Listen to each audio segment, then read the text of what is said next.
Alright, just a little bit of story.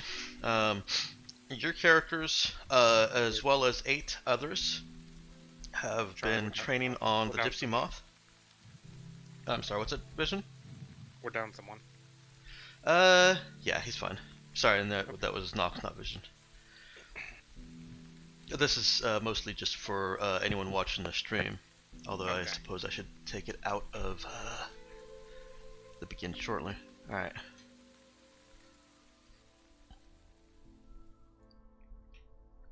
So the background of this is these 4 characters plus the 8 other rookies have been training on the Gypsy Moth as a final training exercise straight out of the academy, and we're um, we're flying to meet up with the Derringer, one of the Galactic Mandate's prize ships, where you'd be passed off to Captain Paris, who was heading back to Corifali, and Hyperion Station within that, to pass you off, to get your permanent assignments and go on your way in the Galactic Mandate.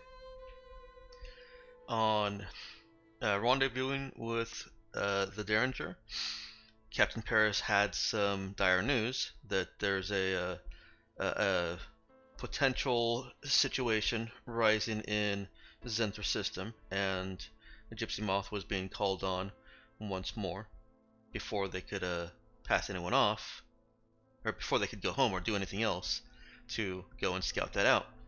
He refused to take the rookies because the Derringer was going to be going straight into whatever kind of conflict there was, and it was too dangerous.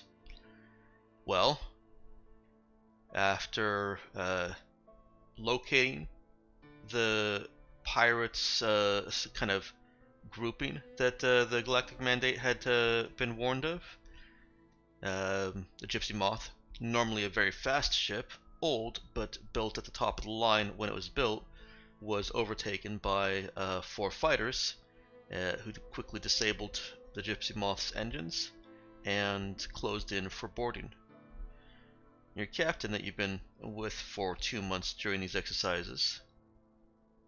Oh, why is there a cursor there? There shouldn't be a cursor. Oh well.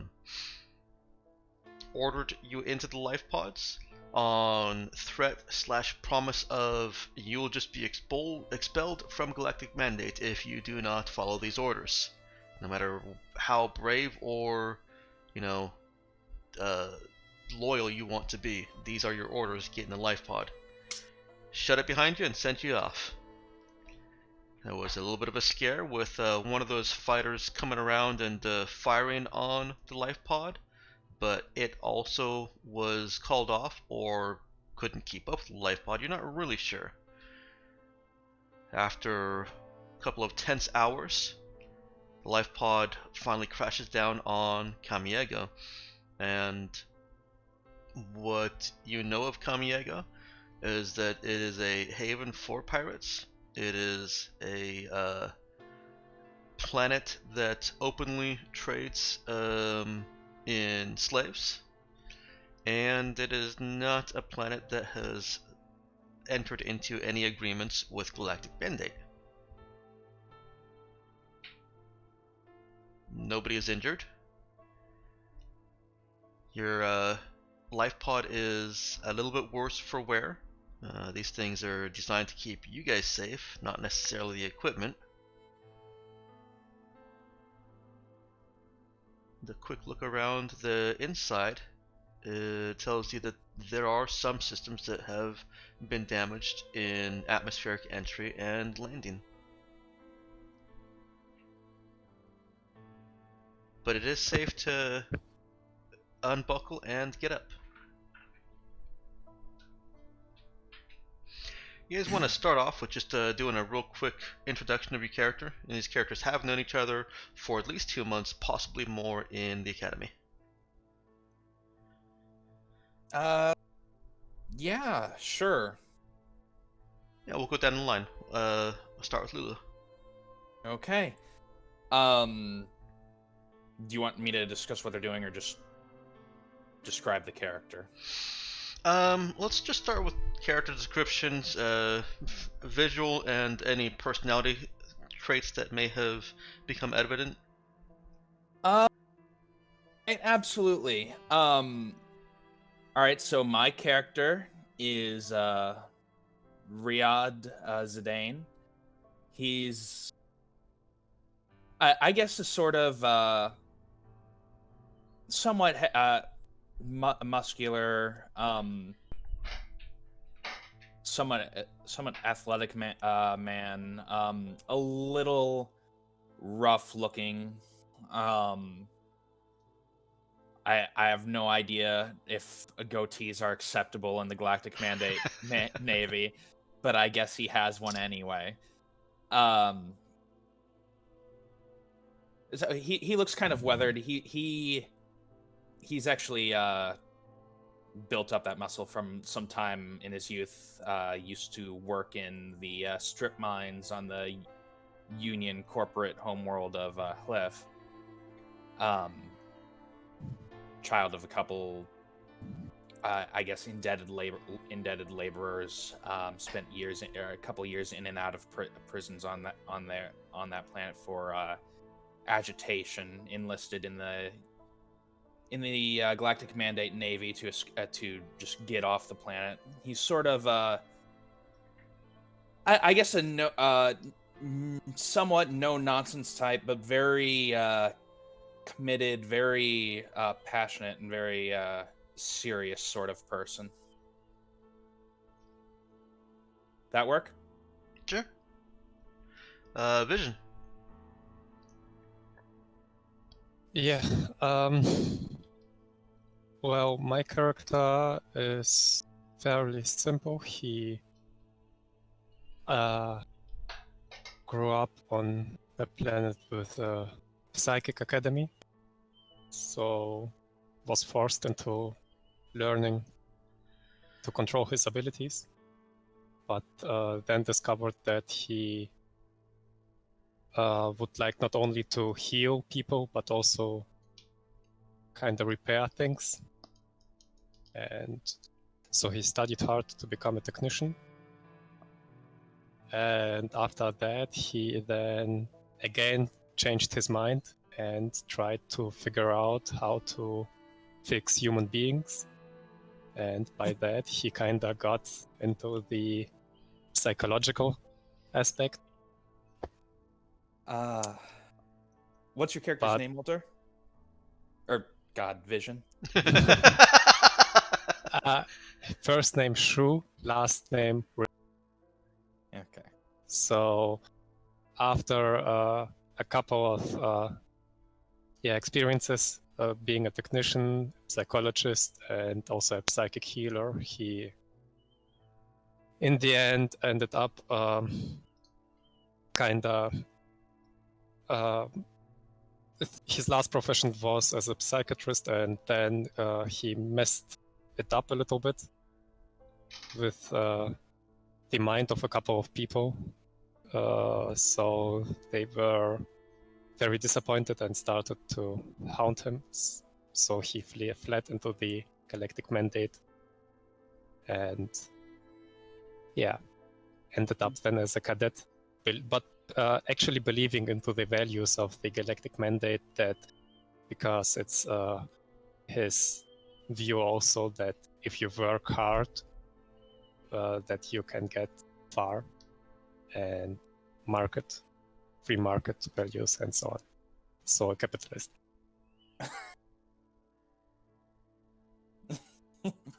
Note to self, have the Galactic Mandate institute background checks. All right. Let's hear from Myri. Well, Sujin is neither the smartest, the strongest, or the fastest. She just works harder than everybody else. From what little she has told people, she mostly joined the Mandate to piss off her parents, who had definitely other plans. And other than that, she on occasion likes to boss people around or has the tendency to just not back down till things arrange her way. Or she's unconscious. That too happens on occasion. All right, and Nox.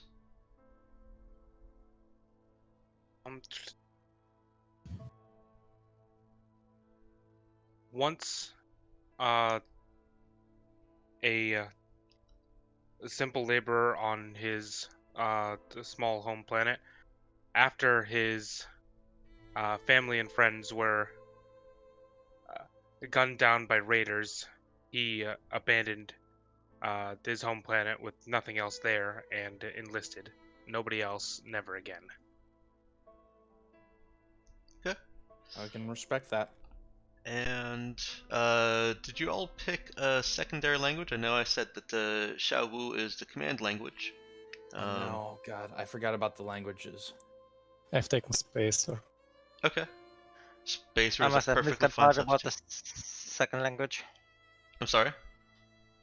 I must have forgotten, or rather, did not see the message about picking a second language. I didn't. I only saw the one about the.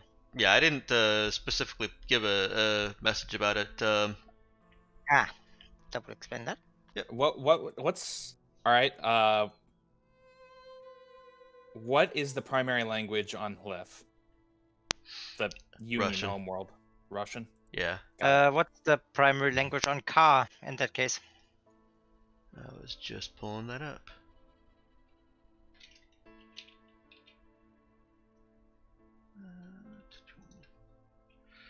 Oh, Islandese. Cool. Anybody else need a language? well, technically, I didn't figure out which planets do have psychic facilities, so Oh. I didn't. You've got the nicer one at Thurid, which is actually more or less run by Mercure Core. That's on the Pleasure Planet. Or you've got the juvenile delinquent one for people who can't pay or, get Our sent juvenile there. delinquents. At where is it? That is. Let me pull up my map. Which one has Space Earth's the language? None of them actually have Spacer as a primary language. Spacer is just the common space language, and it's definitely an easy fallback for anyone. Okay, then I that and take the Pleasure Planet, as I imagine there would be enough people who need psychological help. Sure, absolutely. Did you say you're taking Spacer as your main language? Second, Okay, the main I show. gotcha. So the new character has not learned Xiaowu as the main. Actually, no. Sorry, you do have to have Xiaowu as the language. Yeah, I have. Okay. I think I misunderstood you. Let's see. Mercure should be Parisian. We are third.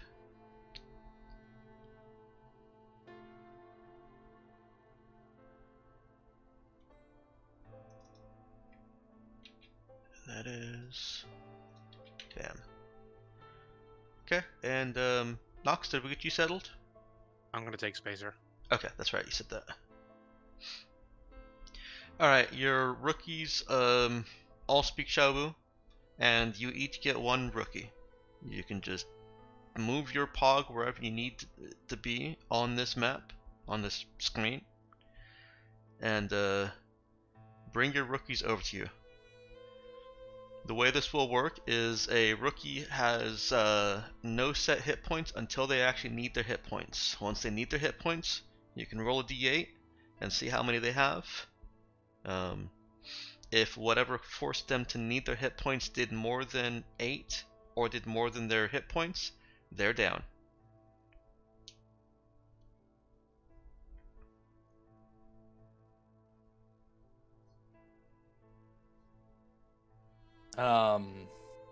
Are we supposed to have control over the rookie? Oh, I guess you are supposed to have control over the rookie, yes. Oh, dang. That means I've got to change it for all of them. Alright.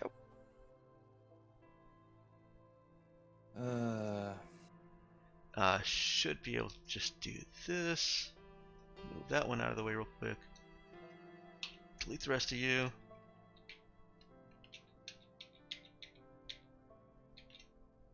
And then you should be able to start dragging. Yes, very good.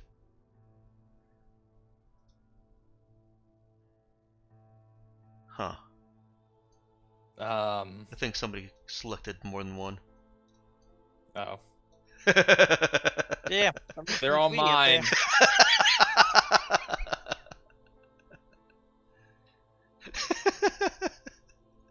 Now these do Just already 8 rookies riding piggyback.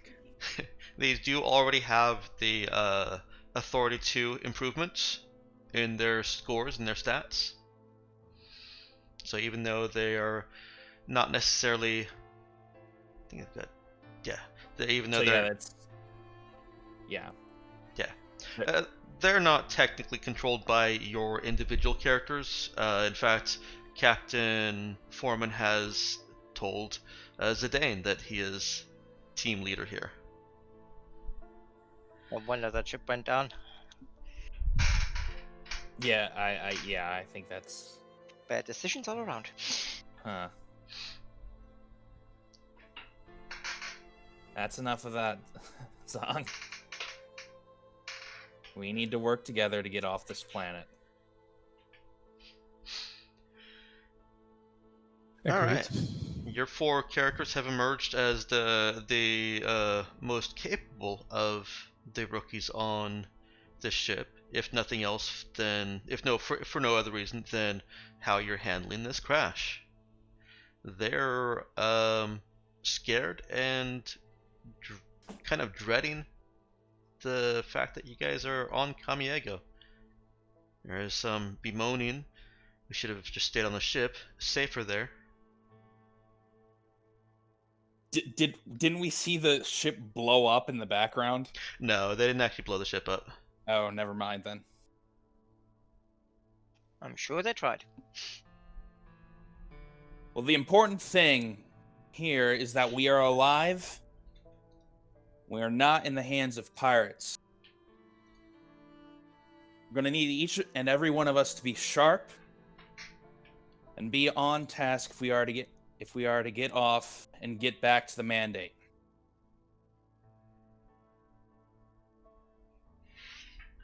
Now, what skills do we have? What material? I'm going to intervene as a GM here real quick. Before he locked the hatch, Foreman did have a couple of translator torques thrown in. He had one of the other primary crew hustle off and bring him 2 translator torques for common gin. Is that the language on Kamiego? It is. Okay.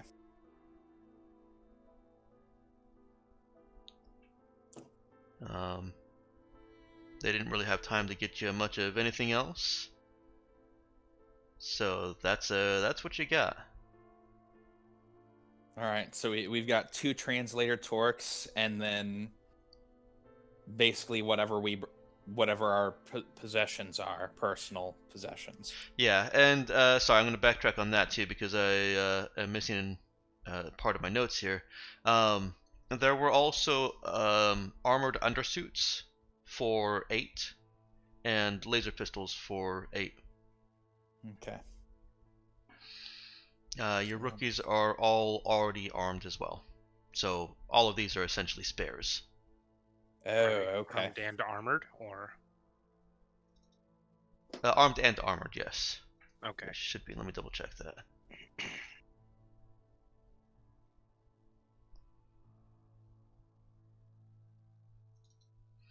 But yeah, they have the armor of 13. Okay.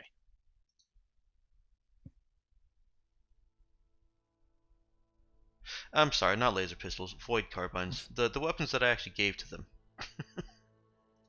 You gave them laser pistols, or you gave them void carbines? I gave them void carbines. Okay.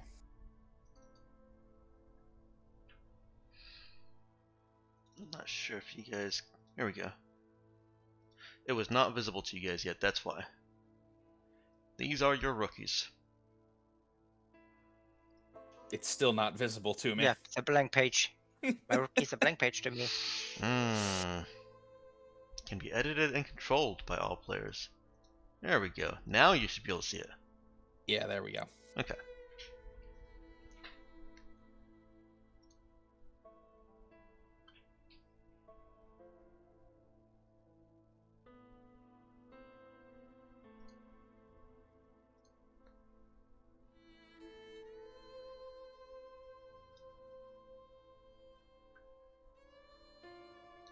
Alright. Now, go ahead and continue with Zidane asking what all gear and skills are available amongst the group. You want me to continue saying it? Because that was the end of what I was saying. Yeah, no, I what want Zidane the was scene to saying. continue from there. So, in other Psychic, words, others biopsian, respond. and technician here, sir.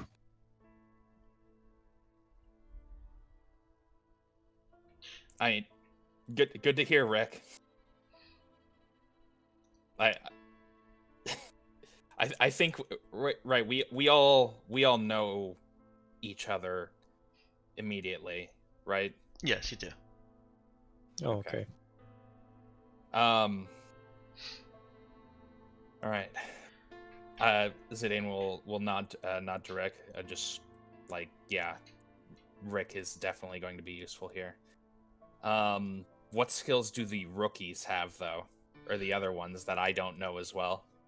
They have NPC skills, which means that they roll whatever I deem they would have learned in Galactic Mandate training at a +2.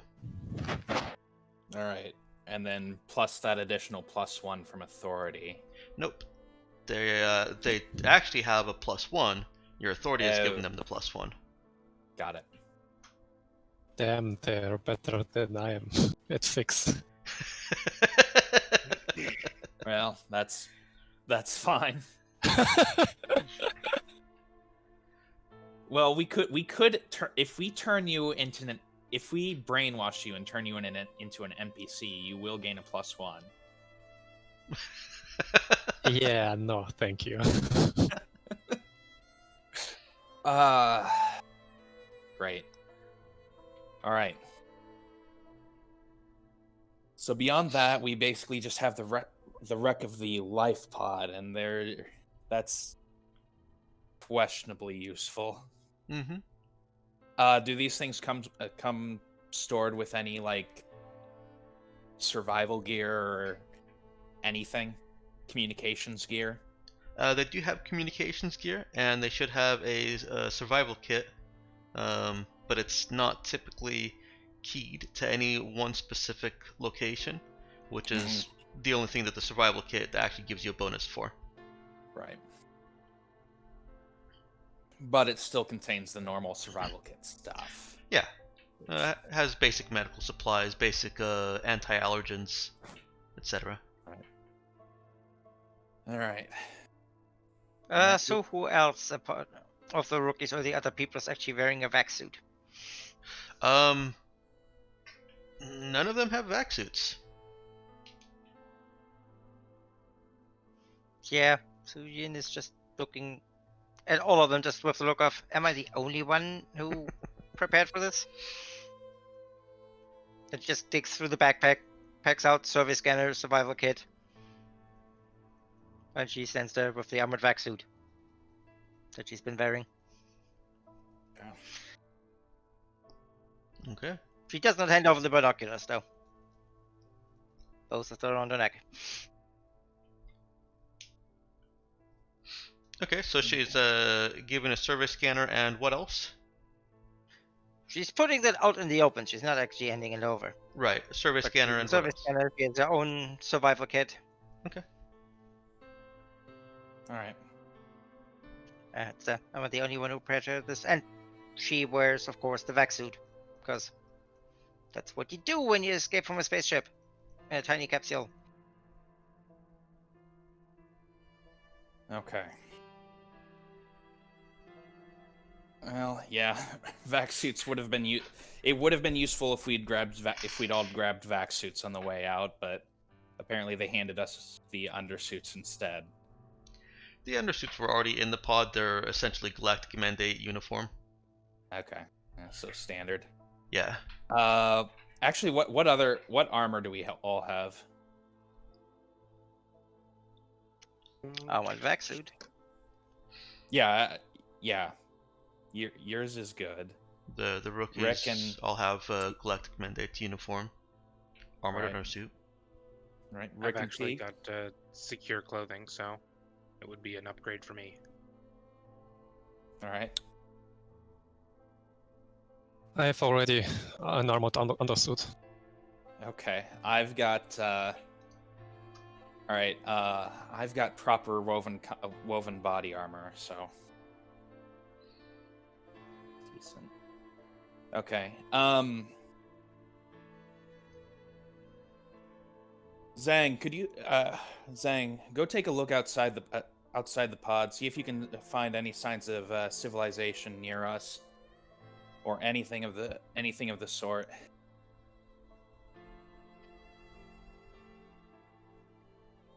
I guess. That like Sir, pirates around. She would. Is there a point where she could climb up on something to do that, or is like the top of the capsule the highest point in the vicinity? Well, she climbs up onto the top of the capsule and finds that yes, this is the highest nearby point. You are in a desert of rock and sand, um, and it's kind of hot out there, and the reflectiveness of the sand in the desert makes it so that she can't see too far, but there does appear to be some higher vantage points a little bit, maybe a kilometer or 2 kilometers. Again, the heat haze makes it difficult to accurately tell, off to the southwest. Alright. Well, that done, she would actually sit down and see if there's actually any communication channels. Okay. She can try That flipping through that. Does she have a program? Or she has a fix? compad. Okay. She can try flipping through communication channels. Yep, What are the- just to see if anything is received. What are the If rest there's of you anything doing? being broadcast. All right, I'm, I guess, directing the rookies to busy themselves, start collecting what gear we have in the life pod, while I try to get the life pod's communication systems do sort of the same thing, but I have program, if that'll help. Okay. So the rookies busy themselves with opening up the survival kits, and you do find some leather, some ponchos, some kind of garb that is suitable for the higher temperature that is streaming through the opening now. Mm-hmm. And one of them starts, well, two of them start handing those out to everyone.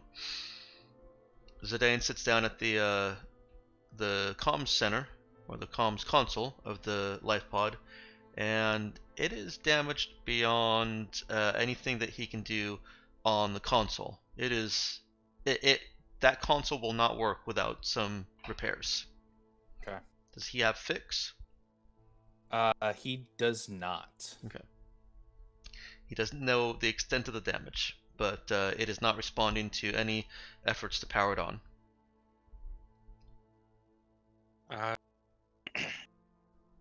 I could give it a look. I've got fix, though it's fix 0, so. And Nox, did you have a name for your character, or is that the name you chose for your character? That's the name I chose, Absentee. Oh, okay. It looks so much like one of the random Roll20 names that I wasn't sure. Speaking of names, what's my rookie's name? That is for you to decide if they survive. No, that's why they need a name. Well, when they survive, you can give them one. They don't get a They, name they until then. all they only earn names if they live through the session. If you want to give them a name prior to that, just so you've got something to call them, go ahead. But please keep calling it Yeah. rookie so that I know what you're talking about.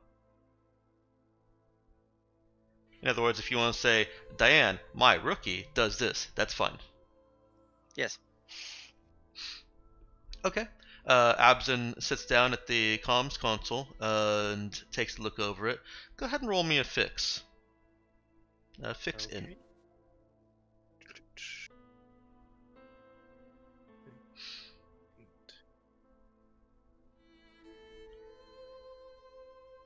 Show up anywhere? Yes, it did. It did.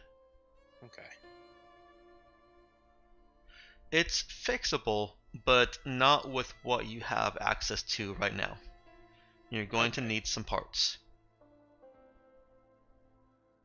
The bane of all fixed jobs, lack of parts. And not just spare parts either. You're going to need some actual purpose-built parts. Not purpose-built for this specifically, but for radio communications. Yeah.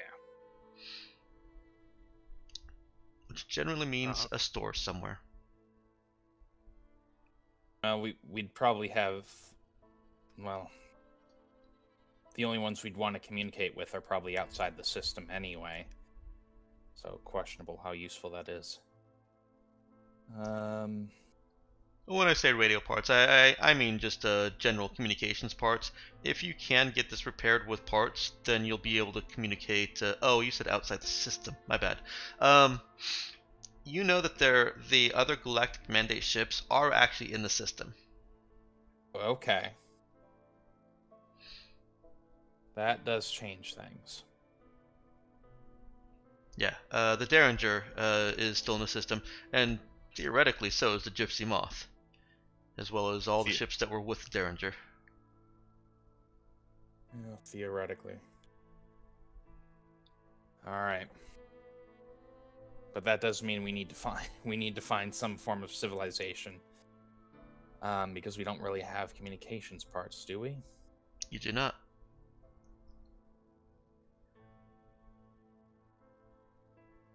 Well, I mean, compads. Would those work? Yeah, if you could be, if there's a local grid that you can Wire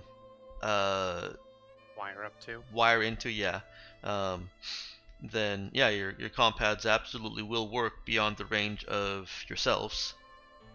I would say that right now they are set up for short-term radio between you guys,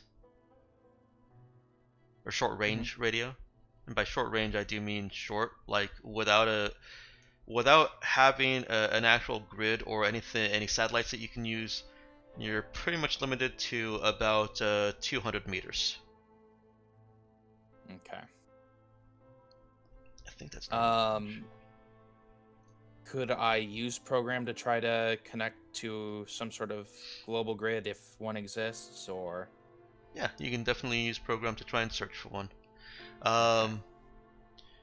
In the meantime, I believe that is similar to what Suyun was doing. Does Suyun have program? Nope. Okay. She has no. Alright.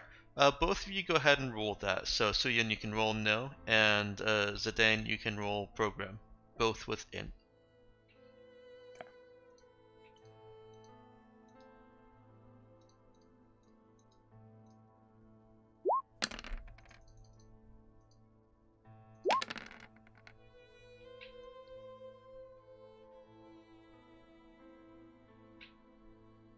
12. I'm actually going to go with 300 meters just to make it basically the same number of units as the comm server. The comm server is within 300 kilometers. Your comm pad, absent a comm server or grid, can communicate with each other 300 meters. Dex, Yes. I'd like to try to use my Wanderer focus to see whether there is a transport possibility to civilization. Okay.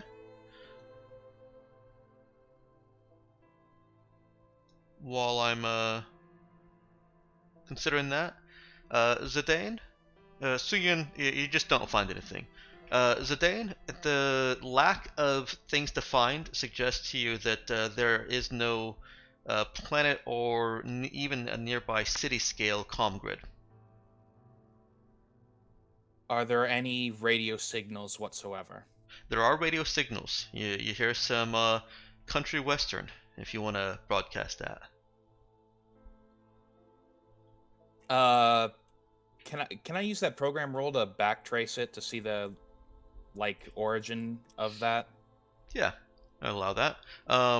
It is a faint signal. It is very distant. I don't actually know radio distances, but this is between 50 and 100 kilometers. Also southwest. Okay. Well, that's Yeah. perfect. Well, not perfect, but it's the direction we'd want to be going anyway. Okay. All right. Well, good news. Picked up traces of radio signal originating from south-southwest. There's someone broadcasting out there, so we're not completely alone on this rock. Suyin, go ahead and make me a notice check.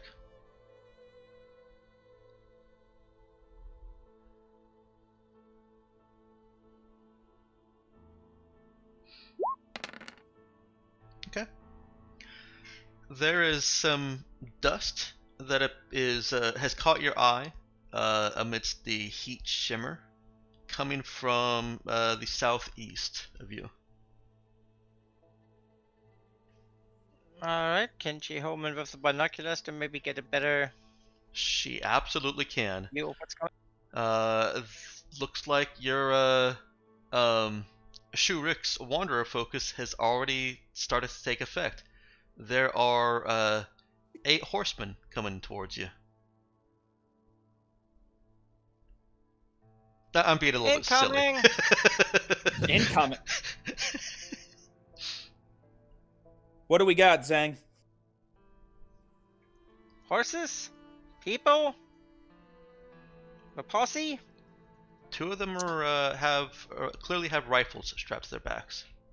You should prepare for Armed? Right. All right, people. Or grab your carbines. Take up defensive positions inside the pod. I think Zidane's probably going to head up and climb up the life pod to get a look alongside Zahn.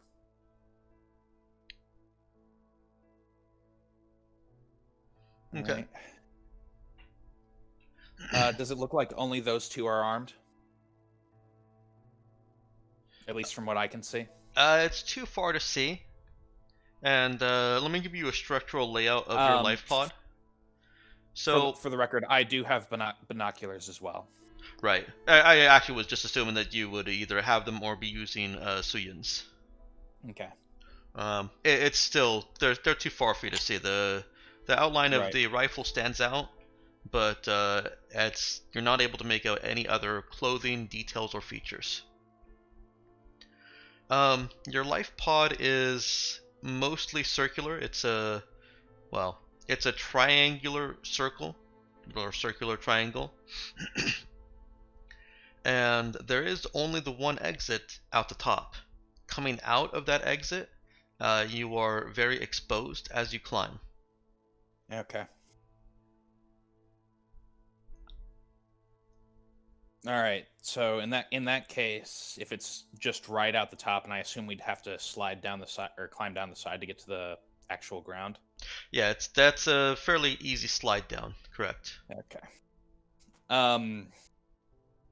I'd probably tell everyone to get out of the pod and take positions behind it just in case. Okay. Obviously, there's not enough time to now, but is it possible to move the pods around? to move the pod, the life pod? Yeah. No. Okay. It is basically a rock that dropped from space Okay. with some thrusters to make sure that it doesn't disintegrate. Yeah, Suyin is just gonna take her rookie aside and tell her how to basically go prone on the ground, dig yourself in just a little with the sand, and that's the direction you aim, and then you just stay quiet. Mm.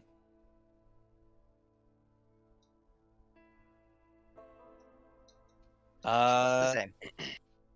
All right, think- that's your layout there. I think Riyadh is just going to slide down the, or as they get closer, he's going to slide down the side and like wait in front of the pod, Okay, makes presumably with the translator torque. it needs to be a little bit bigger.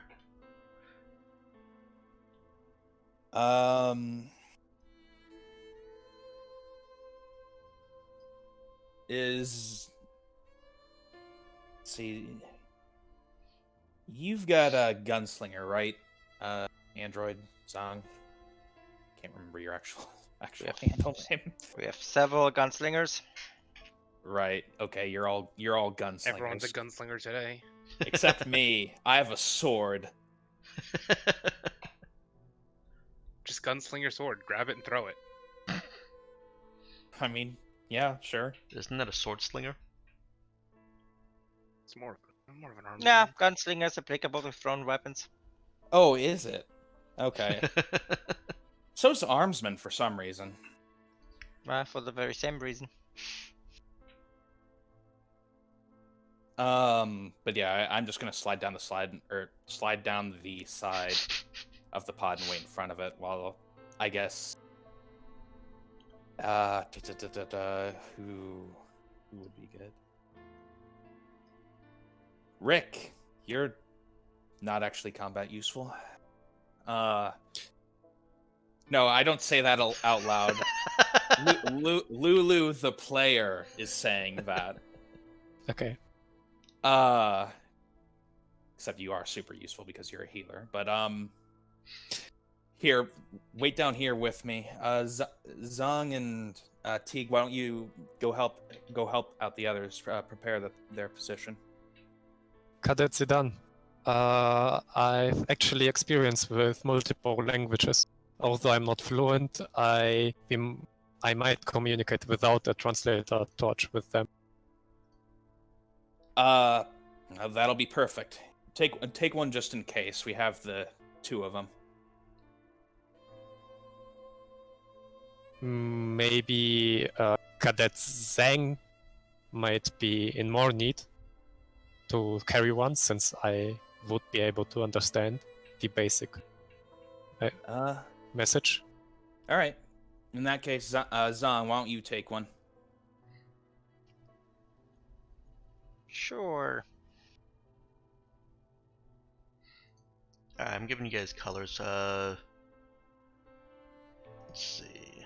Lulu, what color do you want? You've got red, blue, green, or brown, I guess. Purple, pink, and yellow. Give me red. Alright. John, what color do you want? What are we trying to color here? I'm gonna. Oops. Yeah, that was right. I'm gonna mark whose rookies are controlled by whose. Okay, green. Green. All right. Teague. I'll take blue, I guess. Actually, blue won't show up. I'll take orange. Okay. And Shurik. Pink. Pink. You got it. All right. You each have 2 rookies under your control. Which side of this thing is the front of it? Two now? Okay. Yeah, it was 2 from the beginning. Alright. At some point you said one. Nope. Yeah, that's Sure, actually. Mm-hmm. You said one. I said 2. Oops. Well, 1 is the loneliest number, and 2 can be as bad as 1. It is the loneliest number since the number 1. Okay. Oh, I know why I'm missing one. I thought that Zidane was a recruit.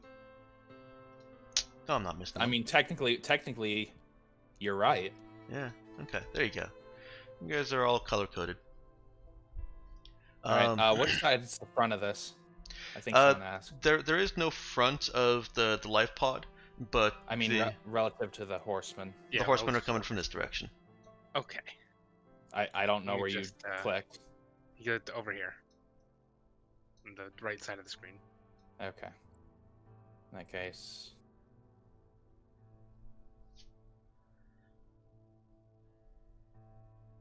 Is Suyin trying to be inside the life pod, or along the side of it somehow? No, I was just waiting for the dimensions to be clarified, which is what. Nope, she's outside. Okay. Now, what do you mean for dimensions to be clarified? Do you mean directions or the size of things? Yes, that too. Well, Size of things, directions where people are coming from. the size of what's- things should actually be to scale. Let me check that.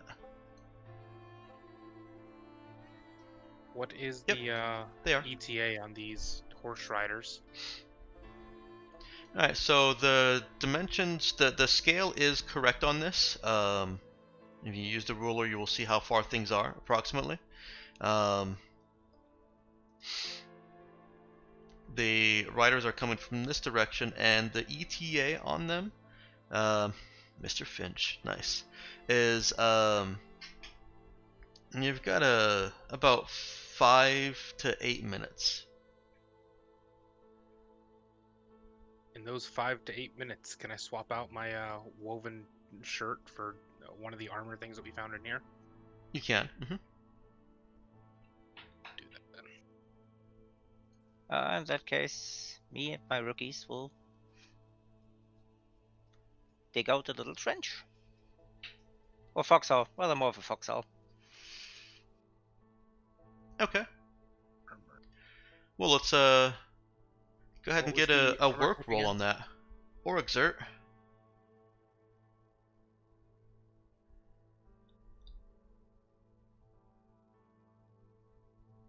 Dex, what was the armor again? Sorry, it's an armored undersuit. Okay. I think woven body armor is actually higher armor class. If that's I actually what you have had. secure clothing, so it did end up being the same. Okay. So The benefit of the undersuit being it ended that up being lowered encumbrance. yeah.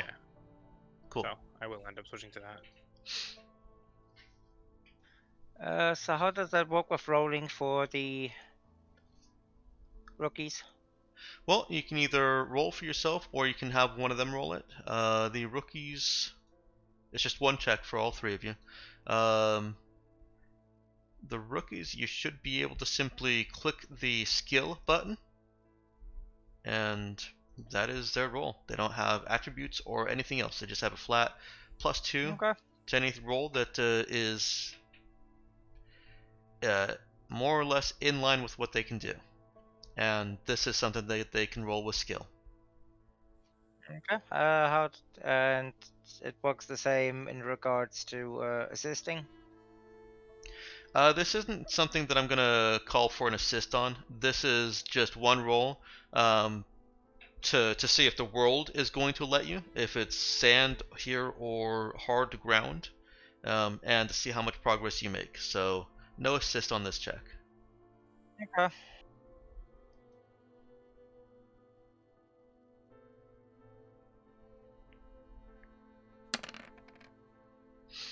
Okay.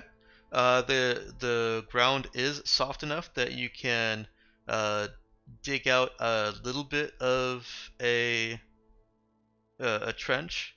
You'll essentially have a prepared firing position and be prone. Well, that was the plan. Perfect. Yeah. From what direction are they coming? From the right. Ah, right. Yeah. I guess Okay. I might as well have my own rookies start doing or order the others to start doing the same thing. Okay. You want me to have them roll for that as well? Yeah. Go ahead. Have somebody on your team, whether it be you or them, roll. What skill would it be if it was me? Exert or work.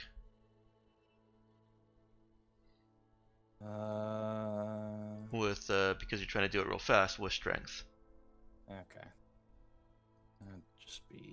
I'll just have them roll it. Let's see. God damn it. Rookie. Where are you, rookie? I assume we can all do it if you want to do the same. Sure.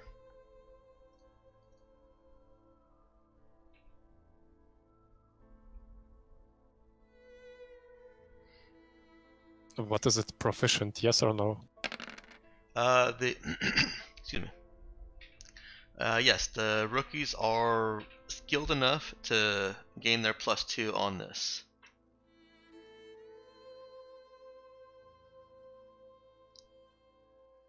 Unfortunately for you and your rookies, the ground that you've chosen just has some features that make it a little bit more difficult. You've dug some trenches, but they're not actually giving you the bonuses of the prepared firing position. Lulu, you and your team are able to have prepared firing position as long as you are prone. Okay. And did Teague want to do the same thing, or are you just gonna use the pod for cover? I'm gonna, as a real quick, is there any shade across the pod?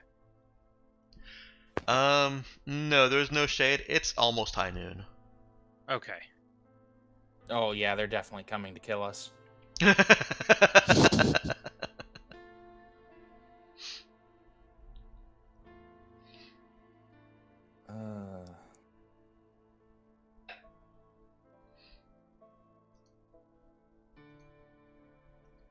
What was the laser pistol's range? Remind me. Really far.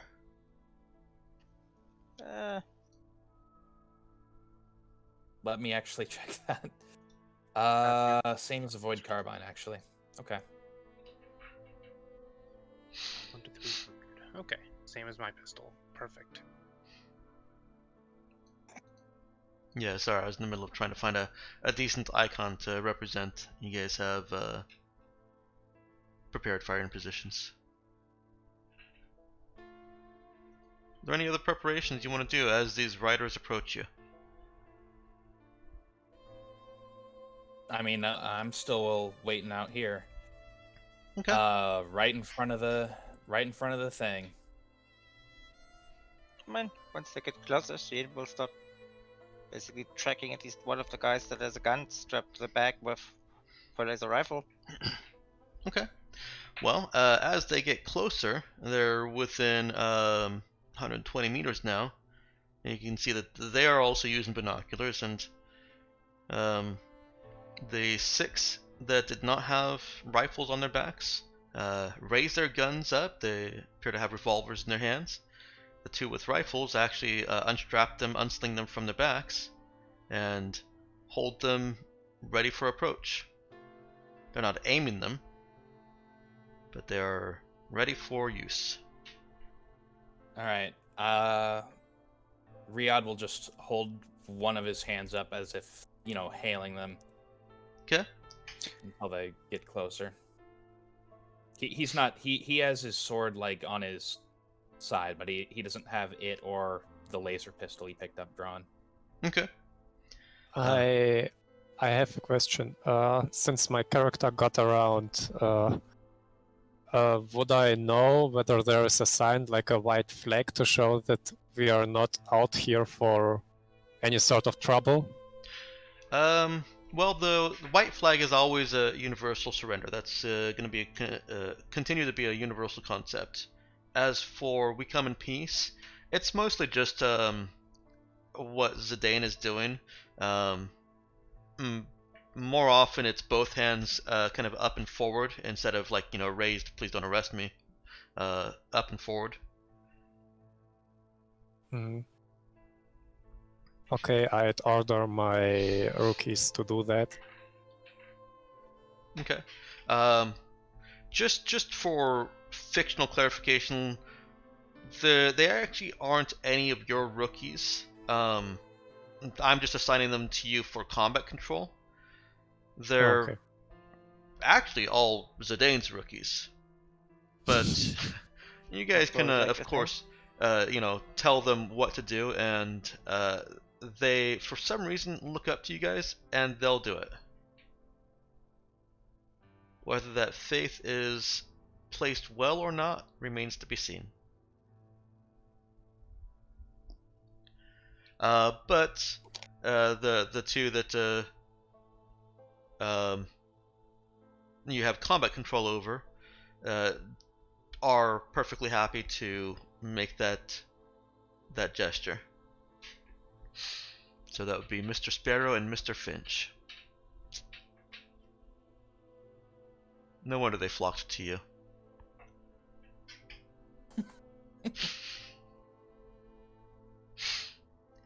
Uh, um, at about 50 meters away, the 8 of them slow and continue to approach at a canter for only about 5 more meters, and then one of them picks up the pace and trots up to you while the rest of them hang back. Gets to within about 15 meters unless anybody does something to him before that. He does. Okay. Blah blah blah blah blah. Sorry. I heard a no in there somewhere. He rides up, still holding his pistol up, not aiming it at anybody, but just making it very clear and visible. Holy! Those galactic mandate uniforms? You're far out of your leagues, boys. Believe me, Yes. we know it. Speaking spacer. Yeah, he. Fortunately, yeah, Riyadh is going to respond in kind. Okay.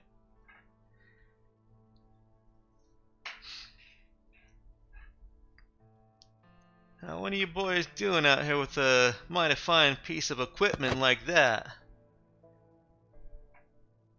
Pirates, unfortunately, crash landed after they attempted to board our. They boarded our vessel. He laughs and turns back to the group that's still 30 meters off and shouts, "You hear that, boys? There's pirates around here!" And you can see them all laughing back there. I really like these people. Yeah. Zidane's just going to keep looking at them completely calm, say, and just continue. We're looking to get some communications equipment to get back in touch with our people. If you help us out, I'm sure they'll be amenable to repayment. And sorry, I'm just going to clarify. When he shouted back, he did shout back in Common Jin. But Okay. you were Yeah, still unable to understand that. I have the translator torque. Yeah. Turns back to you. Well, we got a better idea. Why don't you just keep on moving and we'll just take that.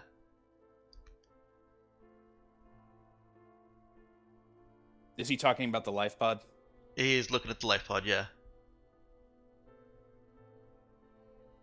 If we can get communications equipment, you can have it.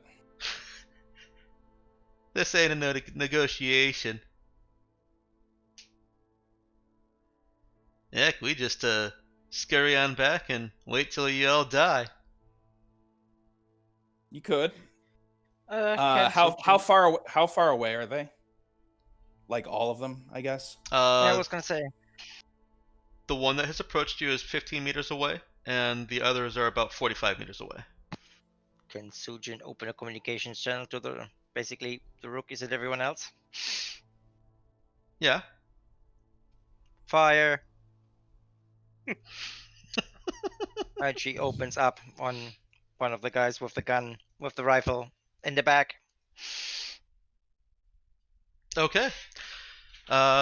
Let's everyone go ahead and roll initiative. I will once I'm able to open my weapons tab. It appears to have stopped working. Oh, what? Ah, damn it. I have to select the token right. Yeah. My weapon's just gone. Where is initiative again? Where the hell is initiative? Damn it! Quick initiative there, and oh well, no valid token was selected, so I need to Oh, there it is. click on my guy. Hold on. Ah, Christ. This is always difficult. There we go.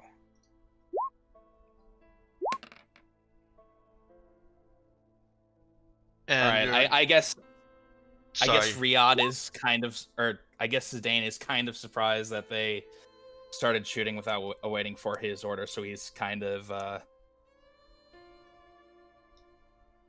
And I should have clarified this. Don't roll initiative for the recruits. They're just gonna go on your turn. okay. Oh. Well, I will fix that. what about... Okay. Damn, much better than I am. All right. Well, Zidane will curse Zhang out later, assuming he doesn't get Probably shot not. up. Assuming he doesn't get shot up.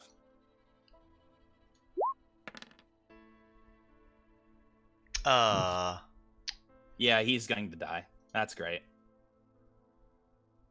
Hang on. Yeah, that's what I thought. Alright. I need to Okay. separate them out in initiative somehow. I'm not entirely certain why they are doing that. If you've doing what exactly? Well, they are, Whenever he rolls one, it replaces the They're last all one. the same. yeah, and they are representing different characters. While we are... You've only got 2 tokens out. That Well, might yeah, be but why. they're only rolling the one. Let's try something else. Give them, Uh, like different I names. don't. I don't. think All right. maybe. I don't know what the problem is then. So when if I they're only roll rolling initiative one. for one of them, it's replacing the other one, is what's happening. It might be because they all have the same name. If you just Well- rename them Rifle Raider 1, 2, and No, 3. no. or When I roll anything. Rifle Raider, it replaces Raider. When I roll Raider, it replaces Rifle Raider. Are They they have all the same coming from stat the same block? sheet? Same problem we have with the No, they're rookies, not. basically. I already took care of that. The problem is actually in my macro. Oh, okay. Apparently my initiative, I tried creating a initiative quick macro, and it's just not honoring or it's not pulling the correct target, so I'll have to figure out why that is. In any case, let me make sure that I'm not cheating you guys on their initiative. Where's my first roll? Rifle Raider was a 5, and then a 7, and then a 1. So yeah, my macro was only looking at the 1 for some reason. Okay, so 5 and 5. That's kind of boring.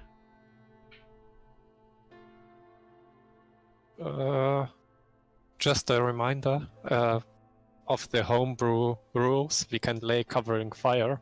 So if any one of us has higher initiative, we can kind of sacrifice our shot to let others who have less initiative but are on the front to escape into the background. Yeah. Turns out it doesn't really matter. That only works if you have a weapon that's capable of doing so. I Is it? changed a few of those. No, yeah, he changed it. yeah, you Yeah. basically just have to have a weapon that has 6 ammo and it expends 6 ammo. Which makes sense because that's like you don't need a heavy weapon to do covering fire in real life. Well, I was originally I required it to have burst capability, Mhm. but you're right. You don't even need that in real life either. People do it with revolvers. Yep. All right, let's go ahead and sort that. Only the fastest reloaders can do that with revolvers. Yeah, but doing the Yeah, it's mostly TB slamming thing though. Cause yeah. All right. it's really bad idea. Yeah. So first off, Nick, Su Yin, or one of your rookies can take a shot out before initiative starts. Oh, that's Cyan. She has the better range than all of them. Okay. The less shitty.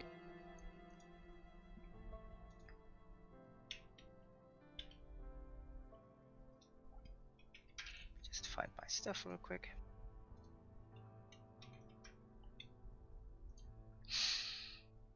And who is she aiming at? One of the rifle raiders in the back. Ah, crap! I forgot that plus 2 mortar fire from prepared position, but I think a 22 should hit as well. 22 should probably hit. All right. Oops.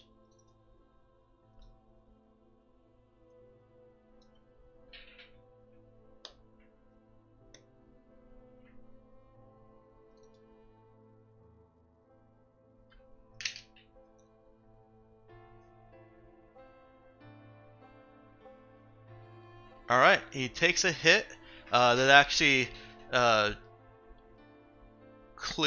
what's she using? Laser rifle? Sears a line straight from his collar to off his shoulder as he tries to get out of the way of light. But he is not down.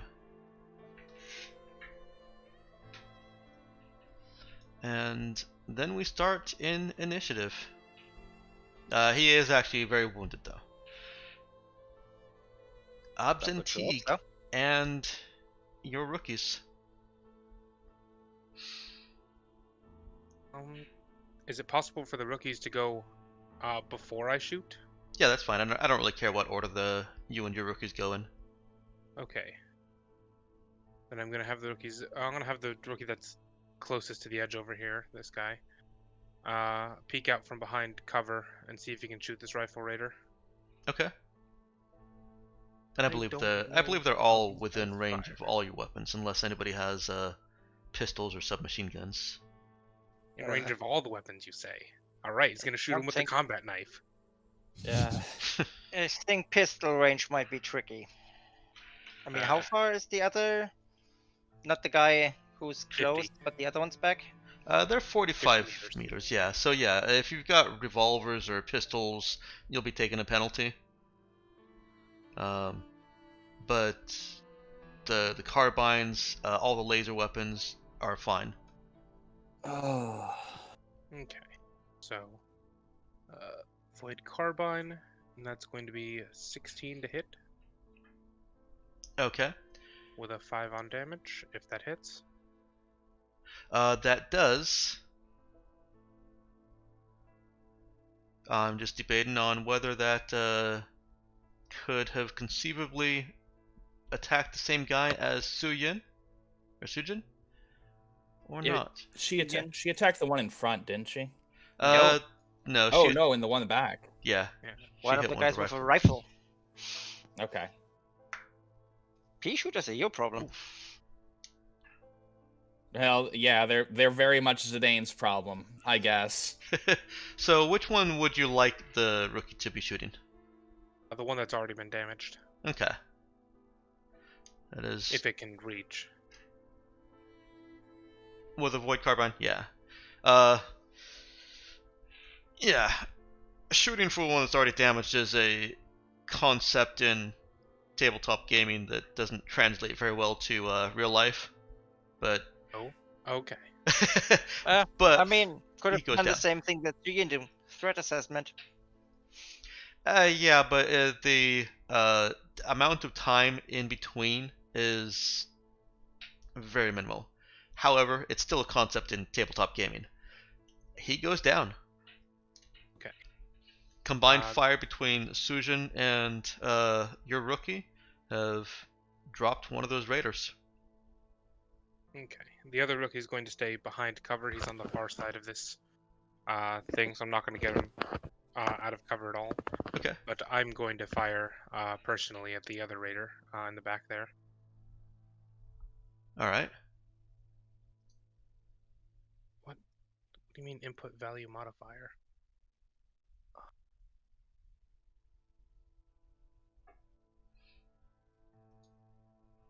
I'm not sure.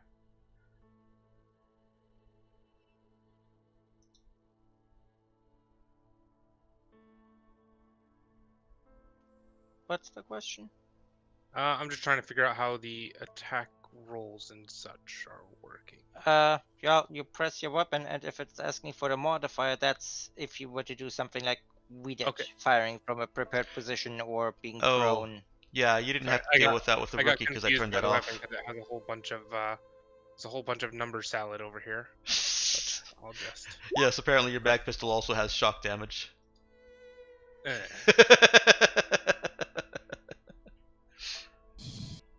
Okay, and who is Teague aiming at? The pistol raider in the back. Okay.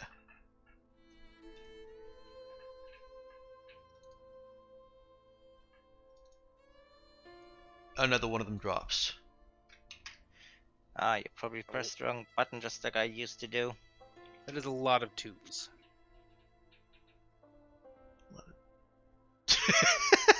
Yes, it is.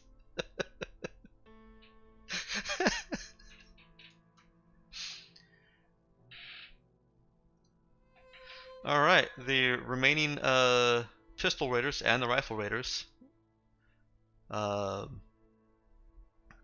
taking their shots. Your pistol raiders are coming up, as well as the one that's up front, to within regular revolver range. On horseback, they're able to close that distance quite easily. Hey, I have a quick question, Dex. Now, remind me, for snap actions, can we use those to move? You can use. Defensive position is possible with a snap action. I'm sorry, what was that vision? I remember there was a defensive position that you could use as a snap. Yeah, Instant total action. defense. Yeah, it's the terminology is a little bit different. Instant. Snap is specific to snap attack, and that does allow you to fire out of turn as long as you have your action impending. The instant defense is also something that you can take out of turn, and allows you to again, if you have your main action impending, haven't used it yet in this turn, you can basically take a +2 bonus to your defense, and you're immune to shock damage. Yeah, we'll see what they do first, I guess. And you can take that. You can declare that in response to seeing that their attack roll has hit you. So it's not something that you have to try and guess at. Right. No, I was mostly asking to see if I could use the snap action to actually dive behind the cover. Oh, not really. The instant defense basically mimics that. You're getting a +2 bonus, which is what cover gives you anyways. So you're just not not as covered as you would have been. No, I'm asking partially because that might make me less of a tempting target than just doing the normal cover thing. I gotcha. You can also, I would certainly allow you to declare the instant defense, or I think it's total defense, the total defense before I roll any attacks, and that would certainly affect targeting decisions. Okay. I'll do that then. Okay. I believe there's an icon you can pick that makes it kind of look like. How many of the raiders are there? I don't know if you can see it. I see exactly one raider and one rifle raider. Right. Do you see any? Can you click on the pogs, on their tokens? Not their pogs, no. Okay. Nope. Well, there's 5 pistols and 1 rifle. 1 rifle and 1 pistol raider have already been taken out. And hey there, DKW Chin. Although that was 10 minutes ago, so they're probably gone by now. Never mind. I'll just wait to see what they do. Okay. First off, 2 of them are going to take shots at the entrenched. I'm not sure why they're doing that, but they're doing that.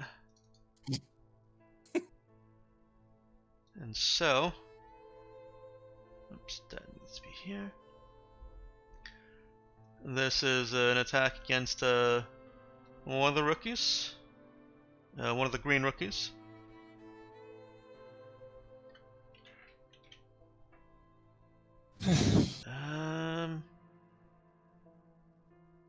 Yeah, that's right.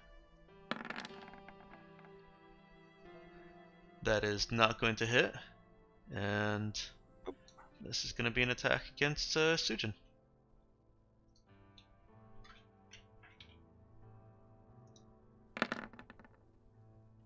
Nope.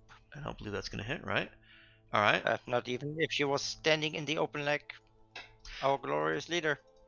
The guy that I was feel up like in you're front. intentionally trying to get me killed. The guy that's that came up in front to talk to you. Oh, you made a mistake, boys! And is raising his pistol at Zidane. Fires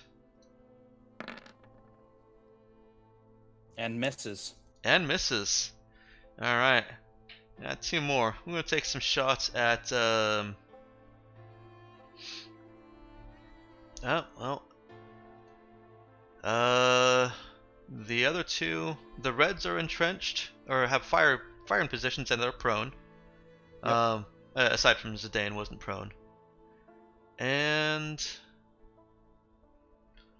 let's go ahead and take a shot against pink and orange, since the only orange I can really see easily is Absentee. This is for you. It's gonna hit. Alright, that's 3 damage.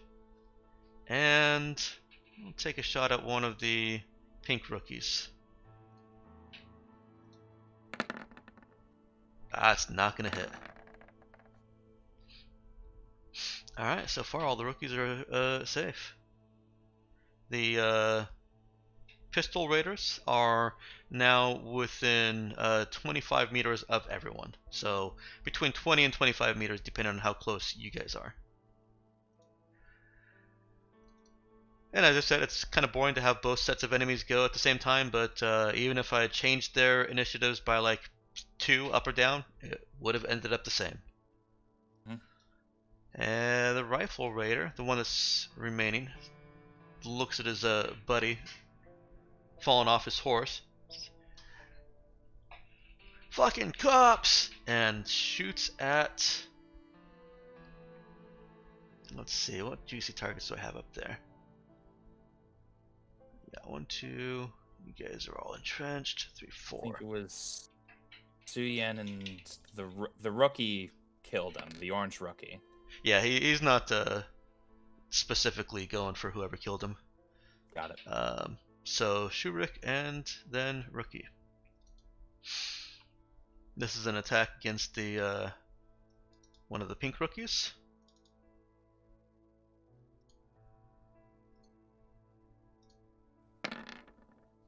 Oof. Bad luck. These rolls, man. Well, that's how combat goes. Riyadh and rookies. There's a burst of laser fire and then bullets flying all over. Right. Yeah. Zidane doesn't say anything, but mentally he's... Well, mostly he's focused on surviving, but he's privately really pissed at Zhang for apparently just leaving him out to die. So he's going to go ahead and just dive back behind cover. Okay. With his buddies. Well, no use for it now. Open fire. And in response, both of them are going to pop up and shoot at the guy in front. Okay. So let's see. Rookie Void Carbine. Here's 1. That's terrible. God. All right, nothing. Riyadh's movement and dive into cover was still only a move action. Oh, was it? All Yeah. right. I guess he's going to put. Well, no, he's going to have to draw his laser pistol anyway, so he can't really do anything else. In fact, that was pretty much exactly 10 meters.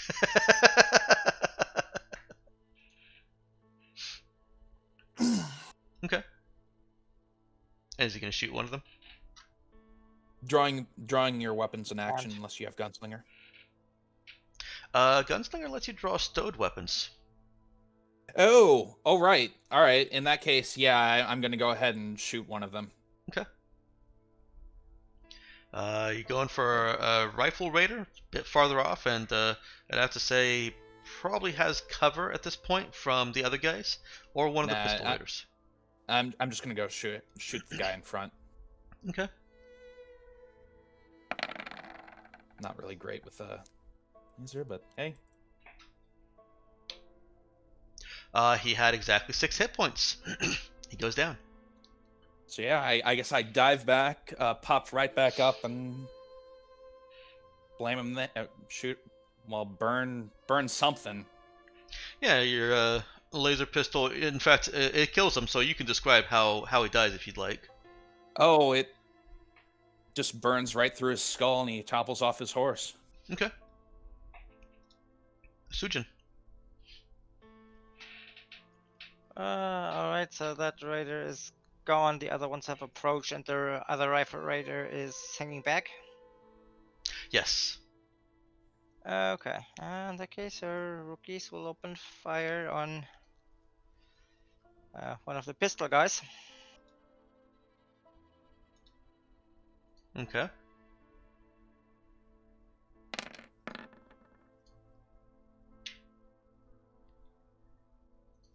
That's Holly. Does she hit?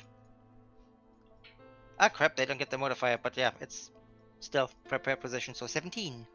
Yes, that does hit. And that also kills. I realize that that font and color is terrible here. There we go. And bigger. Well, let's see if John can do the same thing.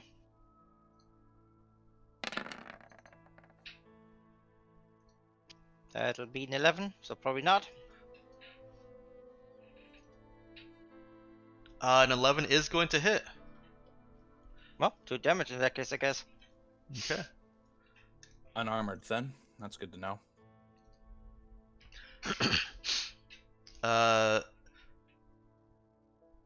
What was that? You said that was John?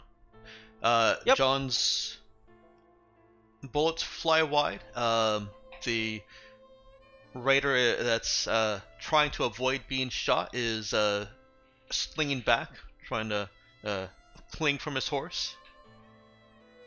Probably stretches something in the process, dealing 2 damage. And is that the end it for your crew? No. Okay. No, I get to shoot. Go ahead. Gonna take out, I'll try to take out the rifle raider.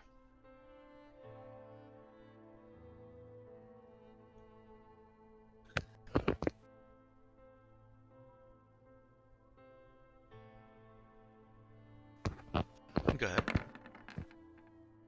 I was. And that kills him. You want to describe it? Oh, it's just like the first one, purely methodical. She had it trained and she was aiming for that one.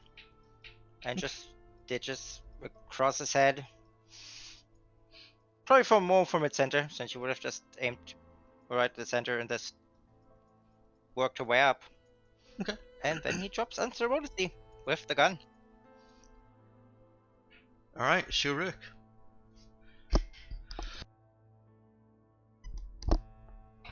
Well, my cadets open fire at the closest enemy. Okay.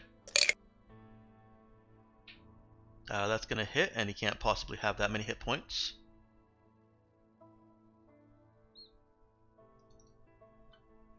So the raider goes down. Yep.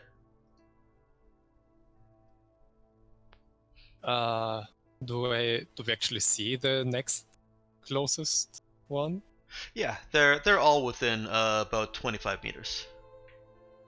Well, anyways, then the other rookie will try also to hit the closest one. Okay. That is not gonna hit. Oh, also, the rookie that shot before, while it was his turn, I wanted to use the on-turn action to go prone for him. Okay. And also the same goes for the other one. That's fine. Go ahead. And yeah, then I'll also shoot at the one that the second tried to hit with my... Where is it?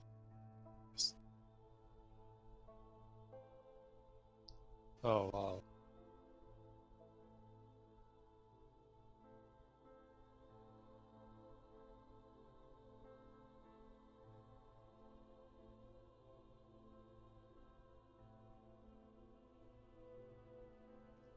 Well, valiant attempt.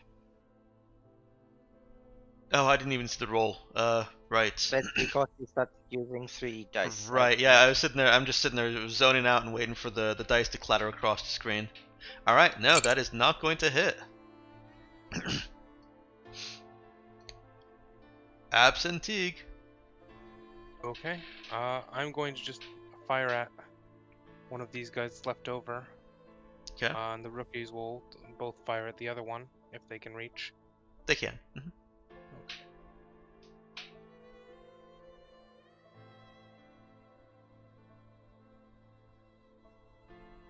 Going to be the double 17 for 1. That takes one down. So I just And that's going to take the other one. okay.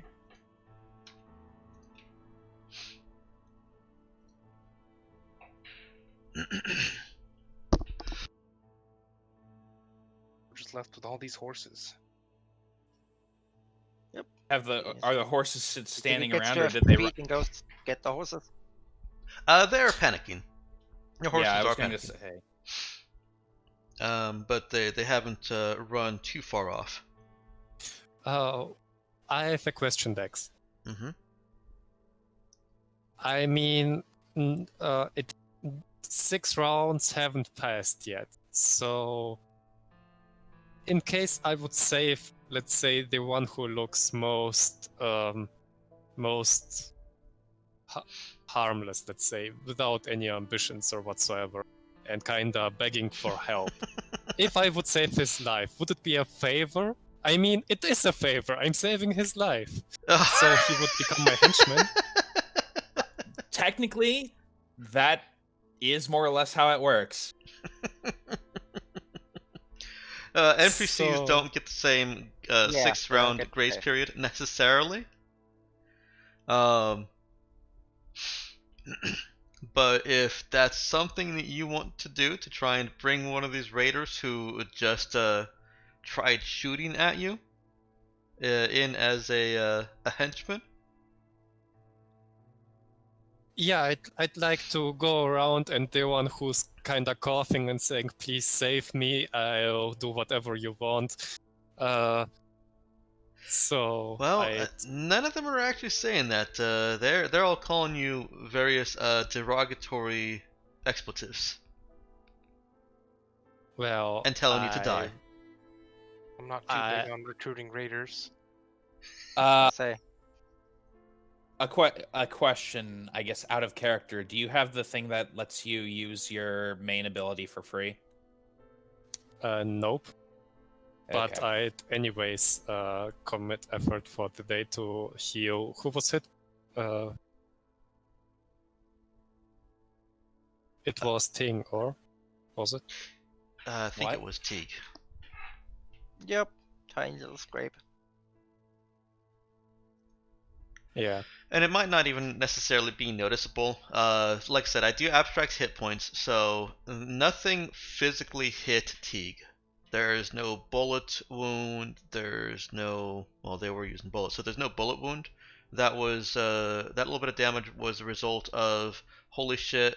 That was close. I heard that bullet.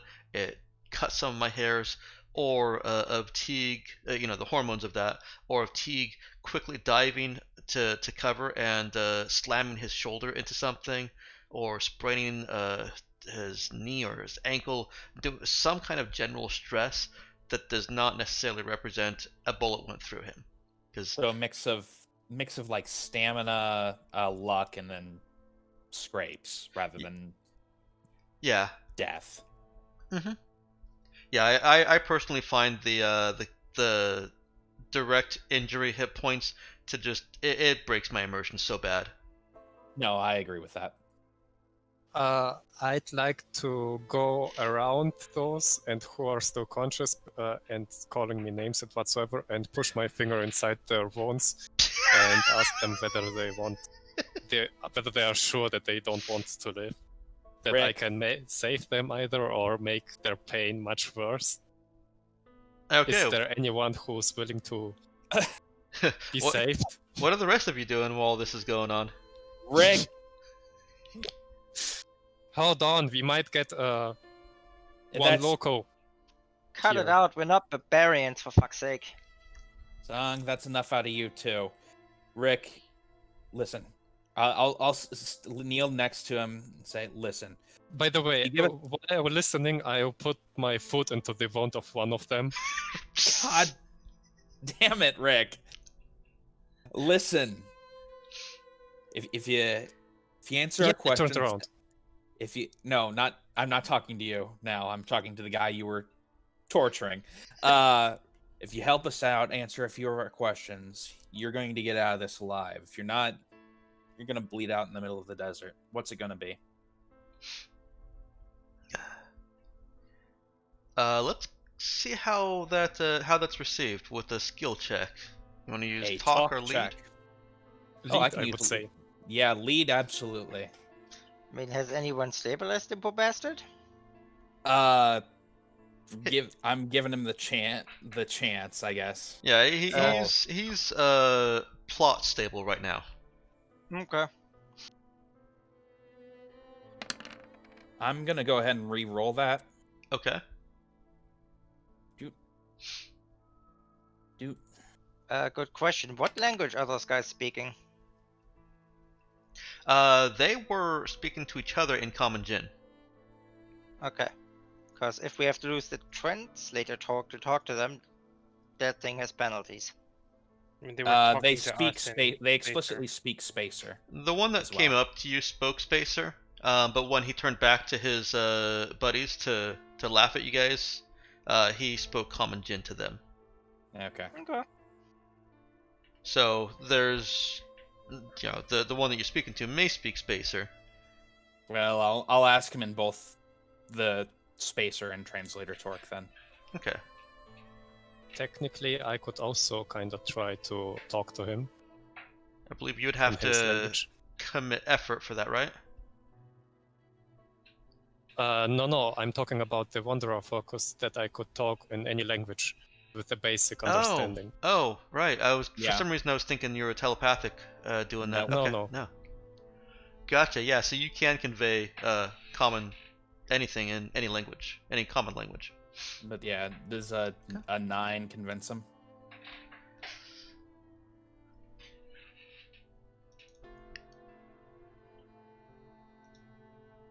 I'm not sure why I rolled that. That wasn't really that wasn't as helpful for me as I wanted it to be. I don't know what that was. I don't know what that means even. Well, it means that if he were still alive and able to, well, not alive, but still up and able to shoot at you guys, he would not be running. That's what that means. Great. All right. Like I said, that wasn't as helpful for me to try and randomize this as I wanted it to be. Okay. He does speak Spacer. This one. That was also a random roll for me. And so you did get the 9 on that. He relents in calling you guys names as he is slowly fading from consciousness. He is not really able to give you any affirmative or negative answer as his eyes start to roll back in his head. He's not dead yet. He's just fading very fast. Cadet Zhang. Oh, Cadet Zidane. May I save this bastard so we can torture him further on? Wait, Dex, to clarify, is torture restricted by the Yes. galactic mandate? Yes, it is. Rick, we're not fucking torturing the guy. But you do it. But I'm pretty sure, save him. Very least we can question him. Well, in order to get answers, we might need to. I'm just staring at Rick at this point. Man, I tagged this stream with the wrong tag. I put good characters. Sheesh. Yeah, apparently. Look, It's for the sake of the cadets. We have to get information, and we have to get this local to cooperate with us. all right. So to clarify, we have Zhang, who tried to pull off a Uriah sort of gambit. We have No, she eliminated an enemy force from good cover instead of standing in front of them like an idiot. That was handbook style. You could have waited or given me a warning, but no, We had the same handbook. All right, listen. From my perspective as a player, you tried to get my character killed, and Rick is violating the Geneva Convention. Teague, what are you gonna do? Oh, by the way, since I'm anyways commenting effort, I'm at the same time also healing you, so you have 4 hit points again. Oh, Okay. okay. If you want to spend the strain on it. I did add 1 strain to you guys' characters already, as just part of the strain of coming down in the pod. Okay, that's what that was. Yeah. It's also the only way that I could make the pogs work and see that they were working, so I just left it. Got it. Go grab my character. Accept some strain, regain some health. If any of them are still conscious, I'm rounding them up and restraining them. Okay. So Teague is going around looking to see who's still alive. I thought they're all mortally wounded and next to dead. No, I was just saying that the 6 rounds doesn't actually apply to NPCs. NPCs are whatever the plot needs, essentially. Oh, wait a second. So there are a couple of them who are actually still alive also? There are others that are still alive, and none that are conscious. Oh, okay. So now, in addition to being unconscious, they're also restrained. Okay. They are, however, wounded badly enough that they will die, restrained or not. Yeah, so do I have to roll for the one who I'm about to heal for the questioning? No, you don't have to heal him. No, you don't. Okay. He is healed, and it'll take him a few minutes to come around in your experience. Did Teague tie this or restrain this one as well? If he's getting healed or anything, yes, definitely. Yeah, I'm also separating them all from their weapons. that's smart move. Okay. Any surprises besides the gun? Yeah. The rifle raiders appear to have some canisters of water. Perfect. Excellent. Maybe a map? No maps. Nope. And actually, sorry. It's all the raiders had canisters of water. Do they have any kind of, I don't know, comm system? Anything we could use to maybe locate the next town? On one of the rifle raiders, you do see looks like a short-range radio. Mm-hmm. Okay. What direction were they riding from? They were riding Southwest? from southeast. Southeast.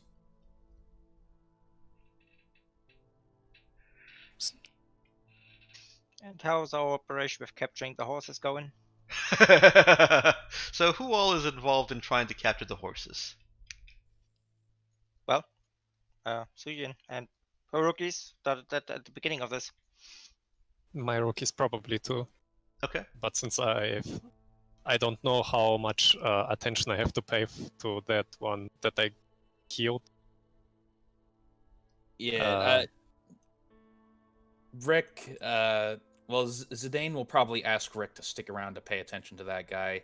Okay. He will instruct the people following him to go help out with Zong with catching the horses, though. Okay. As an aside, really quickly, you said these guys are using physical ammo, correct? They are. Is that physical ammo compatible with my gun? Could I restock the 2 bullets I lost? It is. They have Okay. 37 Oh, really? bullets among them. Okay, grab the 2. And apparently a total of 48 liters of water. Is a good amount of water. All right. It'll be put to use. We'll divide that out amongst people here, I guess. Yeah. So I think that's 4 liters for each of us.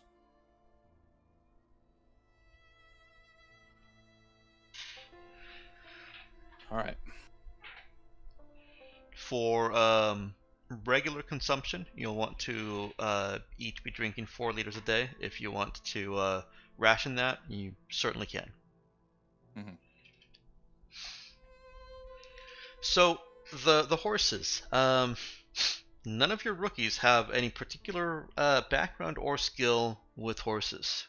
Do any of the characters? I was thinking body language. I mean, those horses are not wild horses, they're trained. Okay. So approaching them calmly and surely. Like So- lead, for example, basically project an aura. Does she have experience with horses in her background? Not with horses, but with other cadets. Those are far much They're smarter than basically the horses. same thing, right? Does anybody else have any relevant background history or skills that they want to use on horses? I mean, I would assume a water planet also has animals. It does. In all offense. I'm sorry. It does. I'm just looking for all the options out there. Nobody else? I have a question. In case my character would look into the pockets of the one guy who's currently down, Hang on. would they maybe... hold off on that unless it's related to the horses. Yeah, it is related. Oh, okay. And would I find maybe something like a couple pieces of sugar or whatever they might give their horses to kind of as a reward? It looked like the horsey things are actually on the horsey packers. Yeah. It was worth Okay. a shot. All right, so it sounds like the best option Or- here is Sujin. Another question. I have spare parts in my backpack. Might they also include a rope, or are spare parts only kinda metal scraps? Spare parts are mostly just little bits and pieces that you can use to make stuff with. You might have some duct tape. I explicitly have rope if we need rope. Someone has rope. Maybe you could cowboy try to catch the horses? Oh boy, I haven't wrangled since I was back on my own planet, but sure. Oh wait, you have actual experience with horses? I was on a farm. Perfect. You go help.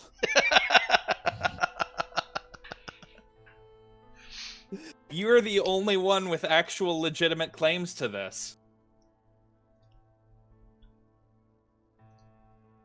I don't know what I would roll. I do know that it isn't reflected in my skills at all. So No, it's Possibly exert. not. Yeah, Exerts for throat and weapons. horses. And that's Horses the last aren't one. really included in a whole lot of Stars Without Number stuff. I don't know. Connect with animals.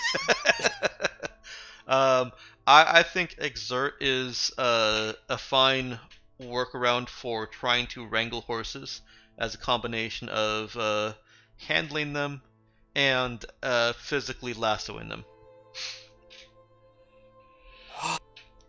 So I tried to exert with dexterity to try to lasso them. This is going to be exert with wisdom because it's kind of a combination of actually handling animals, you know, the old D&D skill, and physically trying to restrain them with the exert. Animal handling in my Stars campaign? Yeah. That might be the thing. Right? I think it's normally survival, but I think the only one here with that is Shu, and he didn't say anything. Yeah, that's not bad. Here, Yeah. I'll take an 8. This was just to see how long it takes and how much frustration it causes. Your efforts are actually fairly successful, and don't take a whole lot of time. You spent about in all, and we'll get back to your prisoner here, prisoners, I guess. In all, the horse wrangling is going to take about 2 hours. Okay. In the meantime, you've got one person that you've healed, and were you trying to heal all of them? I talk with that about my cadets who are more skilled. Do you have a mastered sucker? Nope, but since it's the same scene, I don't have to commit more effort for now. So I could heal them all, and we could try our luck with all of them, and if none of that is successful, then kill them. I'd like to point out that doing that is also a violation of the Geneva Convention. I mean, We have to survive and ensure the survival of our cadets. We have to do everything that might help us or secure our safety. I'm all for just to actually outright killing them. Or just like I feel it might be more ethical to just Would it be more ethical to just leave them here for dead? We are currently They're already unconscious. They are currently unconscious. We are in the desert. It's a really bad situation for us. Where we couldn't survive unless we had a way to go. And I'm just saying.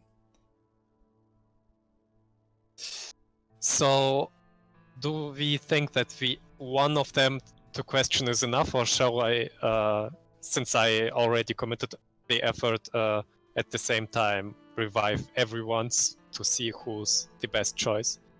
I mean, I assume they're not all still alive. No, they're not all still alive. There were some headshots in there. How many horses are there? 8. Okay. How many of them can I still bring back to life?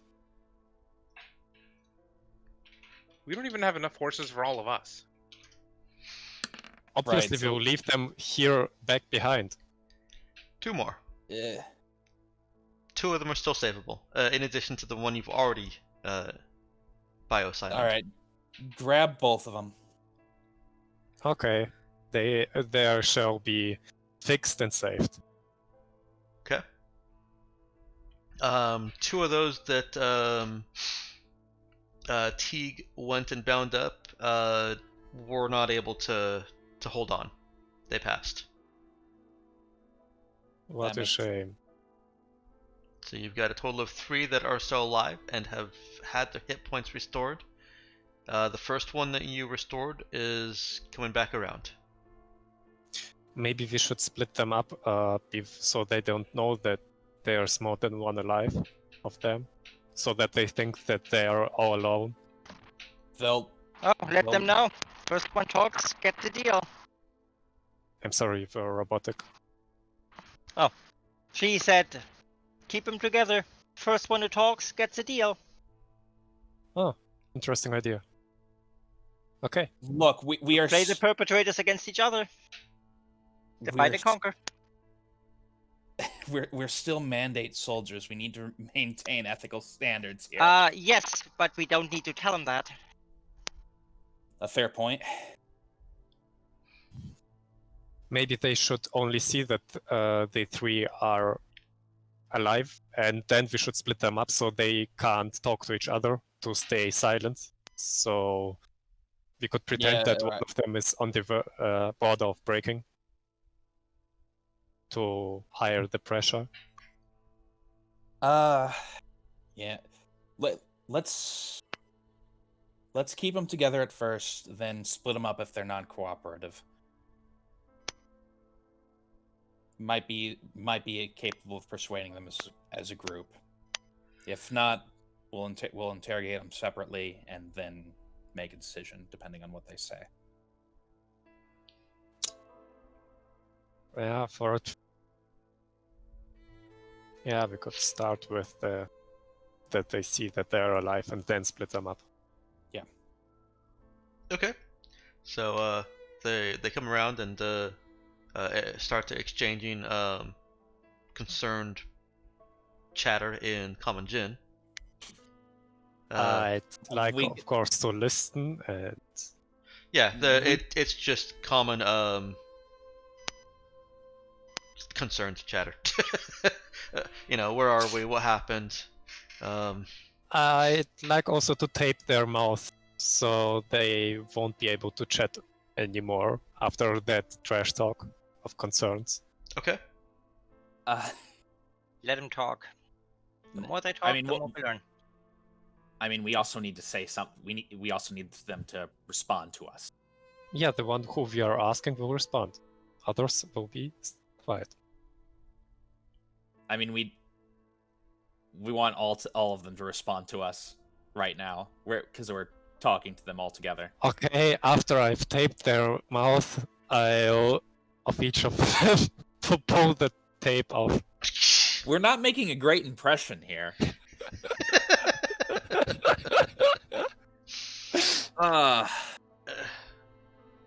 The one whose mouth you pull the tape from spits and says in broken spacer, "What do you want?" Well, gentlemen, we just saved your lives. We're offering you a chance to, well, redeem yourselves and work with us and help us get off this planet. Like I would ever trust you. Tuh. Well, Zidane's just, I guess, wiping off the spit. I don't really see what choice you have. We could leave you out here. Think you'll die of exposure and... what would it be, Rick? Oh, well, 3 I'm not days? sure. 3? Basically 3 hours. Well, I would actually take the time to burrow them into the sand so that only their head are above that. Are you saying that or are you doing that? No, I'm just saying that. Okay. Right, So that they know what might happen there. right, so you know where he stands. Whereas if you help us out, help us get off this planet, once that's done, you go free. We never speak to you again. What'll it be?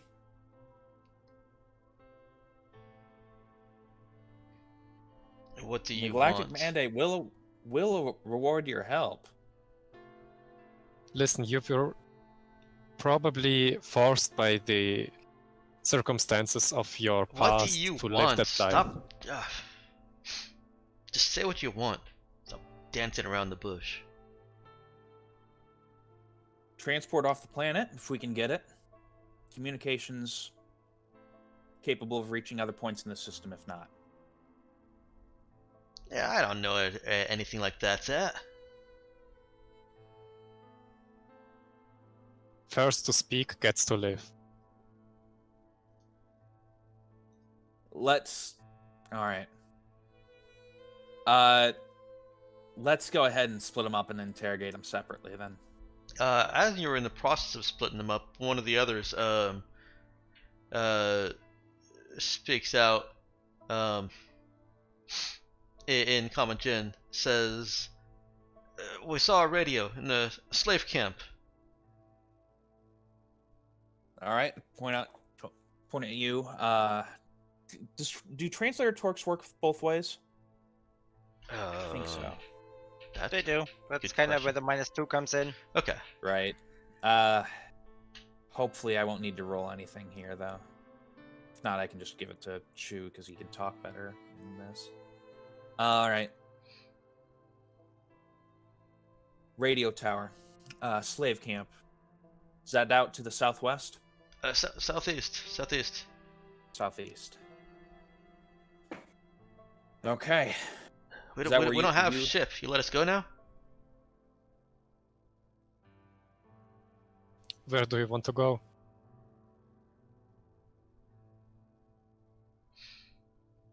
Give us water. We'll make it to town. We'd also like the communication frequencies to your radio. All right. Let's see. All right. How many clicks is that to the southeast?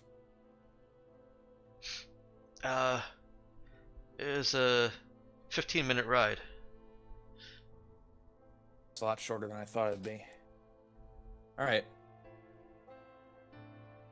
In that case, Mate, you're now one of us. There is no going anywhere else.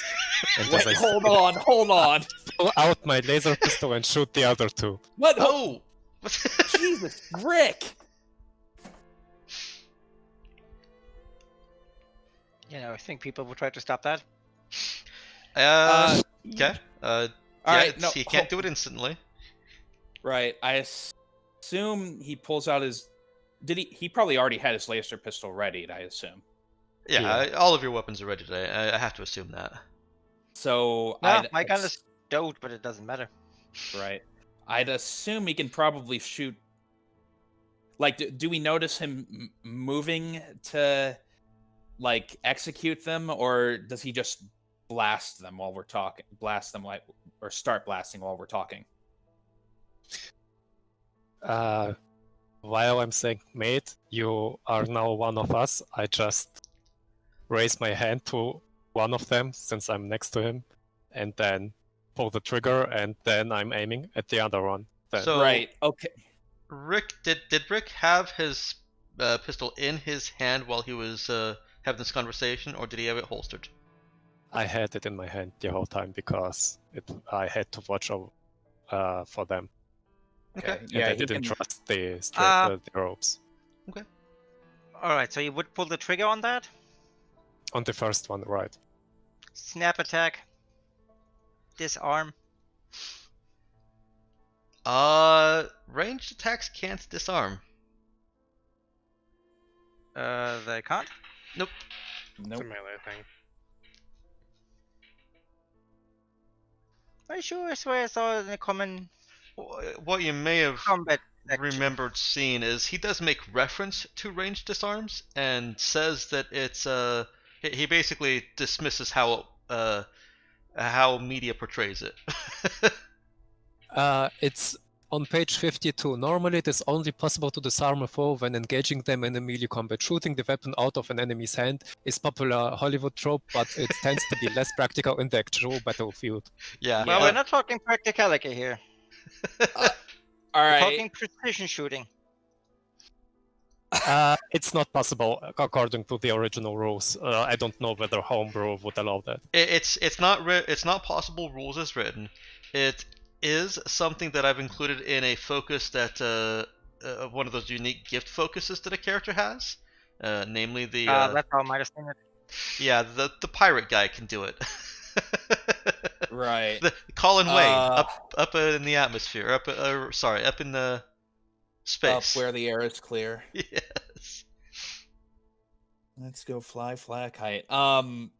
Yeah, no, I'm just Jesus Christ, Rick. Alright, I'm gonna I'm that just going case, to Hang on, one at a time. let's go ahead and say what Zhang is going to say first. Okay. well, if this arm's out of the think she would. Nah, she wouldn't shoot the leg. She would shoot the arm.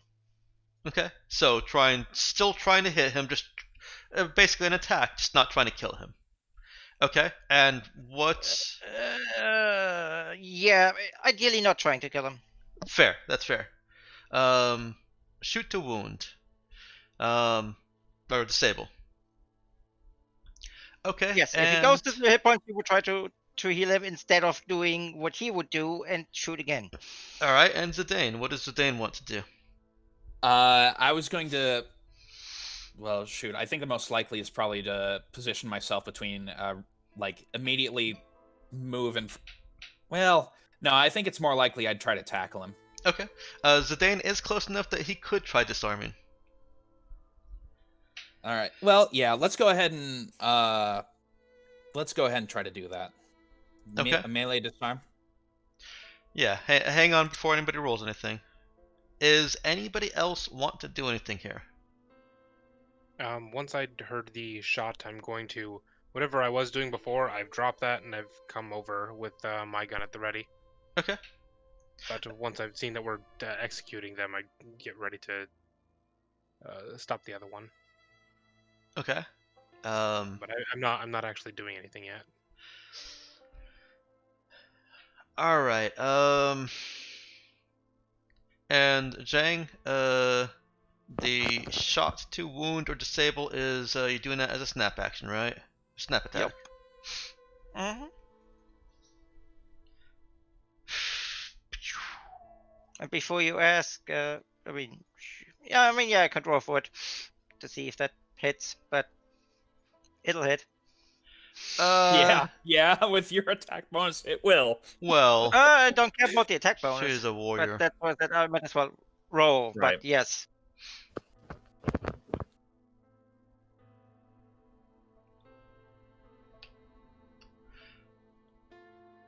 All right, let's do this then. Despite my distaste for multiple rolls, I'm gonna have you do multiple rolls. Okay. Zhang, go ahead and make a shoot dex skill check. Okay. This is your trick shooting.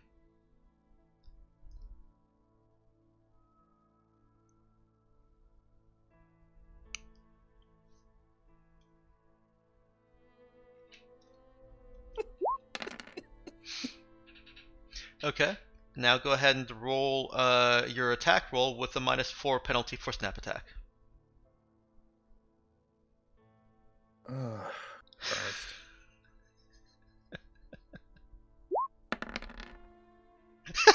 I've got the -4, but it's a 21, so. I see that. Oh. Okay. In all fairness, she would do damage even if she misses, so there's still that. So, I know he's not a warrior because he's a psychic. Okay. So that happens. Since it's a trick shot, may I make an evasion save? You don't need to. The trick shot skill check failed, and I'm not even sure what mechanic I was going to use if it had succeeded. The difficulty on that was 10. Mm. Okay, so that is 8 damage to Shuruk, and now let's go ahead and see what that melee disarm ends up doing. All right. I mean, if I'm already shot in the shoulder, was it the shoulder that I made? No, her attempt to try and disable him didn't hit quite how she wanted to, so there's no necessarily specific injury to his shoulder. But if I lose 8 hit points, I mean, I should notice that somehow. Yeah. Yeah. Well. I mean, it's next to half of my whole life, so I'd probably go down anyways. So that's fair. Let me describe what does come from Zhang. Nick, feel free to negotiate for any of this if you want something different. But what I'm going to say is that Zhang's laser rifle being a little bit more unwieldy than a pistol, doesn't quite hit the mark that she was going for with strafing a line of laser across hand and gun, if nothing else to make the gun less interesting to hold on to. What it does end up doing is flash superheated air right past his arm, searing painfully, but not necessarily debilitatingly, and cause Shurik to at least leap back or attempt to evade the fire. Obviously, you can't evade the light, but it's still a reaction that is naturally human to take. Yeah, we'll just say 3rd-degree burns or 2nd-degree burns. So Just there flash burn from proximity. is some burn to the skin, as well as quite a lot of strain as his muscles tense and try to leap him away. Well, I'd obviously not try to shoot the other one any longer, but kinda look at Zhang. Zidane, God. your disarm attempt succeeds. As long if Zidane is still trying to take his weapon, he gets it.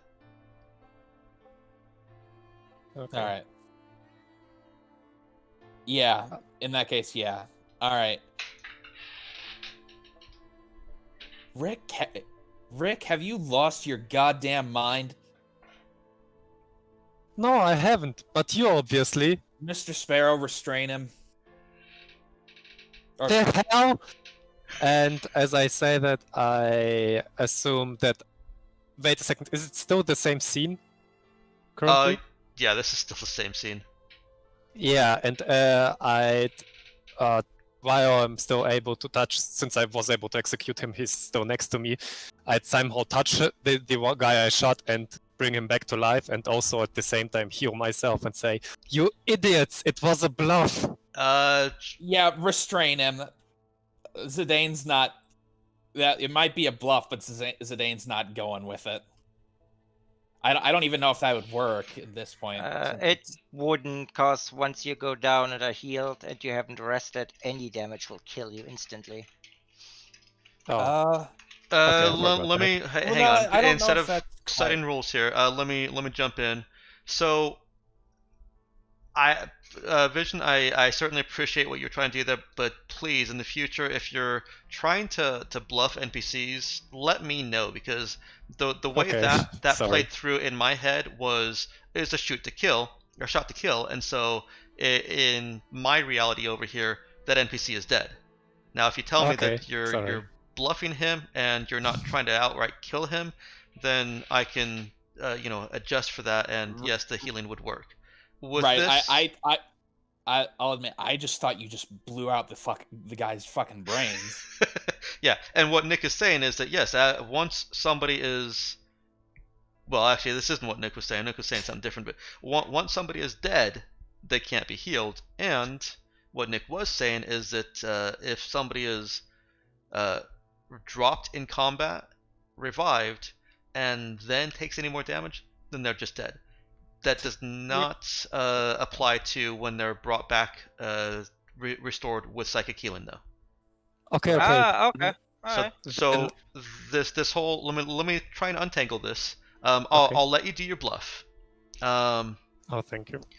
That I don't think that would have changed anybody's reactions, because what they're seeing is just the very quick flash and scream of a laser pistol as it sears into a guy, and he cries out and falls back. So it still looks like Shurik is did just kill him and is aiming his pistol at the other one. So Zhang's reaction and Zidane's reactions still fit within the narrative. Right? Yeah. Everybody cool with that? Yeah. Okay. Okay. And now we can go from there. Shurik, the narrative still creates this situation where Zidane may not trust Shurik to touch the the guy he just shot. So I'm gonna ask you guys that. Does Zidane try and prevent Shurik from reaching out to the guy he just shot? I mean, he ordered Sparrow to restrain him. Right now, I think Zidane's probably standing between.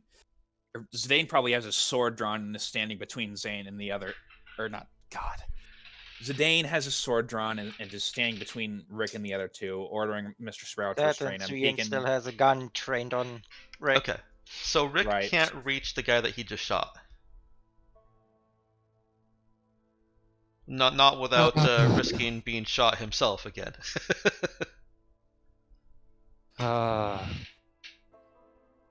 Like Zidane probably won't stab him if he reaches out to touch the guy he just shot, but I mean Zhang might shoot him. So I think she has made it clear that she absolutely will shoot him. yeah. All right, so Zhang absolutely will shoot you. Oh, you simple minds. And yeah, I'm ordering Sparrow to restrain him. Yeah, the Sparrow is Sparrow and Mr. Finch are restraining Mr. Rick. Yeah. I'm holding my hands up or behind my back while getting restrained and just saying, I could have saved him again. Is he From gone? you. Is he already gone?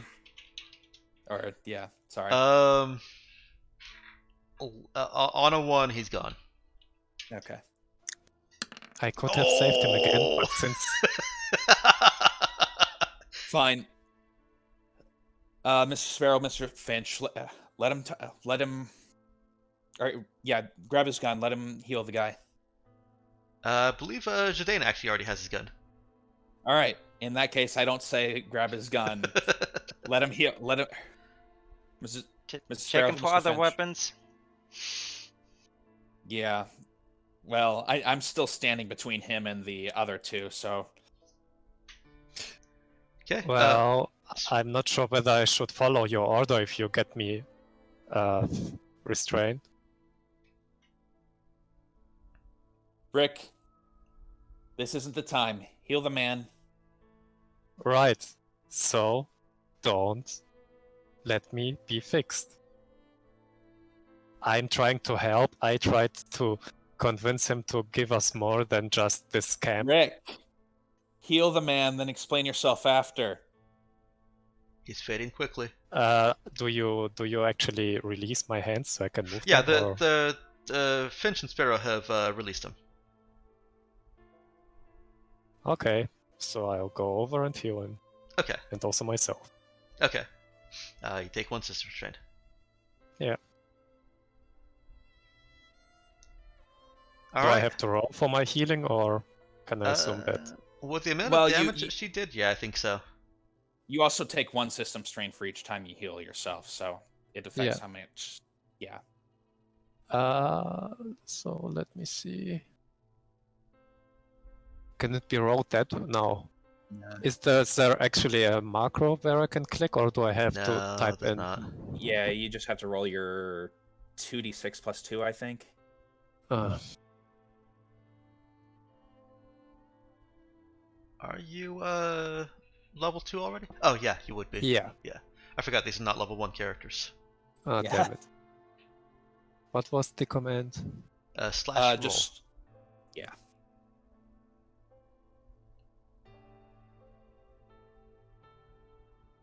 Ah.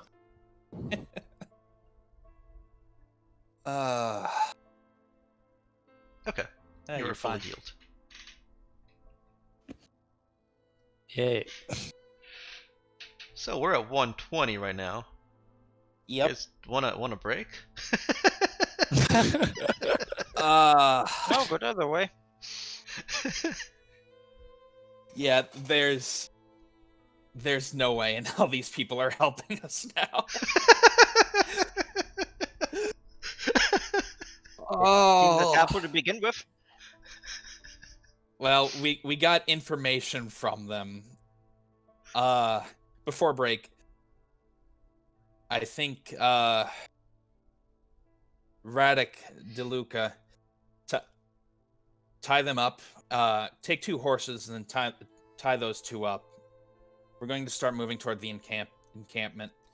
In half an hour, release them right after us. Yes, sir.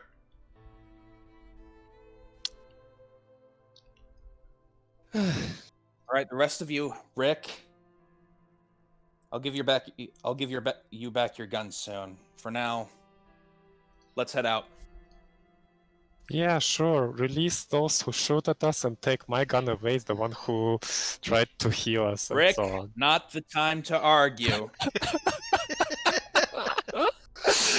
That was a comment, not an argument. Let's Sir. focus on Out of character. Fair enough. I'd say Let's that focus on getting off this rock. Come on. Yes, Nox. out of character, I would say that any amount of loyalty we could have had with these guys is foobar because they're watching us fight. Now hold on. I think Teague still has probably a good claim to loyalty. No, I'm talking about from the prisoners. Oh yeah, you're absolutely right. All I right. mean, in all fairness, they might have been less well disposed of us once we started shooting them. And I also want The rest I- threats. Once we started shooting and restraining each other, that was it. I'd What a also like military group. yeah. I'd also like to say that after that whole offense, Zidane has entirely forgotten that they're supposed to be mad at Zong still. Okay, so let's. I may have over planned content for this. So let's just take a 10-minute break if that's okay with everyone. That's perfectly fine. All right, come on back at 1:35. This is a disaster. Why are you Hey, shooting stop at me this at murder all? hobos. Why don't you let me kill them? I second we just kill them. Maybe not the one that we promised freedom, but I'm not a big fan of raiders either way, so you know. Oh wait, so you That's a actually good point. in case there No. might be a split decision making whether to let them live or not, then I would have it would be 50-50 as far as I see it. Hold on. The place is only 15 minutes away, so belay releasing them. Just tie them up for now. We can leave them. We don't have to worry about leaving them to die of exposure. We can just come back and take them again, I guess. Yeah, but if they manage somehow to escape and then get maybe to a camp to warn others to hunt us down, that wouldn't be dangerous at all, or am I saying it wrong? We can probably tie them to the inside of the pod. They're not Right. exposed and they're tied up to something, so they can't actually Right. get anywhere. Yeah, we can tie them up inside the pod and then just remove the ladder in the pod. Like they can't, then they won't be able to climb out. With the caveat that we remove all the weapons from the pod first. Right, obviously.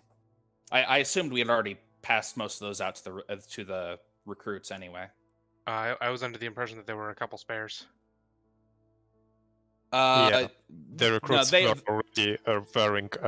already armored and with guns, and that these Right, 8 armors were leftovers. Right, they already have void carbines. I'm saying let's just hand out all the laser pistols to them as sidearms that we didn't take ourselves, and then just the armored undersuits don't really matter that much, but we can take them out too. So yeah, we can go ahead and remove all that stuff, and then just leave them in the life pod, tied up to various whatever, and then just go. Just a question, like, is it then better for your conscience? I mean, technically they're supposed to. It's not about or is that in character or out of character? Out of character. Oh no, it's not about conscience so much. because if I cared about conscience, I wouldn't be playing. Jai Rao would be a lot more moral than he is.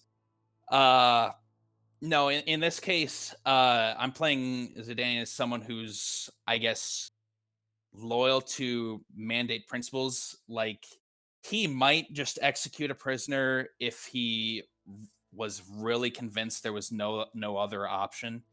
But under the circumstances, he doesn't think that's a legitimate response, and like it's entirely outside mandate standards. Like, they could very much be court-martialed for that.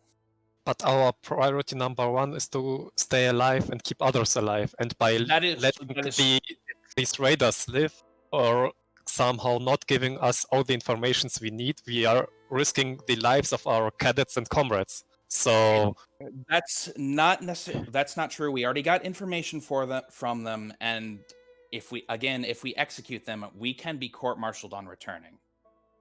And once again, they requested us to let them go somewhere where they didn't want to say us where they wanted to go. So it's obviously... We didn't really answer.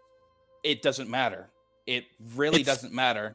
So it doesn't matter if they would be able to get to their camp where more raiders would be waiting, and then try to get. We're not letting them go.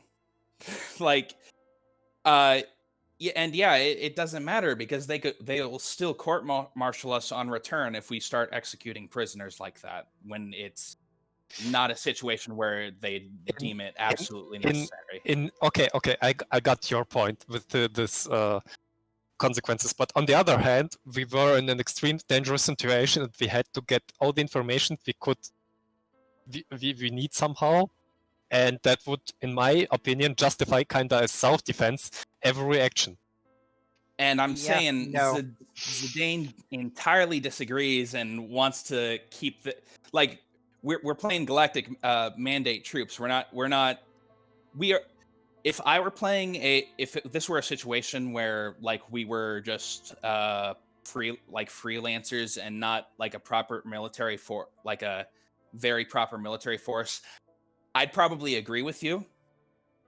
But we are playing recruits of the Galactic Mandate. We have to play by Galactic Mandate politics, basically.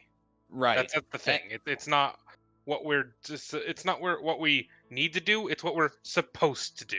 Right. And that's how I'm playing Zidane. Like, he's a Galactic Mandate soldier, basically, and he's following their policy that he was trained to follow. Okay. Does that make sense? Maybe you should then, in character, make it clear for Rick, who assumed, as I did, that every action is justified to save the crew and the comrades. So if it's not the case, make that clear. Maybe he would be murderous. Yeah, I'll try to explain it to him when we come back, or when we break back in. Okay. Is that fair? Yeah, I'm sorry if it seems like we're just targeting you. I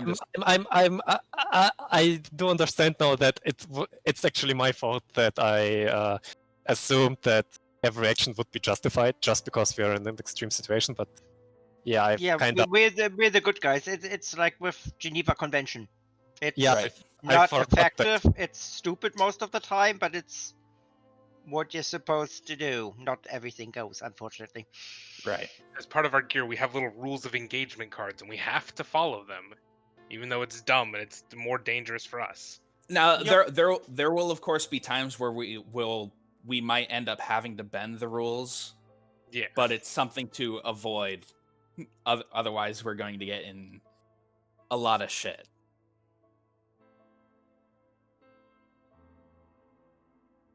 Yeah, that's unfortunately the downside of playing the good guys. You can't just murder everybody. Yeah. But there is good news. In our main campaign, we can do that. Nope. And I assure you, Jai Rao will be more just mildly annoyed instead of, Zane, like, seriously angry about it. I was gonna say, If Walter doesn't endanger the crew doing it, the android doesn't care if he kills millions of people. That's fine. Right. Doesn't matter.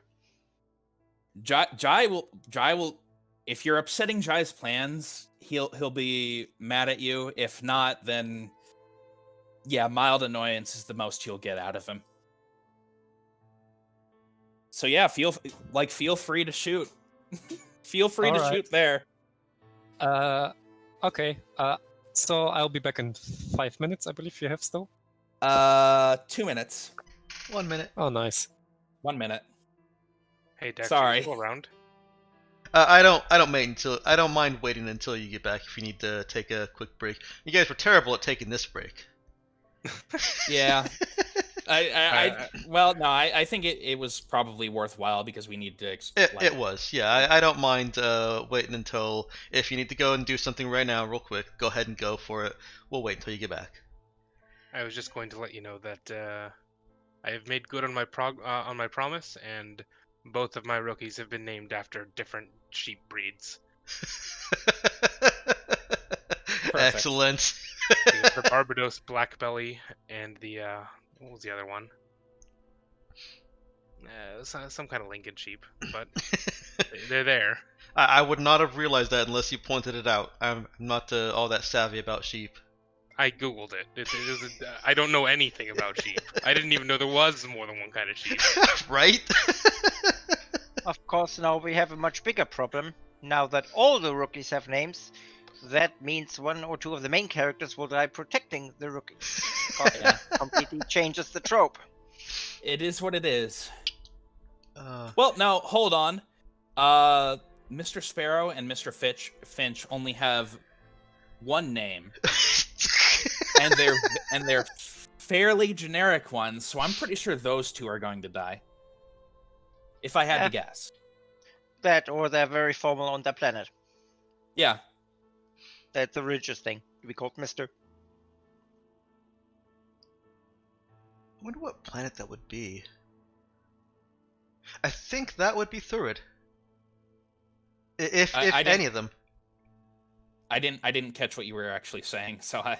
They're very formal on the planet, and do go by Mr. Finch and Mr. Sparrow.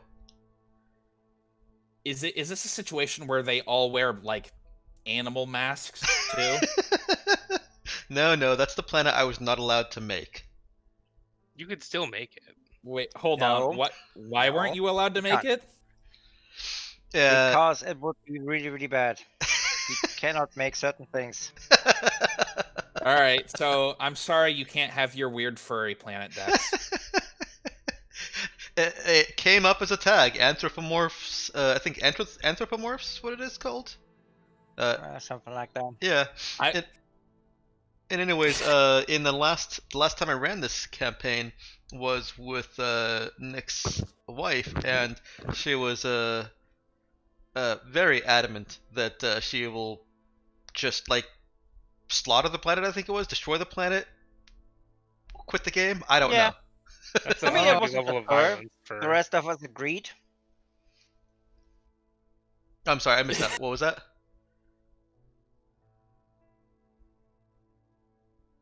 Knox? Oh, I said that's some heavy level of violence for a niche community. And I also missed what Nick said. But that it wasn't just her. We all agreed. I don't remember you all. I think you all agreed just to placate her. No. You have to. You're her husband. You might have noticed by now. I totally don't. No matter what negative consequences arise for me. Oh, I've I seen it. stick to my guns. I've noticed. Anyway, all crew member of the Raza are now instructed to wear fursuits to spite you. I actually don't have wouldn't have had a problem with making an anthropomorph planet. I had some ideas running, but I did decide to go ahead and roll it as something different. And I think what I rolled it into turned out more interesting than anything I was coming up with the anthropomorph planet. The problem with it is there's so many tropes out there and like stereotypes that just about anything that you can do with the planet is either one of them, or it's deliberately edgy so that it's not one of them. Nah, Which makes I it a mean, trope it's again. important to remember Yeah. that, like, something they always say there is tropes are tools. Yeah, Like, but there's nothing wrong with them. no, It's absolutely. just I think it just it went a little bit that they go a little bit too far in. I don't know. mhm. It seems strange. That's fair. And so, like I said, I liked what I came up with for the replacement of it quite a bit, and went there. What was that? I believe that was Eligara. I didn't even know that we started the break. Oh, yeah, that's because a couple of the players are terrible at taking that break. Just kept talking. Yeah. Just kept talking game. Do you still need to go do something? Really? If anything, I would have just left the room to grab a snack. Okay. That's like a 30. It's like a 15-second endeavor, considering it's right outside the door. All right, perfect. Time's running. I think we're all back then. Yep.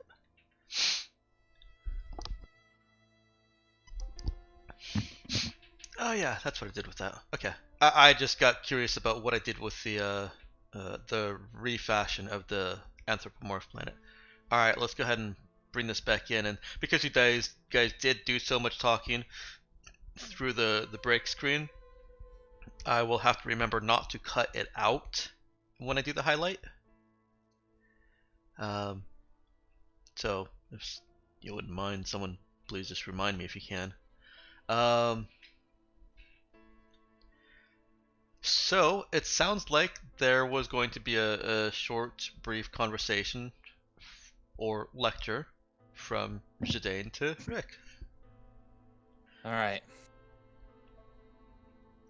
Rick, do you know why I pulled you away? Why I didn't allow you to go through with with your plan that you didn't tell us about? No, Cadet Zidane. I thought I'd do everything I can to ensure our safety, and you're stopping me from that. I understand that, Rick. But you're a mandate soldier.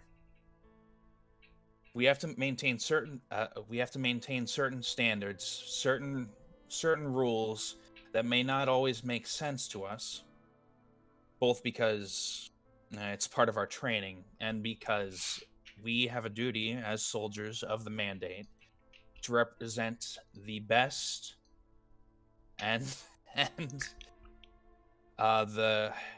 what our higher ups think is the most important traits of soldiers of the mandate, even in dangerous situations, even in situations like this, whenever we can. But in this situation, don't we have to protect our comrades, sir? We do. Isn't it the highest priority for us? So every measure is justified for the sake of our safety and our comrades. It's the highest priority, Rick. But that doesn't mean we can defy the laws and customs that are supposed to be instilled in us as mandate soldiers. We still have to, as best as we can, abide by the laws of war. But those men tried to kill us, and they have information that they don't want to give to us, like where they wanted to go next if we would release them. They might go to a camp, inform other raiders, and go for us. They might, Rick, but that doesn't. They might, Cadet Rick, but that doesn't mean we can violate the rules. That doesn't mean we can break the laws. If we do that, we're no better than any any 2-bit pirate.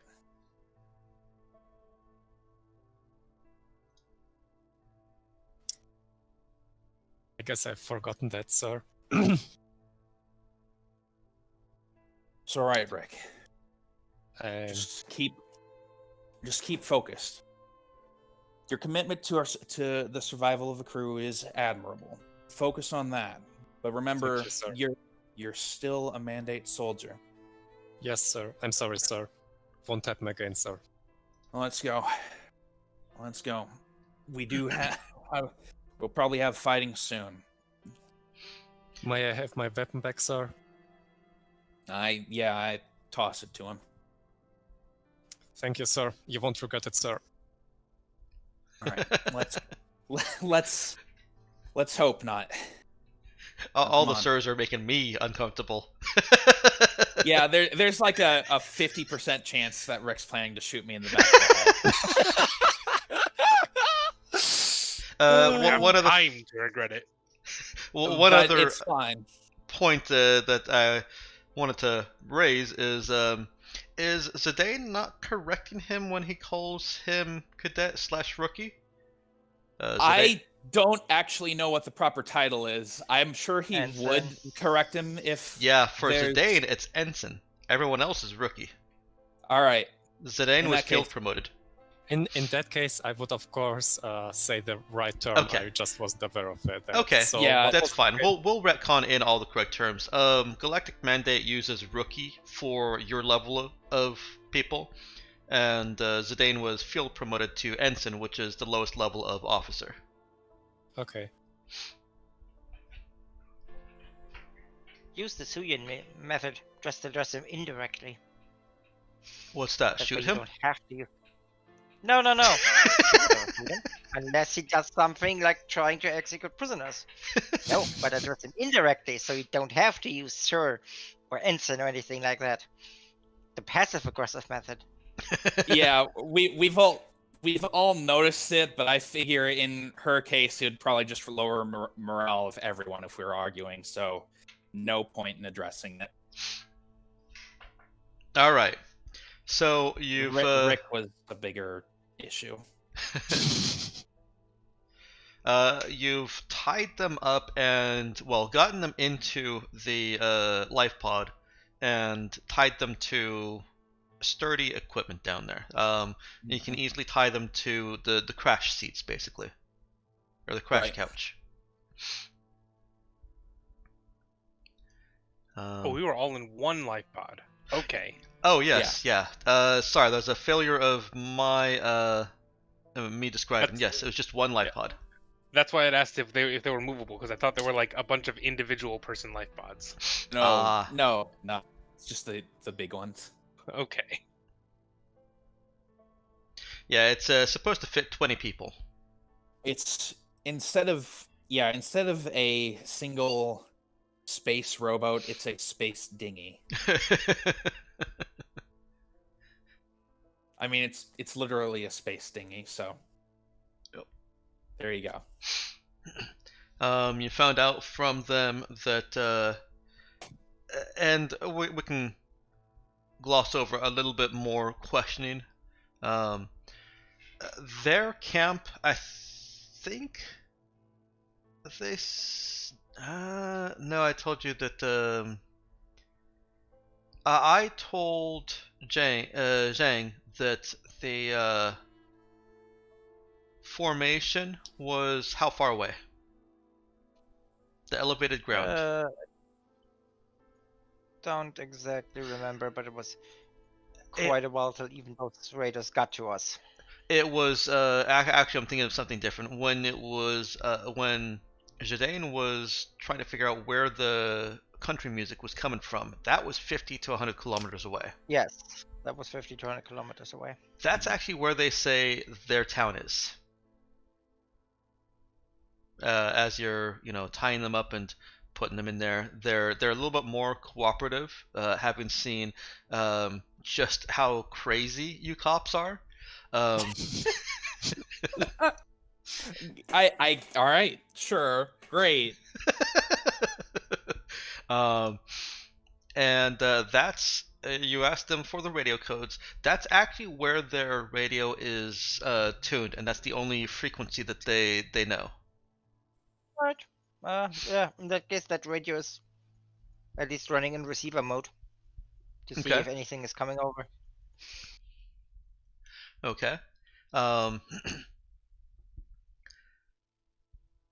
And they give you a little bit more specific directions on the camp that they came across, and also give you some information that makes it real easy for you to get there. They just came from it, so you can just follow their hoofprints.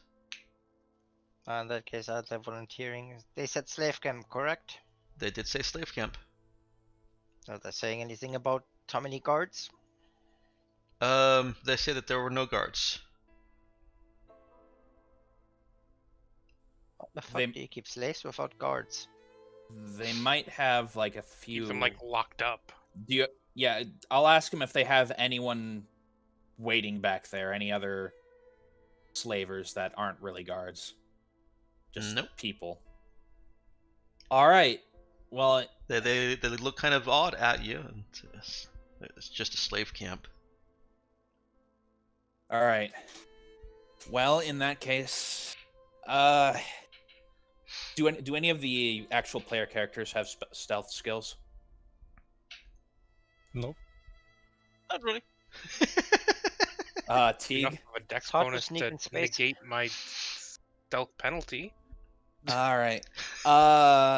But survival skills, Rick has that. Yeah. All right.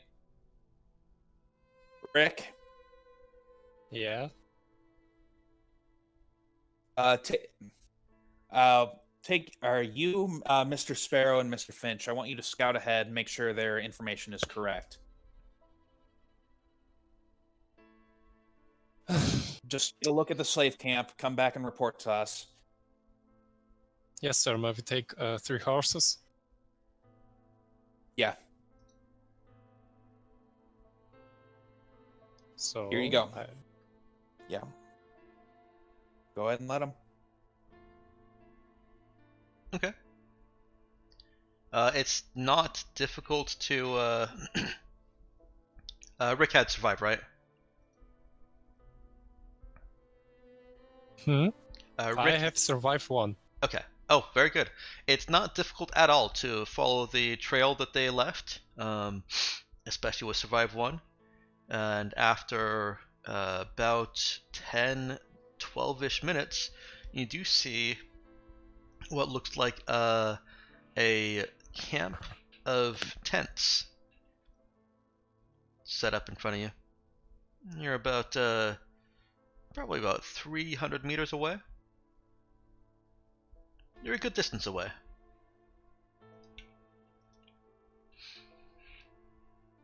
I'd like to scout whether there are patrols. You don't see anybody patrolling. You see a handful of hang on a second. A handful of men that are appear to be digging.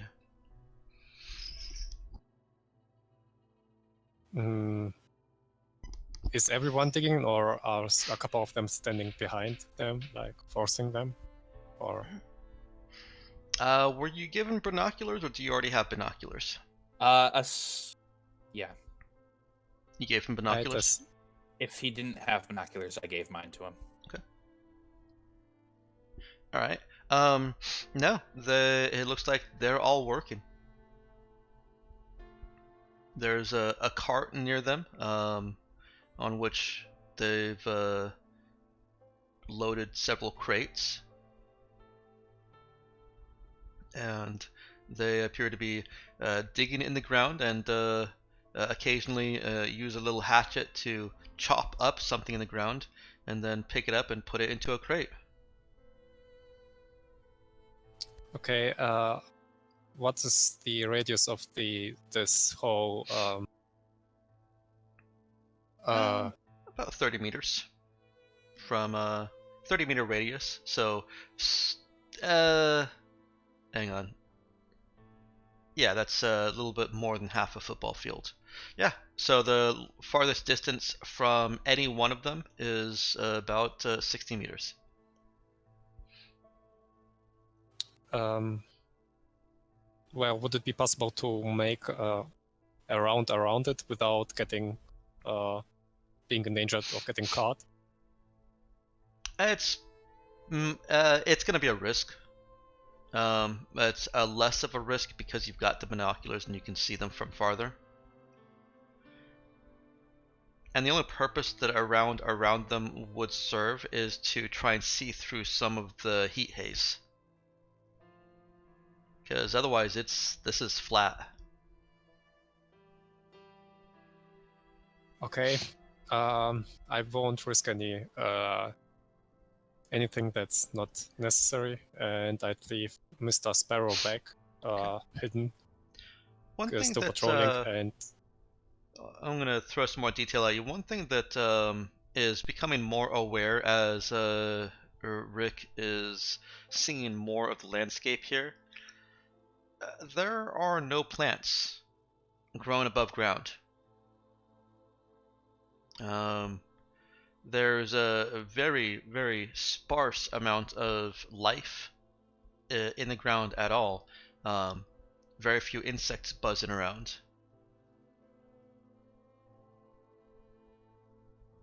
This is like, although it's not all dunes out here, it's about as lively as dunes desert. mm-hmm.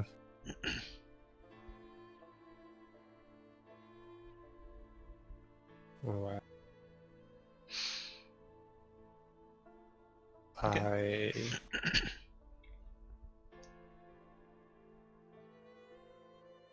We have functioning comms between each other, right? I believe you're out of range of them, but yes. Yeah, it's limited to 300 meters, you said? Yep, 300. And we are currently how much meters away from the rest of the crew? Well, 10 minutes on horseback. I think 10 minutes just walking would get you farther than the 300 meters, but I'm not entirely certain how far. Let's say walking pace of about 3 miles an hour. Divide that by 6. Yeah. So 0.5 let's miles. see. That's about 1 click. Yeah, double that because they're on horseback.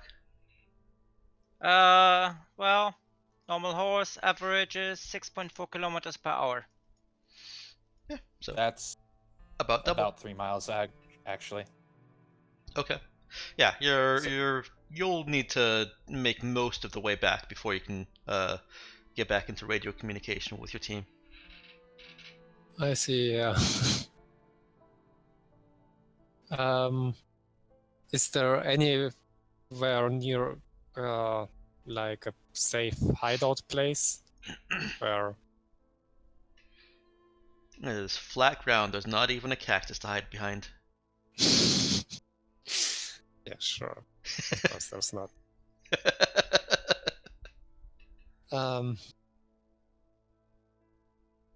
Yeah, I'd not approach them. As planned before, Mr. Sparrow would be left behind with as much water as we would leave or need to get back, only the minimum, and the rest would we would give it to him and tell him to turn on the comms and to wait for us. So you're only taking as much water as you need to travel back and leaving the rest that you have with him? Yeah. Okay. You only need a sip to kind of keep yourself going throughout the day. So basically you guys, Mr. Finch and you both take a sip and then leave the water with him and return to your team. Yeah. Okay. And I report to Mr. Zidane the whole situation and that we have an observer looking at this camp. All right. So let's recap. There are a bunch of tents. There are some people digging. Right. And it didn't look like they were forced to dig. there was no patrols, no one standing behind them or whatsoever. Did you see how they were, I guess, dressed? Yes. I imagine I would have seen that. Yes, you did. They were dressed appropriate for the weather with light reflective clothes. So they might be slaves, they might be laborers, they might be slavers. How was their water situation? Yeah, that's a good question. In the cart that they seem to have, there were some Excuse me. There were some jugs that looked like they could be water or ale jugs. Probably water. All right. What kind of cart? It has 2 wheels and no engine. Yes, but was it wooden? Was it more light sheet metal? No, it was wooden. Something more engineered than that? It's the kind of cart that you just hitch up to something and drive away with. Okay. It had some metal reinforcement, but otherwise was made of wood. Okay, so there must be plants somewhere on this planet.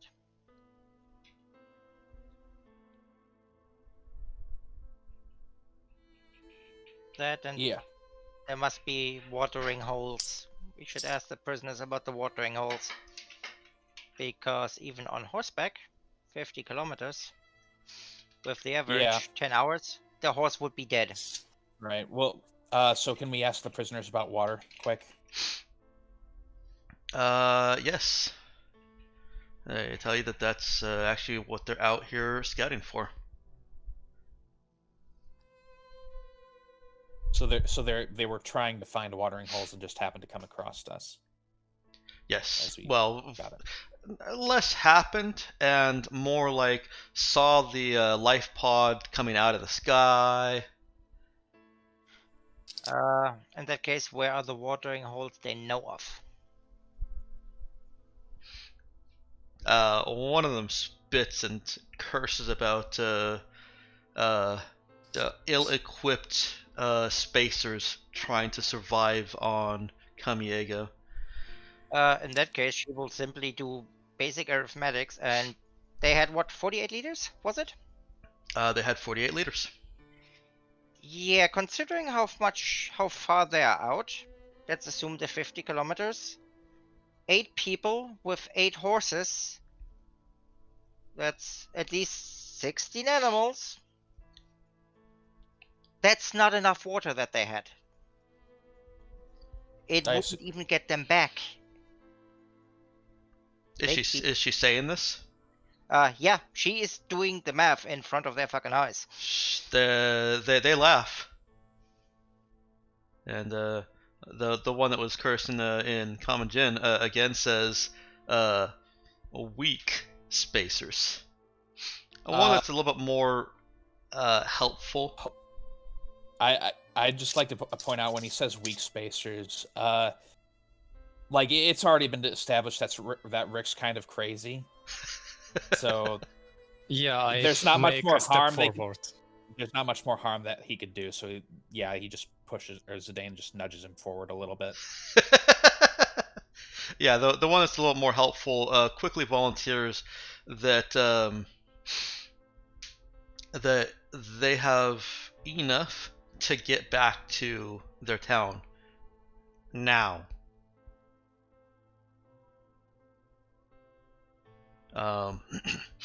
But only if you know how to navigate Kamiego, and clarifies his ruder compatriots' comments as basically they frequently see people come onto Kamiego and think that they can survive the harsh environment and end up crawling back to a town if they even make it that far.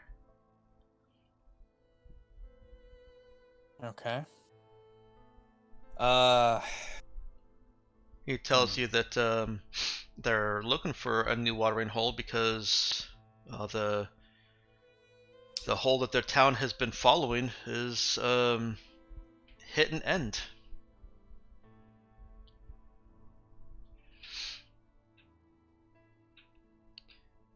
not hidden end, that their oasis is going deep.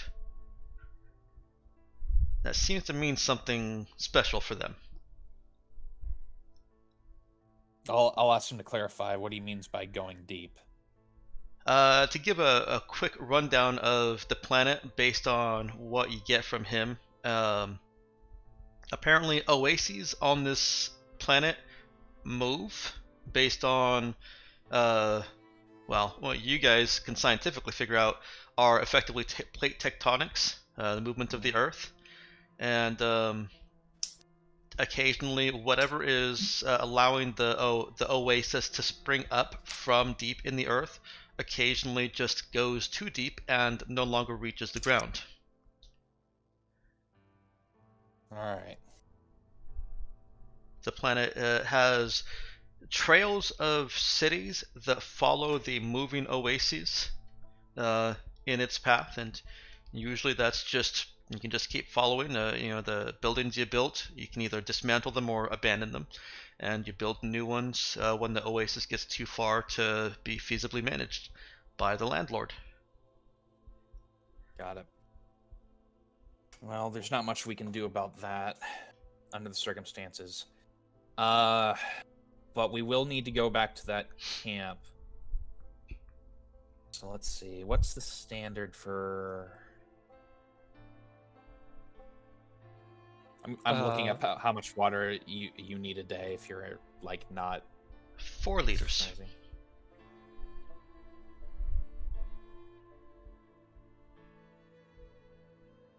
Yeah, a little less than 4 liters normally. Yeah. All right.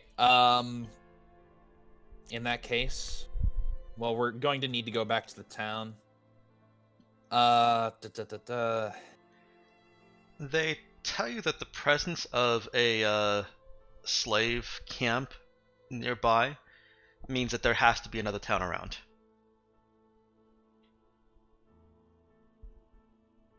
Water has to be Where? delivered from somewhere to the slaves. Otherwise, they I'm just sorry. Maybe I'm confused now. Didn't they come from the slave camp? die. They They did. came from a slave camp. Because there's a slave camp, there also has to be a regular camp with regular people. Right. You got to get the slaves from somewhere. Okay, I thought they controlled the slave camp. Oh no, these guys are from a different town, about 60, say, kilometers away.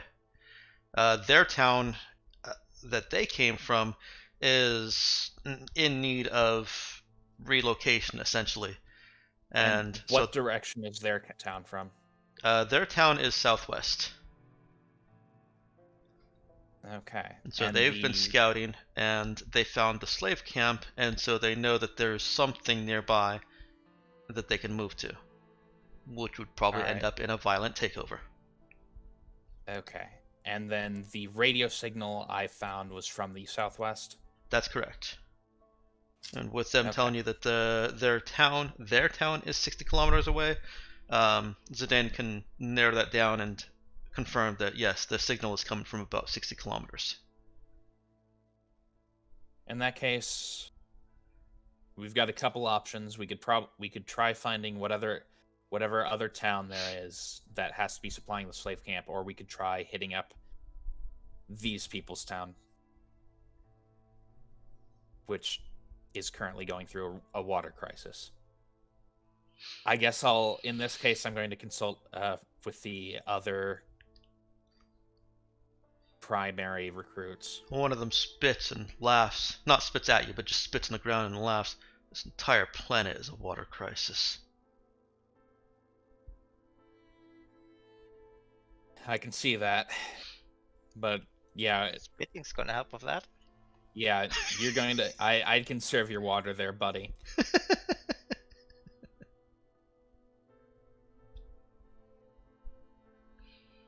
Alright, what direction you guys... what's your conversation? Deciding on our options. We could probably ask around at the slave camp, see if we can get directions back to their town, or we could... Well, we might want to stop there. We'll have to hit the slave camp. We just don't have the water. Yeah, we're to going make it to have to that long, especially not with horses. Right. Yeah, you're absolutely right. We're going to have to. I'm saying we can ask there for directions to whatever town controls them, or we could move on from there to see about these people's town because they definitely have communication equipment. Talk to the slaves, ambush the caravan that's supposed to bring them water and stuff, and then whip the slaves, take over the first town, take those supplies, and see where we go from there. All right. Well, let's ask him at the very least. Prefer to avoid engagement, but if like, all right, hold on. Actually, what's the galactic mandate position on slavery? Oh, it's Typically? definitely illegal. Yeah. Okay, that's about what I thought. As a quick aside here, if the people that we fought were slavers, correct? They're raiders. Okay. Yeah, they weren't trying to enslave us. They were just trying to steal our shit. Yes. Yeah, slightly less illegal.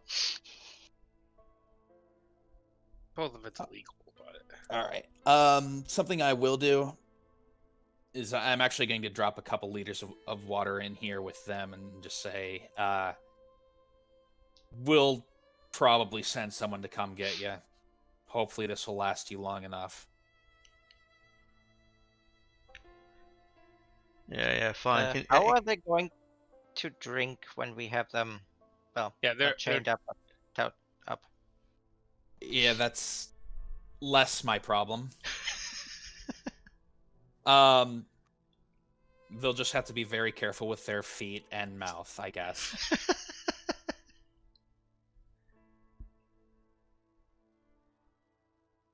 I'm sure they'll manage.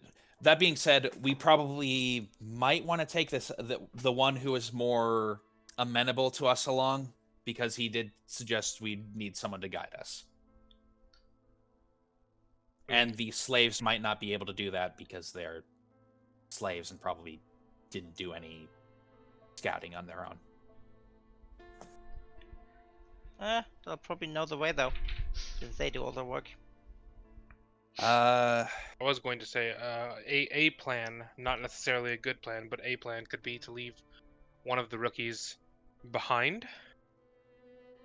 Kind of just to keep the camp, make sure these guys don't do anything. But immediate risk would be, what if more people come? That and there's nothing worth defending here. Just the standard. Well, we need our equipment is here, so. Well, the our radio communication. equipment.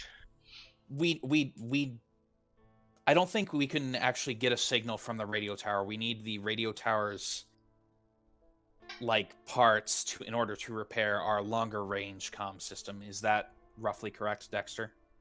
It depends on what kind of radio tower they have, what kind of equipment they have there. It's possible that this planet might have a radio tower that can broadcast past the atmosphere, but it's more of a long shot. You know that your shuttle, not shuttle, that your life pod comm systems can. All right. Are the life pod comp systems transportable? Can we bring that system with us for repairs? Or is that something that's stuck in the pod? That's stuck in the pod. Okay. So yeah, we may want to leave somebody here to defend the pod. Yeah, I agree with that. Need that.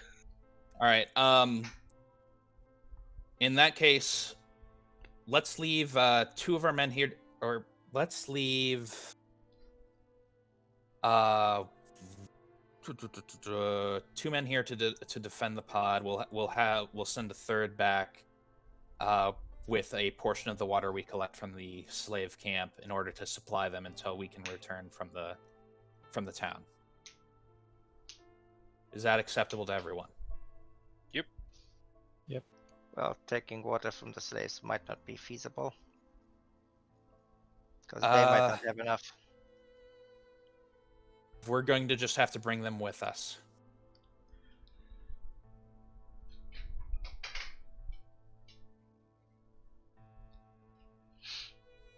All right.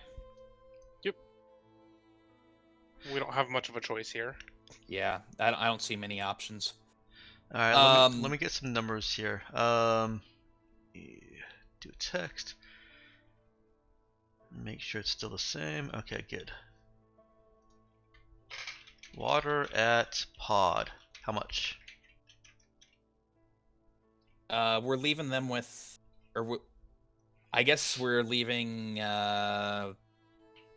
just 3 liters for the prisoners, and the actual rookies have 4 each for now. We're going Question. to This is a character sheet question. I know that I had planned for, or rather, I had packed 3 sets of rations. Does that contain water? Yes. Okay. So I also just have 3 days of rations. In all That's good fairness, then. we also have some water filters. Yeah. So we got some. But yeah, I guess we're leaving then 11 liters. Part of And- do we have any volunteers to stay behind from the rookies, I guess? Yeah. That's up to you guys as the players controlling the combat controlling the rookies. Let's say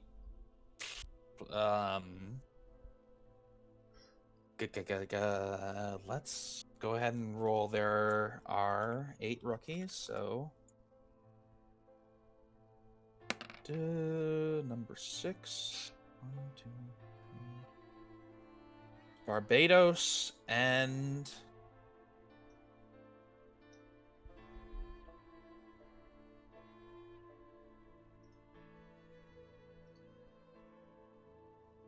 Mr. Sparrow. All right. Barbados and Sparrow, the dream team.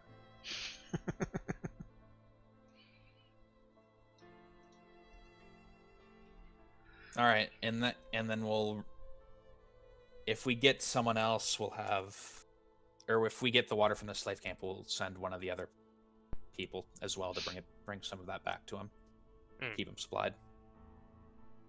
All right, so let's the rest of us move out, and I guess prepare for combat. I don't know if any of non-slaves there have weaponry or not, or if there are any non-slaves there, but we'll see what happens.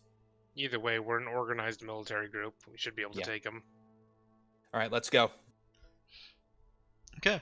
You guys are able to double up on the horses, so that nobody's walking, and reach where Mr. Finch is still currently on lookout. Takes you about that same 10-12 minutes. The horses are uncomfortable for all of you, except for Abs and Sieg. Everyone else, though, this is not comfortable. This is very uncomfortable. Well, we deal with what we got to deal with. Apparently, the Galactic Mandate doesn't think horseback training is important for its space navy. Yeah, you can write your congressman. Yeah. Say, not many cavalry charges in space. And which I think is a damn shame. We could change that. Oh well, yeah, Like- absolutely. The space All right, cavalry. I've got it. We'll outfit the horses with vac suits and jetpacks and launch them at other ships. You know what I think the horses would say to that? Nay. Nay. Well, fuck them too. But no, let's. All right. Okay, you see the same thing. You see, I don't remember if I gave you a number before, but it's 4. There are 4 people that are digging and filling these crates.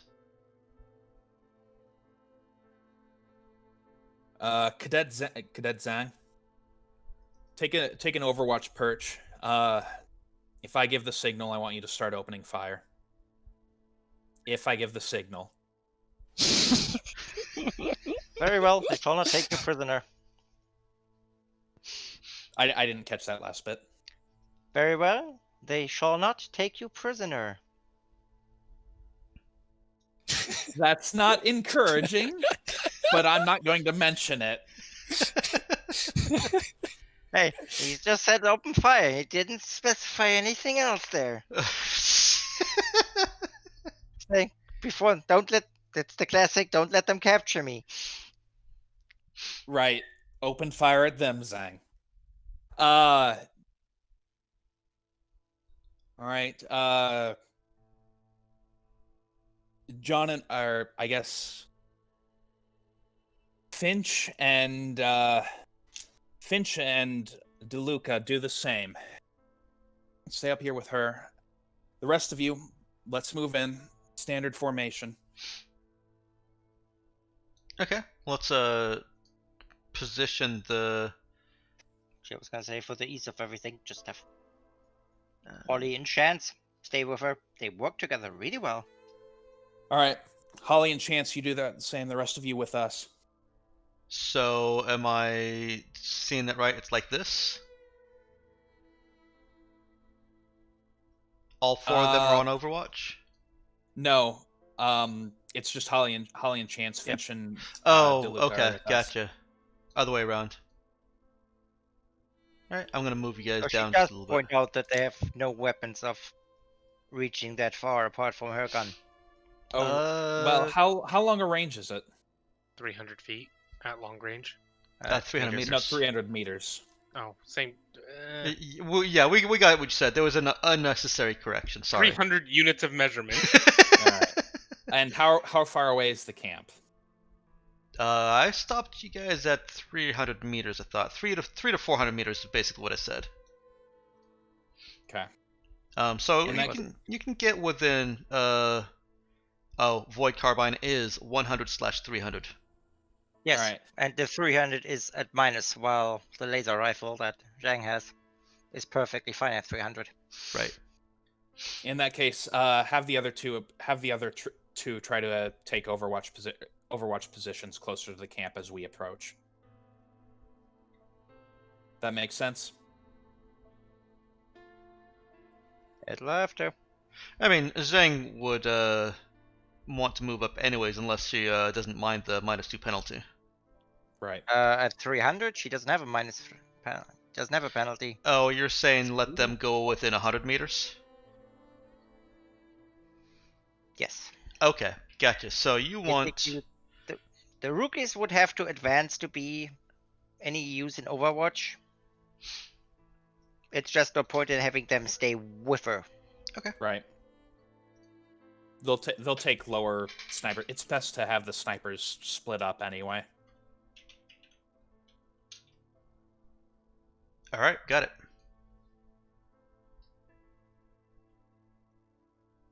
Why you do these things to me? Why do you do these things to yourself? No, I'm talking about There's moving the centimeters. token over my text. You all hate me. That's what it is. The laser beam that goes out a foot. In that case, there's also gonna be 100 meter between those two rookies. Okay, it's fine. Having them spread out like that was fine. It made more sense that way. Okay. And the rest of us are going to be, I guess, approaching. Okay. As you approach the camp, you do see that they look up at you, but continue digging.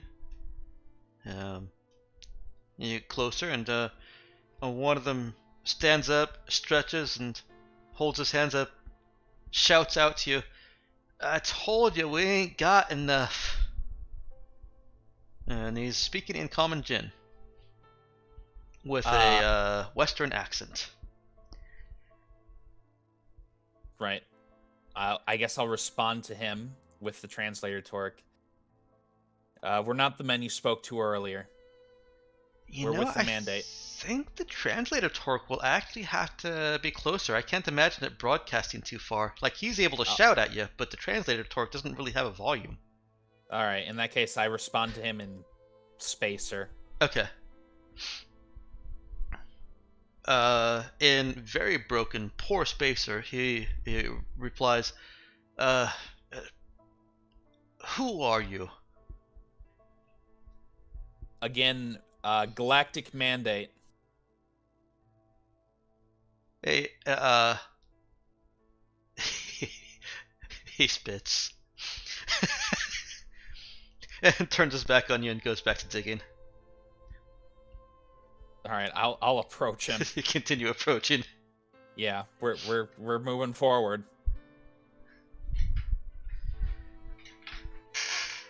He looks up as you're within conversation range, and waves you off. Go away. We don't need you here.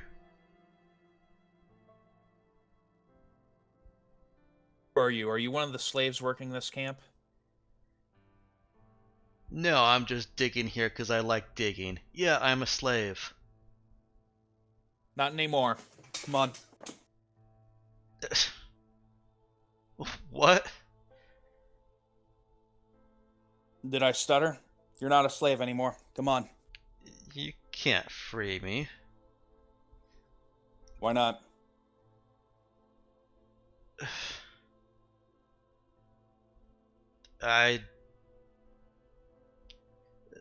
Do you have my papers? Do you have my wife? Your wife's being held captive too? We're not captives, we're slaves. Or is she, I mean, here? No, she's said snake sand. Okay. Where's Snake Sand? Yeah, looks off into the distance. From your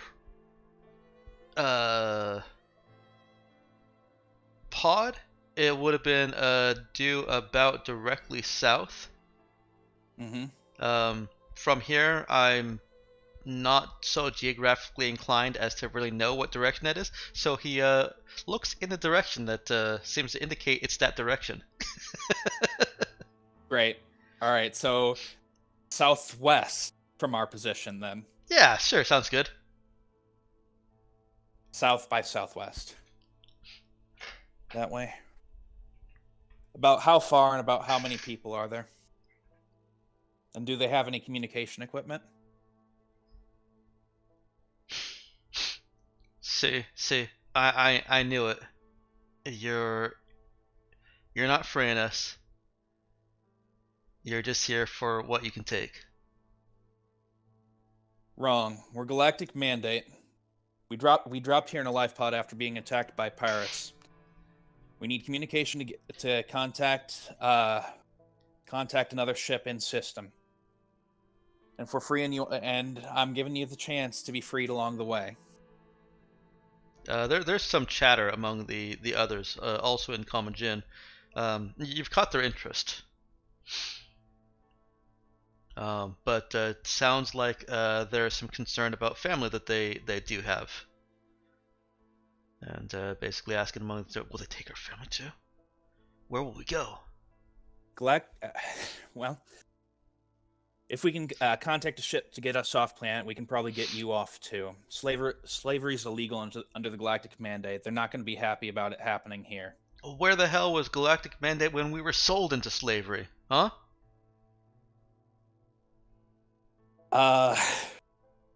Probably not in system. There's We're clearly have some endless space war. Yeah, there's clearly some lingering bitterness here. Why don't you go ahead and give me a skill check to see how Zidane's tone is navigating the words that the player is coming up with. Okay, let's go ahead and do that. What skill do you think is? Oh, you're using the lead. Very good. Of course, I'm. Okay. Riyadh's got a very commanding tone. Okay. Use punch; they'll never see it coming. You're right. I mean, sometimes you talk with your fist. Okay. The one that stood up and has been talking to you is definitely feeling some pressure from the others, and he relents. Says, Are you serious about trying to get us out of here and our families? Damn right. Johnny Our- or Raven. Ensign Zidane, and I'll hold out my hand, I guess, for a handshake. All right. He moves a little bit closer and shakes your hand. His hand is very, very dirty. Yeah, I'd imagine. You guys are closer now, and what you can see that what they're loading in the crates is it's a combination. They actually are digging roots out of depths of the ground. They're having to dig pretty far, and not to waste any space, they're packing the gaps between the roots with what looks like clay or mud or soil from the deepest depths. They're clearly casting aside the top layers, and filling these crates with roots and this moist dirt. So, what are you trying to do here exactly? Food, buildings. All right, Uh, that makes sense. mud gets baked into brick. The roots eat what we can and turn the rest into wood. Okay. Do you have any water? Oh, we missed our last quota. I'm gonna pass him. I'm gonna go ahead and pass him my water bottle. Okay. We don't have much. Just drink what you need and pass it around. They actually take sparingly, despite complaining about lacking water. They drink sparingly, and there's about a liter left when it returns to you. I'll go ahead and cap it and put it back in my bag. Okay. All right. How many of you are there in this camp? Just the four of us. How far away is what do you call it? Snake bite? Snake sand. Snake This sand. isn't one of your Western movies. I look skeptical at that, but let him go on. To be fair, this isn't a movie. You are technically correct. She's The very best technically kind of incorrect because correct. we have a survey scanner that records things. We're shooting the movie right here. Oh, so we've been filming all of this. That might not be such a good idea. No, it's fine. Yeah, he tells you that the snake sand is it's about an hour horse travel away, but that the landlord's kept men come by once a night to pick up the cart, and they drive essentially a jeep. Okay, that's Um, good to know. How many kept men are there that usually come pick this up? And how many are back at Snake Sand? Says that landlord always keeps a half of them at the Oasis. One of them says, "My wife is at the Oasis," or sorry, my brother is at the Oasis. And Raven nods, looks back at you, says, he'll send 3 in the jeep to pick us up, or to pick up the crates. Perfect. Good to know. Right. There's one more thing you should know. He says this after some nudging from the others. They have a machine gun on the jeep. That's great. All right. Still, it's very good to know. All right. I'm gonna, I guess, tap into my comms. Zhang, it's good down here. You can stand down. All right. All right. Well, we'll collect the rookies and, well, rejoin them. Yeah. All right. So we've got probably three men coming in a jeep armed with a machine gun, probably going to be swinging by tonight. Coming from a town about an hour away to the south by southwest. Right. Do they have any communication equipment there? No, they have a radio in the jeep. All right. Well, if they've got a radio in the station. I figure Gus probably has something.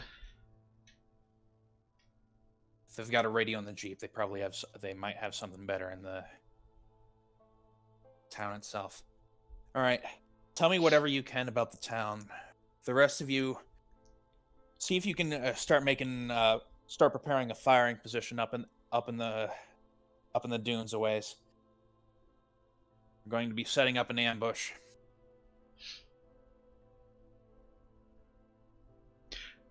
The dunes aren't. I may have given you the wrong image. The dunes are not very high. The sand that rolls here is maybe it rolls a meter, more like little waves. Okay. But is there any? You can still create a prepared firing position though. All right. Just so long as there's somewhere we can be concealed and somewhere we can, fire from. They normally just come with make three of more them. sense to split things. Yep. One fire team and one team right here. Well, we can probably have. Well, as Yeah, we slaves. can. It'd probably be best to have people hiding in the tent. There's only 4 people here, so they'd probably notice extra numbers. Or at the very least, we can have 4 of us hiding as slaves and you guys hiding in the tents. We do have extra laser pistols, so we could have our recruits hand those out. If they have a radio in the front seat, what are the odds that they call for backup once combat starts? That's why you have a team right here to knife him.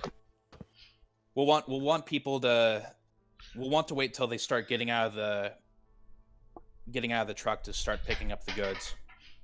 So once they do that, we can launch their assault. Sorry. Well, do they actually load the stuff themselves, or do they have the slaves loaded? I guess, yeah, that, and then do they get out of the jeep at all to talk to you before loading starts? No, they don't get out. Just bring the jeep around and tell us to hitch the cart up to it. All right. Just a question. Would it be possible to build an interference signal device with the spare parts and toolkit or stack? If you had the creative focus, absolutely. Under the normal building equipment rules, it takes more time than you have, I believe. Yeah. Okay. That's fine. We can work with this, though. All right. We can dress 4 of us up as slaves. Let's see. Teague, want you, me,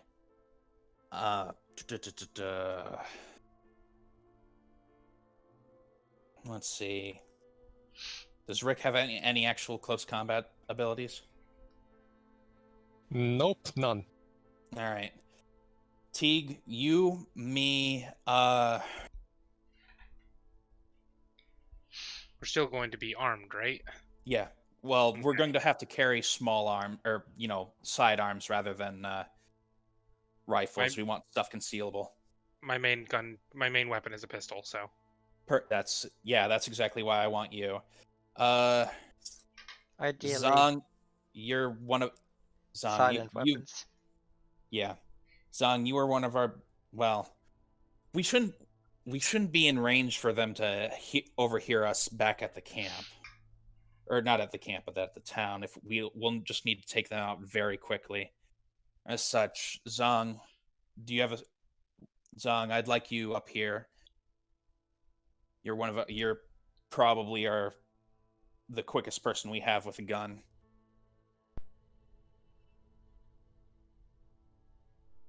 Normally, I'd want you on a. Sorry, I interrupted you. What's going on? Yeah, we'll take a fire team up the dunes. We'll stay concealed, and if one of them smells that something is wrong and makes a grab for the machine gun, we'll make sure that thing doesn't fire. That works too. You do that. In that case, let's go with Lincoln and Braddock. You stay concealed. You act the part of slaves with us. Those of you who aren't in the fire team up in the dunes, I want you to stay concealed in the tents. That includes you four. Please, We'll arm you. as you're doing this, as you're going through this, please move the tokens around to represent, groupings. Just All for right. ease of reference, so I don't have to try and remember every detail. Braddock. I think we want these four disguised as slaves, and the rest of these people in the tent.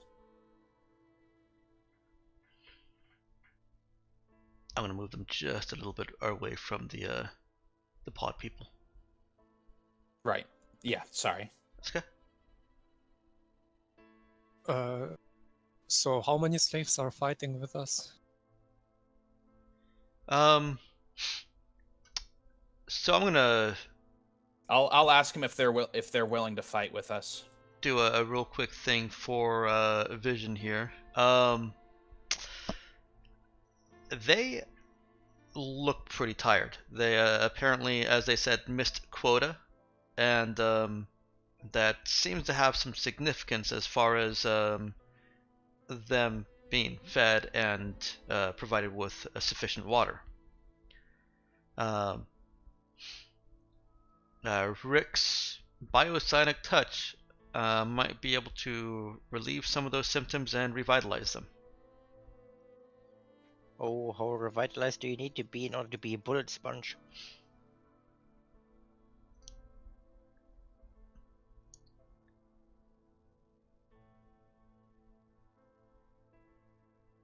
Vision.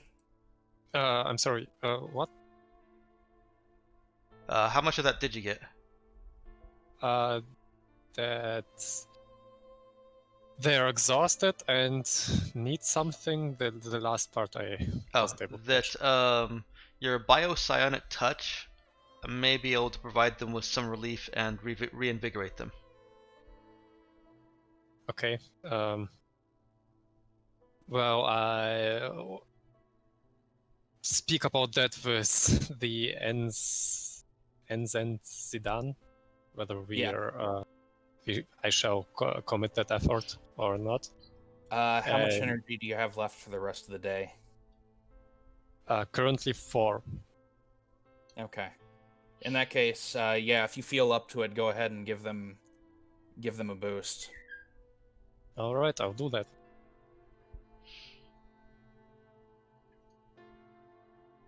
Okay.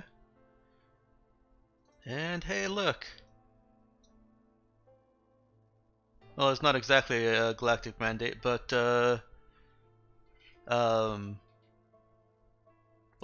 Rick has made a friend. Yay. A henchman friend. Yay. Only one? You are level 3, right? Yeah.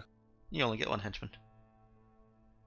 No, I wasn't referring to the focus. It was more a question about the situation itself. that whether the other slaves wouldn't actually also be interested in fighting besides of the henchmen. They would, however, it might not be in your guys' best interest. They're happy to receive weapons, but they're not combatants, and they are already appearing to be scared. Right. In that case, I'll hand out. We'll hand out a few laser pistols and say the rest of you. All right, you guy who agreed to be the henchman. You're the best. You're the best shot of these folk, right? Raven, was it? Yeah, I can hit a can. We could always give him the pistols we took off some dead raiders. I think the laser pistol would probably be a better idea, wouldn't it? We have more bullets than we have energy cells. And bullets are That's- easier to replace. That is true.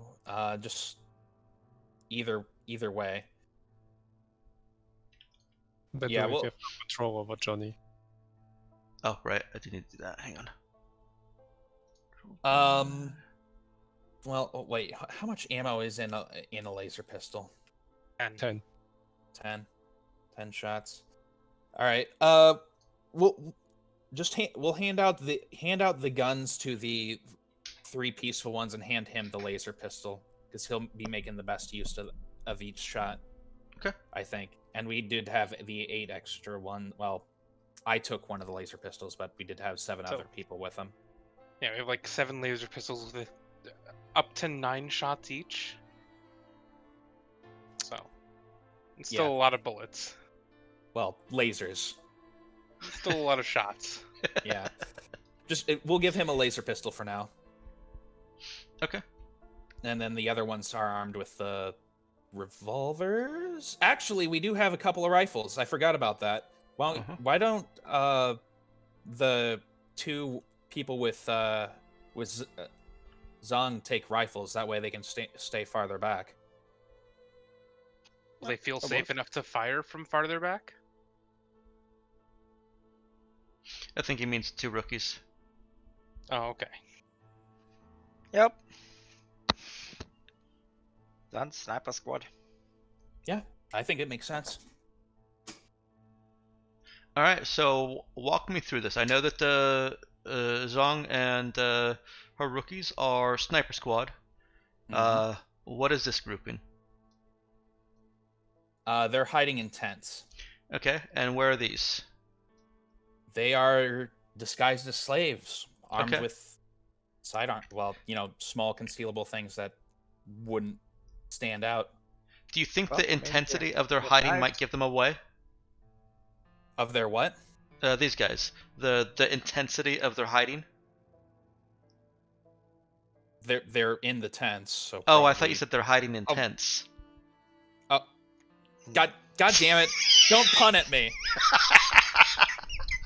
I mean, there might be tents, but it's not a tent city, so.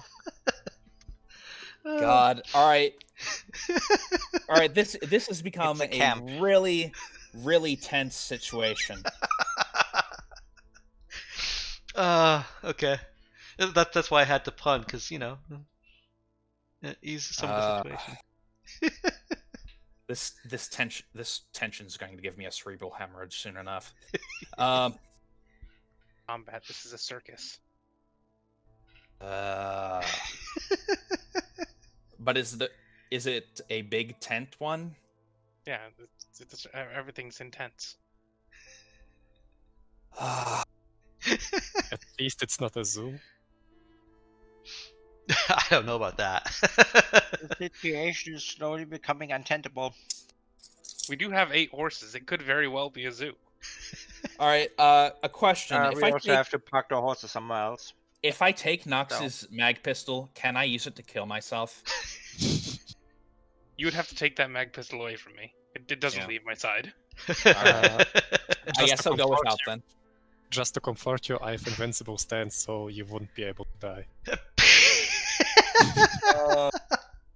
Yeah, sounds like my life. All right, But Give no, Zhang we- 5 we- minutes and we can do an execution attack. let's get away from the tents. All right. Except the people who have to be in the tents. So what do you want to do with the horses? We need one of the rookies to park the horses way out of sight. Yeah. I mean, since it's important for me as the biopsion healer, could you tell me the distance between each group and me, and whether I'm able to reach it within an X amount of rounds? It's a good idea. By the way, I will say that I had planned on maps for this, but when I found out that you guys were going all authority and henchmen, I was like, no, there's too many people. No maps.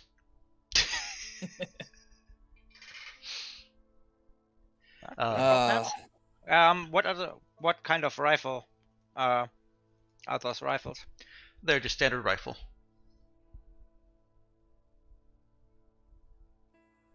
All right. So the Which is 200, the- 400 range. Yeah, the TL2, All around it's the literally start just point. called rifle. Yeah. It 1d10 should probably be plus called 2, hunting 200, rifle 400 to range. make it easier to identify, but Yeah. it's rifle. I posted the stat line in the Roll20. Yeah. Okay.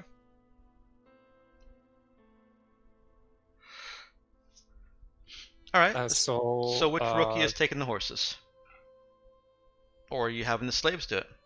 The non-fighty slaves. Actually, that's probably a good idea. Non-fighting. You- Well, Yeah, we could you- lose Don't horse trust them. at that rate. don't trust them enough. Yeah. All right. Give us slave a horse, and yeah. All right, Mr. Finch, why don't you take the horses back out of the way and keep them out of this situation? Wait a second. Okay. On the other hand, is Mr. Johnny Raven is he as good as our rookies in shooting and so on? Exactly as good. He's a martial human. Mm-hmm. Oh, okay. Yeah, then. Technically slightly Never mind. better since he has a laser pistol. Yep. Or shall we give him the rifle? Nah. We'll keep everyone with a void carbine with the void carbines, and the people with the rifles are the people who have to go with the song for the sniper squad. Okay. All right, you've got yourselves set up. I'm going to move this one more time. These are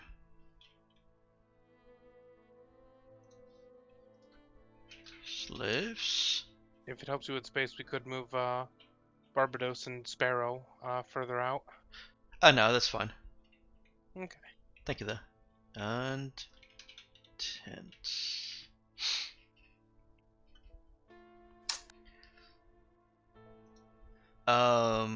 The distance between where the slaves are digging, or your supposed slaves, Mhm. and the tents you can set that up to be 10 meters. They're digging all over. I gave you a radius of 30 meters before, and they're digging in pretty much any parts of it. So let's not worry about the actual distance between pogs at this point. We'll just keep the grouping. But at any point, Shurik can reach anybody in the tents or anybody as slaves with one move action. And Okay. we'll, as long as you give some instruction to the rookies and Zidane of how far away to, stay, don't go farther than this, then they can maintain that distance. I'd say not farther away than 100 meters. Okay. Yeah, that's definitely their digging site is not even going that far out.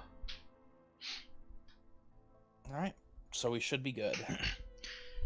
Okay. You guys, let me ask real quick. It is 2:53 right now. Clearly, this has gone a little bit longer than I had planned. How how much later can the four of you continue? However late this goes. I'm not doing 6:30 anything your tonight. time. Okay, so that's another 3.5 hours. Vision, Nox? I have technically no limit today. Okay. I have a good 4 hours before I have to leave. Okay, Alright, so we're fine. And you guys are all okay with continuing it until we finish this?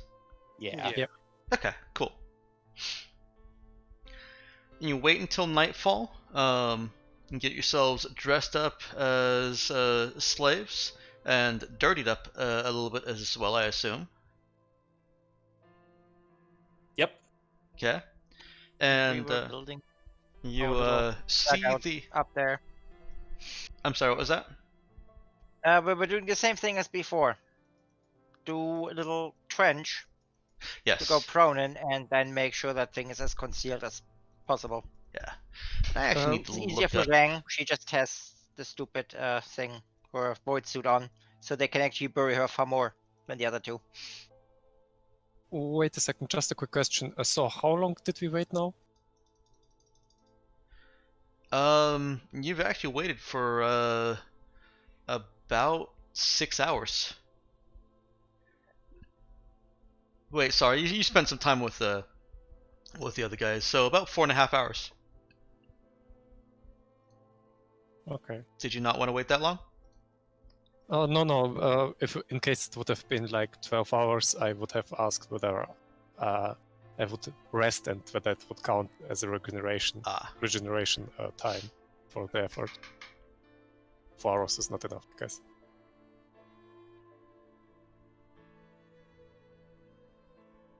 Okay, yeah, and the prepared firing position doesn't really have any requirements to it, just sighting fine. and setting up a rest. Yours, however... Well, no, you can dig a little bit and get yourself some cover. It probably won't come into play. After the 4.5-ish hours, you all see a pair of headlights approaching the dig camp. Alright. Zidane keeps doing slave things. Okay. A jeep rolls up, and as it gets nearer, comes within about 20 meters, and then turns and slows. The back of the jeep is facing you, and so is the front of the machine gun. How is that set up with the machine gun? Um, Is it like a gunner's seat? no, there, or it looks like it's been kind of jerry-rigged into place. It's a heavy machine gun that has been welded onto the roll cage and framing of a Jeep in such a way that a man can stand and turret with it. well, that's what I meant. So it is a turret style with a gunner, not. Yes. Yes, it Isn't is. like an automated Okay. system. Yeah. Mm. Is Alright. it banned? It is currently manned and aimed, yes. Alright, in that case, Sujin starts drawing a beat on that guy. Okay. You hear the gunner say, "Hitch it up, let's go. You get all the crates. You get all your crates filled today." He is speaking in common. Zidane starts nodding and starts going to like, I guess him and the others, Teague and whatnot. Teague, are you going to help with the? Yeah, Cart. I'll help hitch the thing up just to get closer. All right. Oh yeah, Sujin is also assigning targets for rookies to basically sight in on. Okay. Mhm. Both of the men sitting in the jeep have cover. The gunner does not. That's fine. They're setting up execution attacks just to make it absolutely clear. I figured that. And I also appreciate you stating that. Yep. Would it be possible for the people in the tents also to set up for execution attacks? No, they have to be able to have direct observable line to the target. And unless they want to be peeking their head out and literally pointing a weapon at them. What about the tents? Aren't there like mosquito windows that you wouldn't necessarily be able to? Not on Okay. these. No Are there mosquitoes. mosquitoes on this planet? None that you've heard. All right. There are more bugs in this actual dig camp. Now that you're in it, but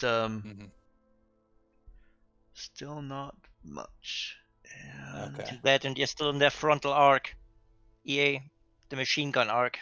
Yep. All right. So let's go ahead and start. What is it? You guys Start need a moving minute? to hit. What? You guys need a minute for execution? Yep. Okay. Well, we'll need more than a few minutes to actually hook this card up. So. Yep. All right. Yeah, just because we need more than a few minutes to hook the cards up doesn't mean that they need more than a minute to find out that we're not actually the slaves. hang Right. on. Yeah, but it means they're focused on the slaves. So we should be good. I can't actually see where it says 1 minute. I know it says that. Yeah, it's in I'll there get the- somewhere. Hold on. Common actions in combat. I mean, I'm reading the execution attack section. 52. Yeah, I'm already there. Oh, a full minute of Um, preparation. Maybe I should read the first sentence of the paragraph. Maybe. Yeah. Okay. All right. So we're drawn closer with the cart. They have their minute of preparation. We start hooking it up. They're actually yelling at you to hurry it up. Apparently you're going about this too slow. All right. I wave at them to acknowledge it, and we'll start bringing the cart closer. Okay. And- At, and at I- this pace, you will have hooked it up well before a minute has passed.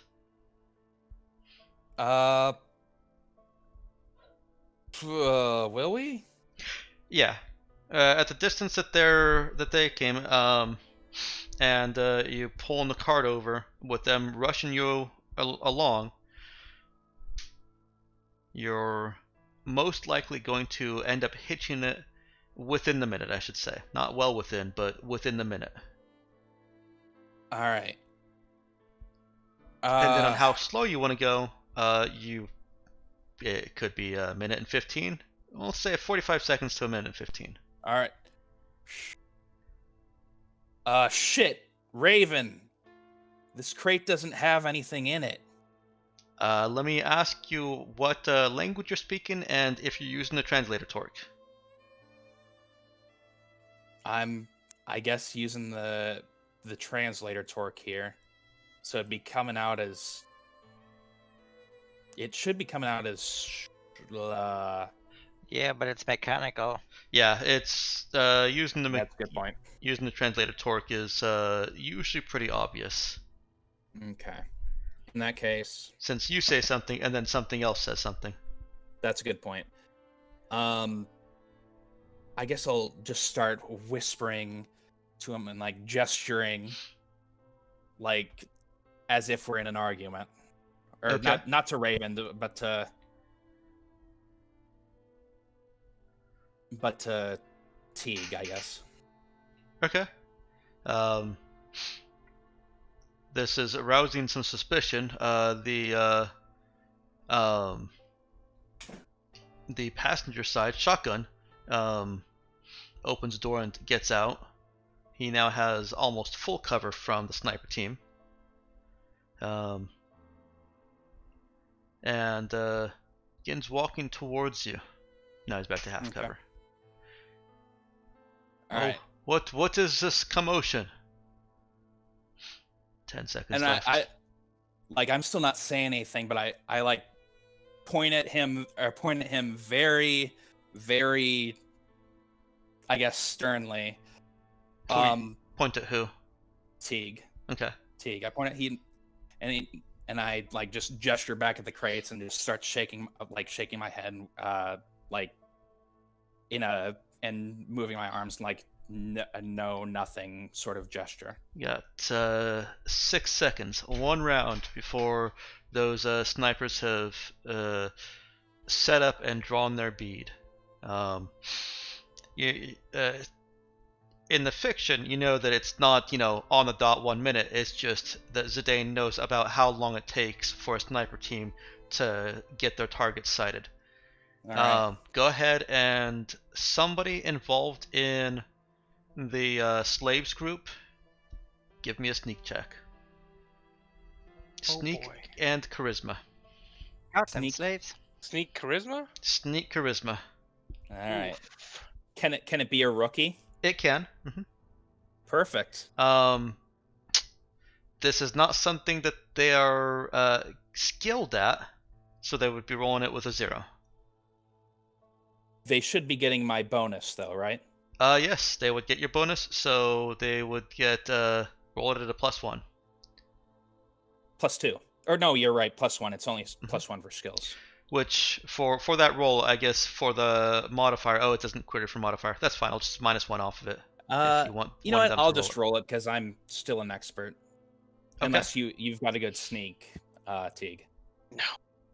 Okay. If it was Got sneak enough. dex, I have enough dex that it bypasses my sneak penalty, but it's sneak charisma, so. By the way, didn't somebody take the planner focus? I did actually. I forgot about that. I'd entirely made a forgotten plan. about that. Do I want to But be a nice GM and let you retroactively turn this into a plan? I mean, it was a big plan. We did have a planning session. God, Is this look, the part in the movie where you flash back Yeah. the planning phase? Yep. I mean, we don't even need to flash back. We had it in the thing. Yeah, you know what?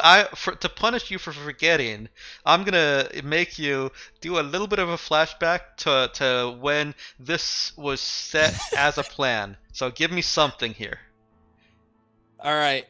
So basically, all we need to do is distract them, cause a bit of a commotion to slow ourselves down while we're setting things up.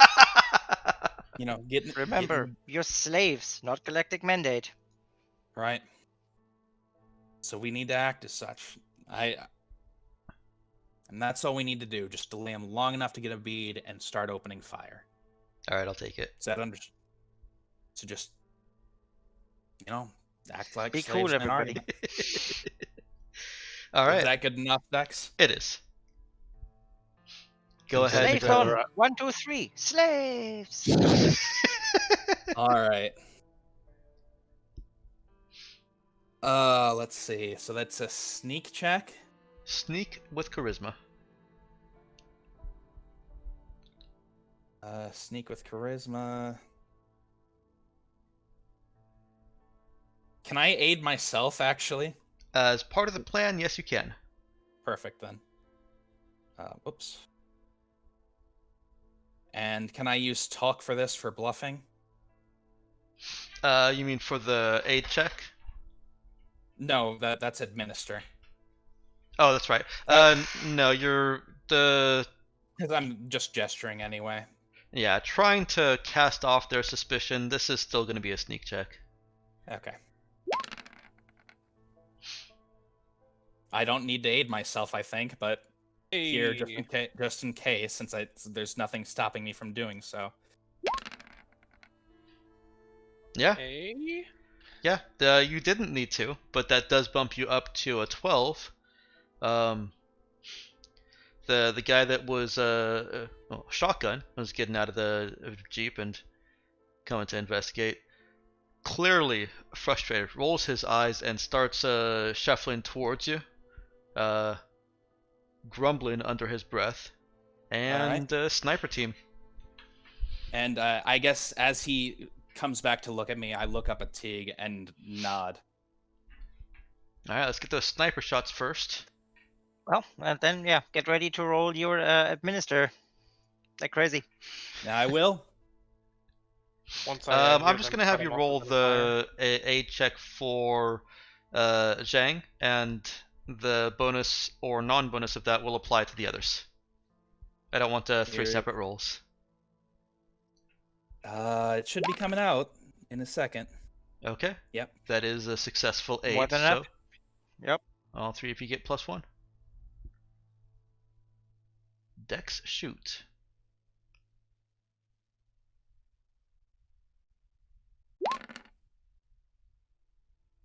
There goes the machine gunner. Mm-hmm.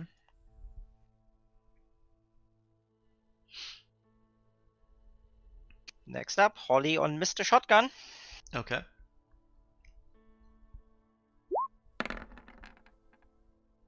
Oh, wait, right, skill check. Sorry. Yeah, that's Forgot. okay. They should have +4 or +3 now because of the between the administer and their skill and the authority. Okay. Yeah, with your 8, that is a 12 of the 8 that they needed. So, there goes Mr. Shotgun. Second kill for Holly. She's gonna get promoted. And then the driver.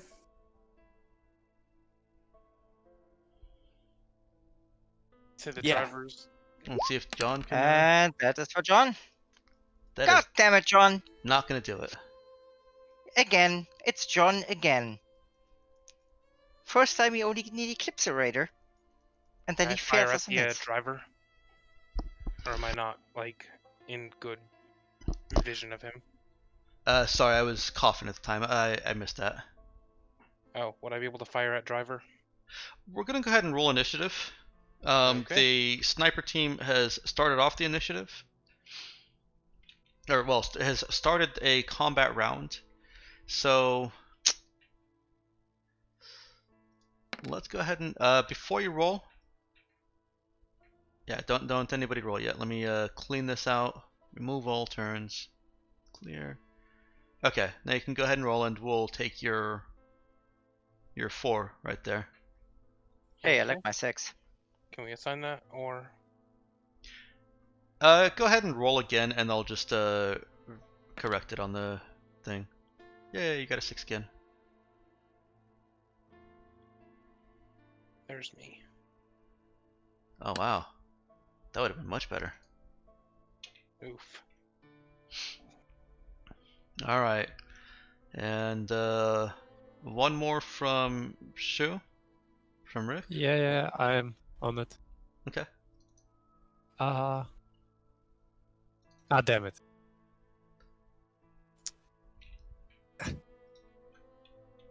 And there it goes. All right. Alright. Well, should be 4. So Nah, last time we took also D1. Oh. All right. So, Shuyin and team get a single chance. Oh, I guess Zidane also. You guys all have one shot at the driver as he is peeling out. He immediately hits the gas without the crates as bullets start flying, and he is speeding off. You guys have one shot. That's fine. Well, she opens fire. All right.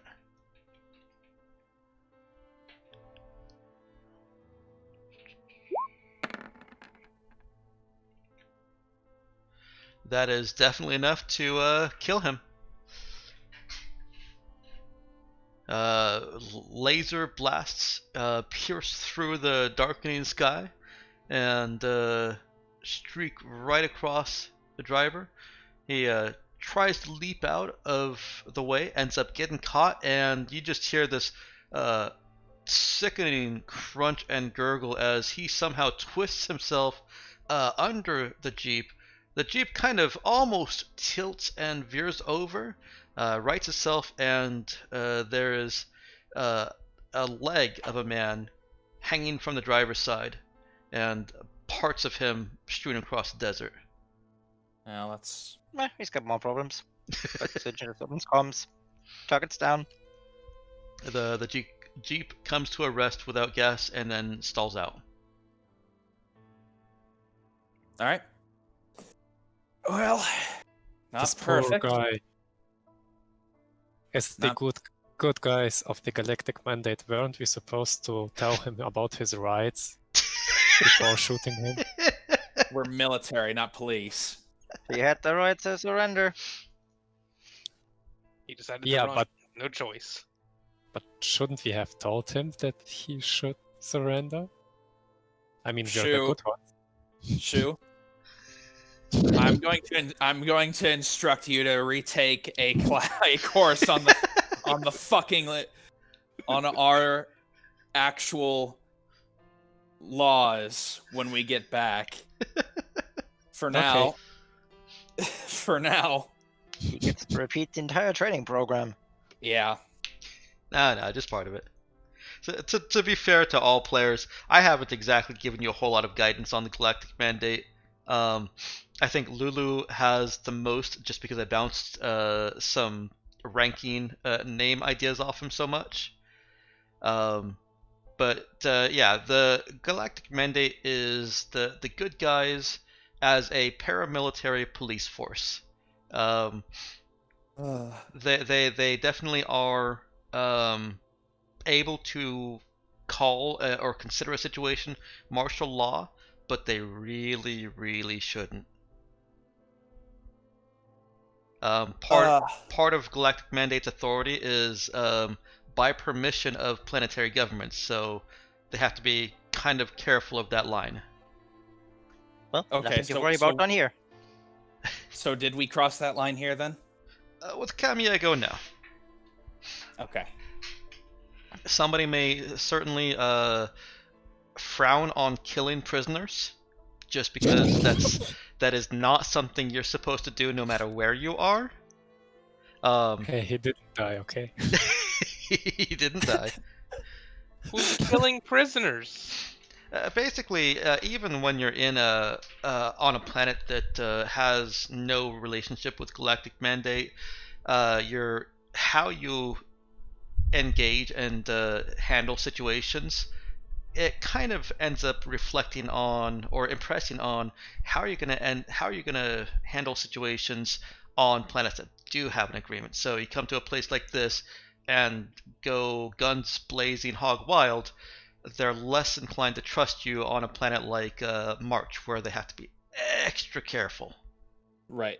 I should ask, because these people are slavers, like officially, is there any lifting of restrictions against them? Not officially. No, you're still expected to honor human rights essentially. Okay. But Well, no, shooting I mean, like- first is, as long as you have reasonable belief or suspicion that they're slavers, your superior is not going to look down on you for shooting first. Right. I'm more asking, are we supposed to treat this as a military situation or a police action? This falls more into the military situation. Okay. That's what I thought then. All right, we're definitely good then. Yeah, you guys. Yeah, I mean, was there a declaration of war? I'm sorry, what? Was there a declaration of war? Look, no, there. Because if there wasn't, it's actually classified as a police action. All right, they're slavers. Under real world law, they're considered hostis humani generis, which means we can kill them. I'm pretty Wait sure. a second. I'd like to mention that before getting here, we were actually captured by pirates, and then probably it was declared to be war, and no one called that the war was over when we landed here. Technically, the pirates aren't affiliated with them, Yeah, But- you can't declare war against the pirates because they don't have a pirate government. but the pirates are also hostis humani generis, Yes. so we can also kill them. Yes, I'm not saying we can't kill them. Oh no, But I'm their talking classification, about that sort of I'm thing. talking to Vision, not you there. So you're right. You're absolutely right. Anyway, the point is, That and they point a machine gun. yeah, that too. So basically, we are perfectly good. Yes. and our following actions, because we're almost certainly going to assault this person's compound, are also fine Well, legally. let's. I We could decree offer of them me. to trade him some slaves, to resell him some slaves. His own slaves, No. but slaves. No, For we're not passage. engaging. We can't engage in slavery because I'm pretty sure that's also probably worse. So Well, the if I were sun is to shining in give us. a thumbs up or thumbs down on all the actions that have been taken so far, actions with the Raiders, according to how I think the Galactic Mandate would look upon them, that was not such a great handling. That's a thumbs down. Actions here at the digging camp, this is definitely a thumbs up. And actions of shooting a prisoner. That was That's- a thumbs down at the Raiders. Yeah. Oh, Yeah, like I said, And Zhang's preemptive fire was also not a great thing. There were words spoken by the raiders that were not peaceful. You're Hey. certainly able to make that argument with the superior officer, and the superior officer will disagree. hey Zeng, we'll be together in court. We'll stand through that. Highly unlikely. no, Yeah. you're not going to be together in court. What you did was a hell of a lot worse. Well, after my action, nobody died. After her action, we had a couple of deaths. So you guys, You know what? let's We're move all on. going to argue about this later. Probably. You know where Snake Sand is. You now have a Jeep with a heavy machine gun on it. And you also know where the Oasis is. One of the slaves that you've promised to free, along with his family, says that his brother is at the Oasis, and one of the others, Johnny, has a wife that is at the whorehouse, Which is at Snake Sand. which is at Snake Sand. And a question, I guess, how many people are at Snake Sand, and where is the, I guess, landlord's compound? Well, the landlord's compound is just a single building. Space is kind of scarce here, space and resources. In the center of town. The landlord will have at least 3 of his kept men on site there. The other 3 are right here, all over the desert.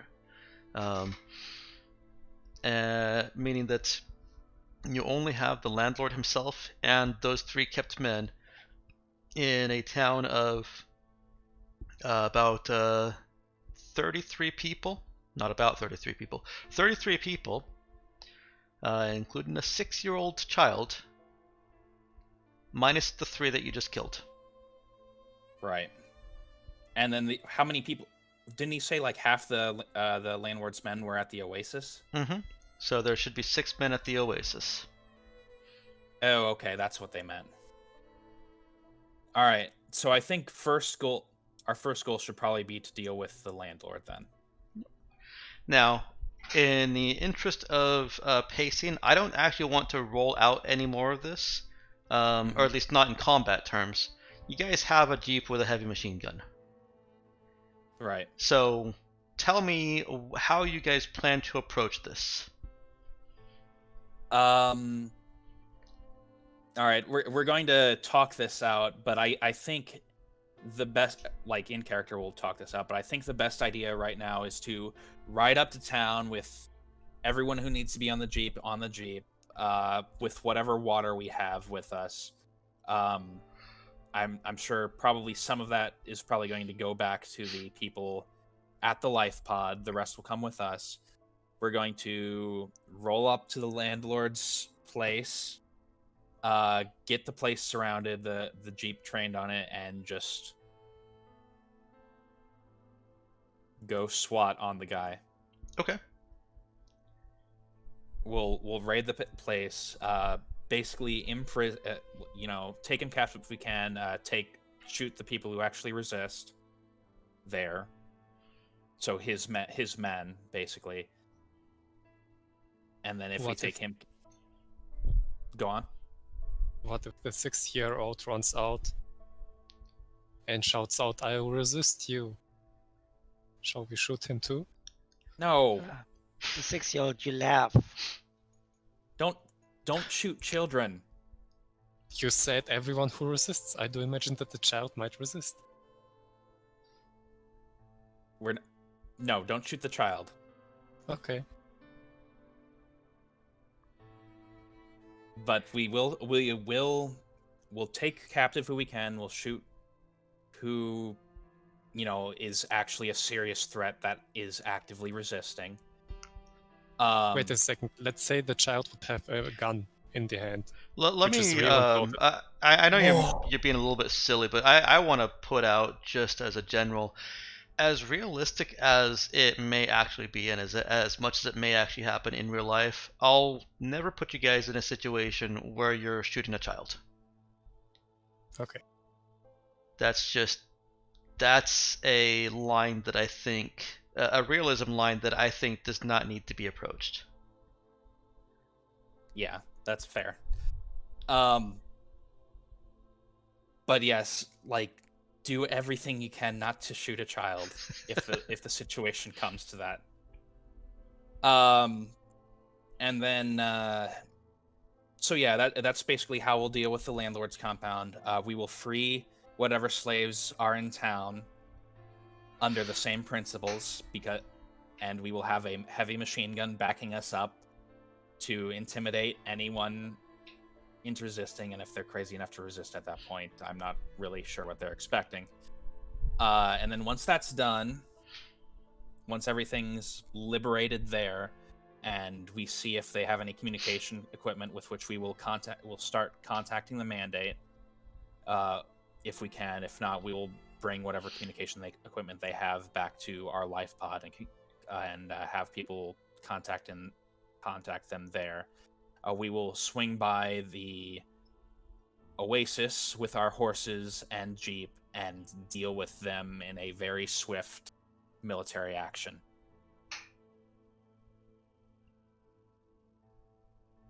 Is there any other suggestions? Nope. Nah. That, or if we have some time left till we get rescued, we might still take out that other town too. The one with the raiders? Mhm. Yeah. Well, we'll have a lot more weapons by that point. Post cleaning. Yeah. I can fully agree with that. We can deal with them as necessary. After the town. Okay. Is there any more conversation about the plan or in general? Any RP? I'm doing my planner thing with it. Yes. I'm giving this one to you. Even if you hadn't said it, I was just gonna give it to you.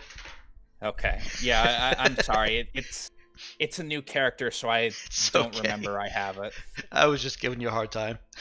I know. I mean, I could have just let everything go and not even mentioned it. I mean, it wouldn't have actually affected anything there. No, it wouldn't have. All right. Well, let's go ahead and get for the execution of the SWAT entrance. Let's get a int administer roll from Zidane. Okay.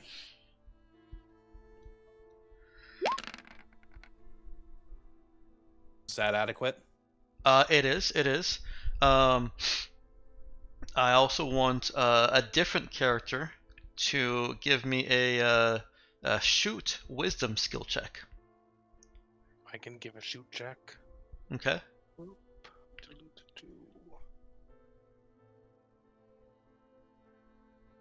Have to change the shoot thing from dexterity. I mean, what is the shoot check for? This is if we use the heavy machine gun. Well, this is for the SWAT action initially. Since we're breaking things in, it might. Yeah. Yeah, this is mostly me abstracting things. Well, that's why I'm asking, because if the heavy machine gun is involved with his skills, he can take out tons of people. Uh-huh. Yeah, but I think the worry. Gunslinger too. I think the note here is we probably want people on the outside, and the actual SWAT action isn't. Is seeing if we can do that without risking innocent people, I guess. Is that correct, Dex? More or less. And yes, breaking out the heavy machine gun. I mean, the thing has a range of 2,000 meters. It's less that. It's suppress, which it's everyone that doesn't cover, and then Gunslinger 2, which even on a miss. Right. I'm pretty sure. Like once the heavy machine gun comes in play, the problem is solved. It's just the problem is solved messily, and we're trying to do this cleanly. And as from a rule standpoint, I would not allow the miss effect from Gunslinger 2 to affect the heavy machine gun when firing to suppress. You haven't missed anybody. They just made their save. As a question, I know I'm not doing it here, but can you overwatch with a heavy machine gun like that? Let me get back to you on that. Okay. In the meantime, I'm just gonna roll it. Okay.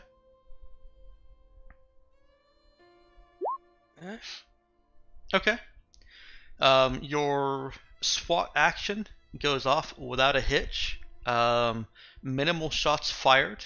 The kept men at his house do resist. They do try to defend him, but the landlord himself is very quickly and easily subdued without having to shoot him. The kept men were shot for effect, not to try and disable, which means that they're dead.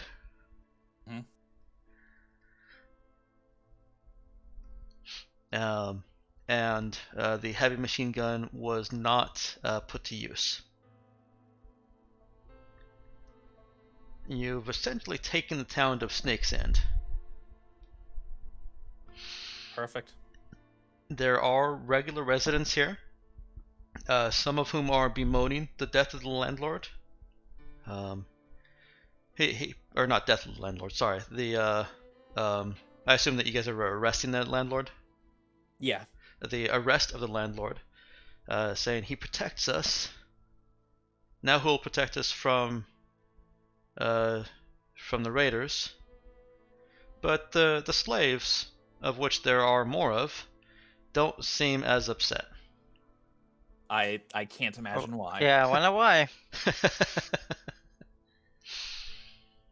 Right. You've got a total of 14 slaves that are happy to take you up on any offer of freedom, but they do need to be taken off the planet.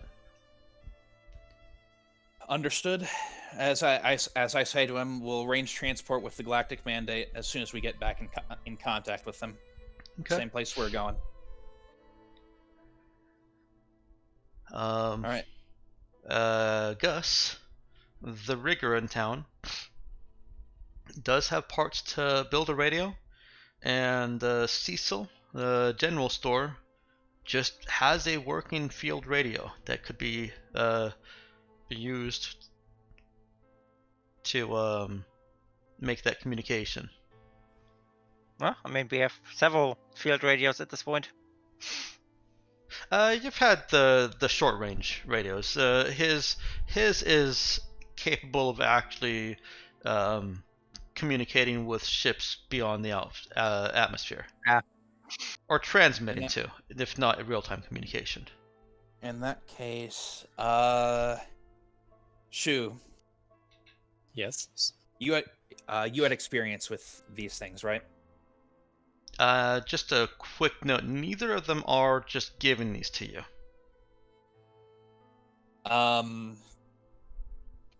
Let's see. Are you sure? I mean, it's a reasonable request. If you raise it as a reasonable request with guns, then we'll play through that. But just based on you asking around for parts and stuff, neither of them have offered to give them to you. They just have Well, I them. was referring more to level 1 of authority. Here's. Oh yeah, that's actually a good point. Yep. Okay, so who is doing what with whom? Technically, you have 2 chances or 3 chances to roll it. Mhm. 1 reroll and. Yep. All right. Can my planner bonus apply to this as well? At least in. No, because this is outside the plan. Okay. And I would like somebody other than a character who has already rolled in this town takeover to be making this kind of roll. So is there somebody else who has not taken any action who has authority? Well, that's who then. Okay. Is she trying to oops, destroying my own room here.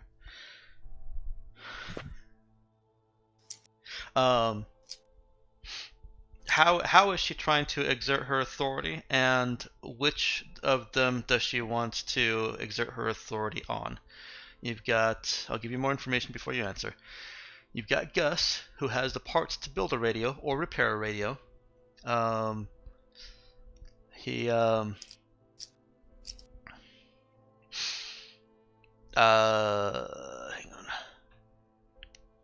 He is one of the people who is upset about Hiram being arrested, or the landlord being arrested. And you've got Cecil, who is not as upset about the landlord being arrested, but he is asking for some kind of payment for his radio. And his radio wouldn't need anything else. It would work. Correct. Okay, yeah. Cecil it is. Okay, and what is she trying? How is she applying this authority? What is she doing? Well, first that she probably can quote some weird statue somewhere that by assisting the Galactic Mandate, there is some sort of compensation. Also, she will let him have the entire rescue capsule that came down. Okay, go ahead and roll it. High tech. Yeah. That's got to be worth way more than a radio. Could we not theoretically, as Galactic Mandate, just commandeer it? Yes, but this is not gunboat diplomacy. Right. We could if pressed, but they wouldn't want us to if we can avoid it. Yeah, if it was that, you would have just pointed your gun and reminded him that citizenship guarantees, well, not being shot. Alright, let's go ahead and roll that authority check.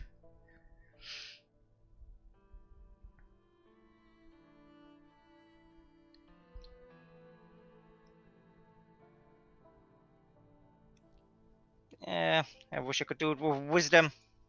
That she appealed to his greed instead of having to do it with charisma.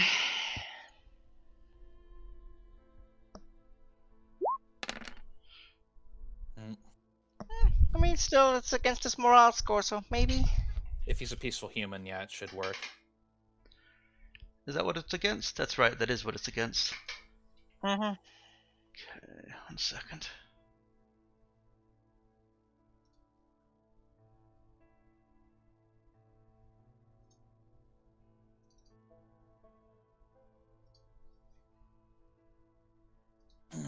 Peaceful human is 6 morale. Martial is 8. Well, if he's peaceful, he can't make it. Yep.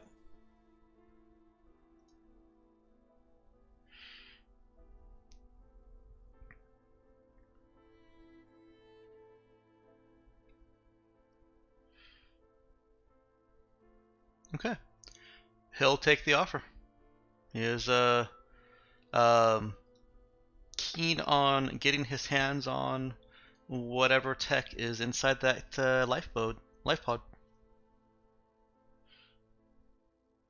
Well, he's welcome.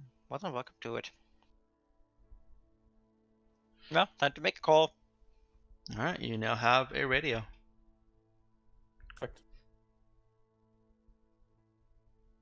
That technically concludes the episode. Woohoo! That is what you needed to achieve, essentially. The primary objective was, of course, survive. All recruits survived. Everybody. Yeah.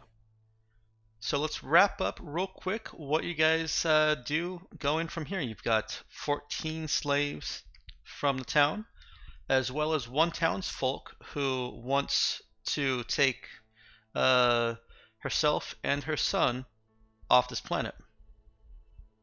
I guess. Well, one thing to consider is we also need to deal with the Oasis. I guess the best thing to do there would just be to bring the landlord with and have him order them to stand down with a gun pointed at the side of his head. Okay, Um, that works. yeah, and then we'll liberate whoever's there and bring them back, and bring the hired men as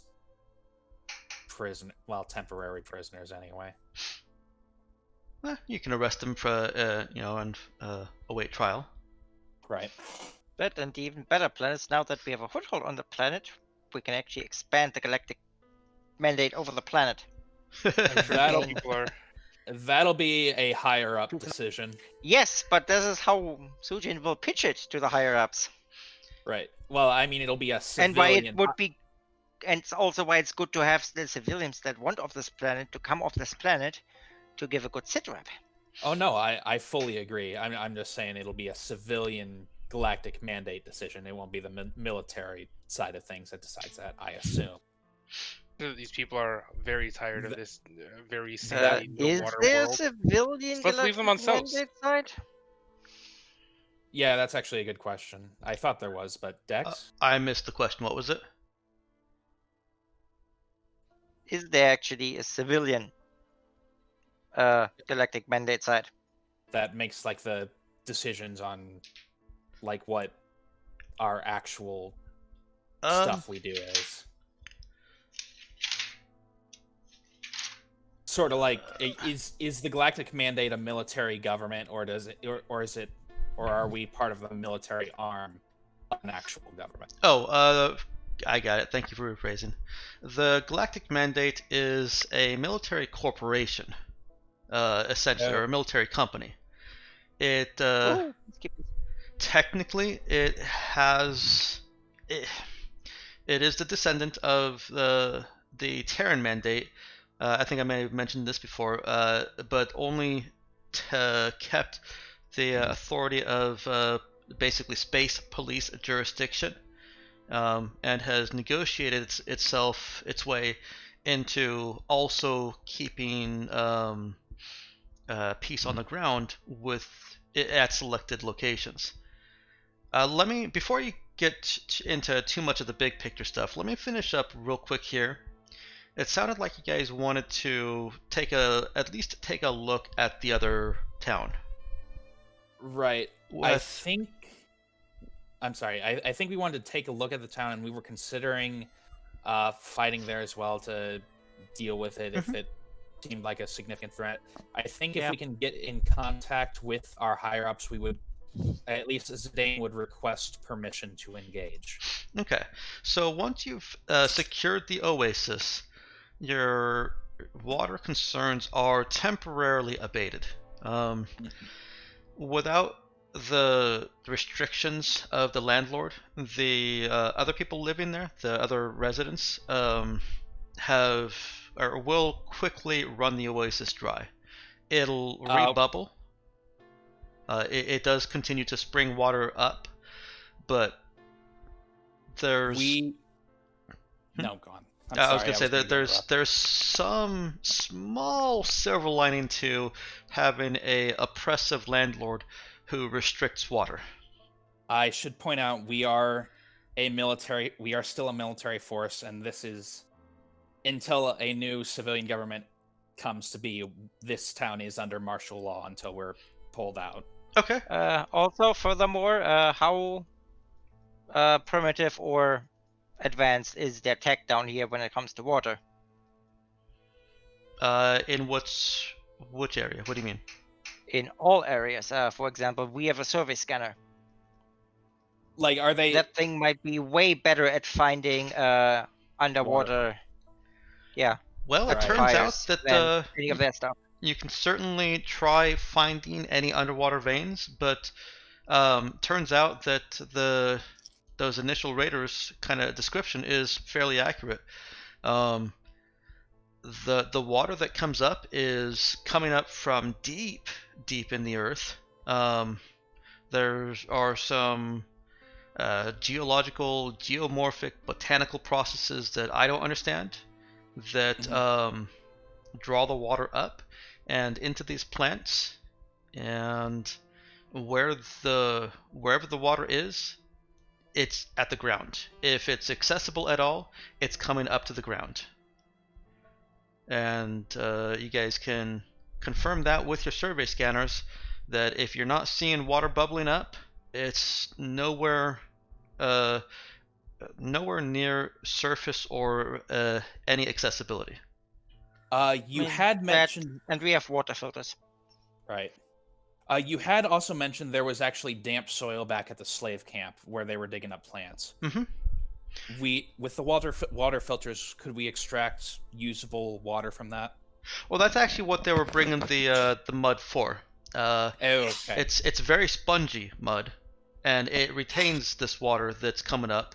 The water doesn't come up just in a small, pool of the oasis.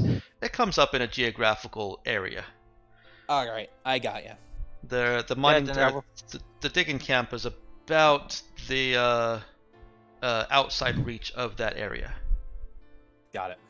And I was thinking the water filter more for water recycling. Yeah, that too. So the filters should be able to recycle. I mean, you mentioned Dune, so you remember still suits. Mm-hmm.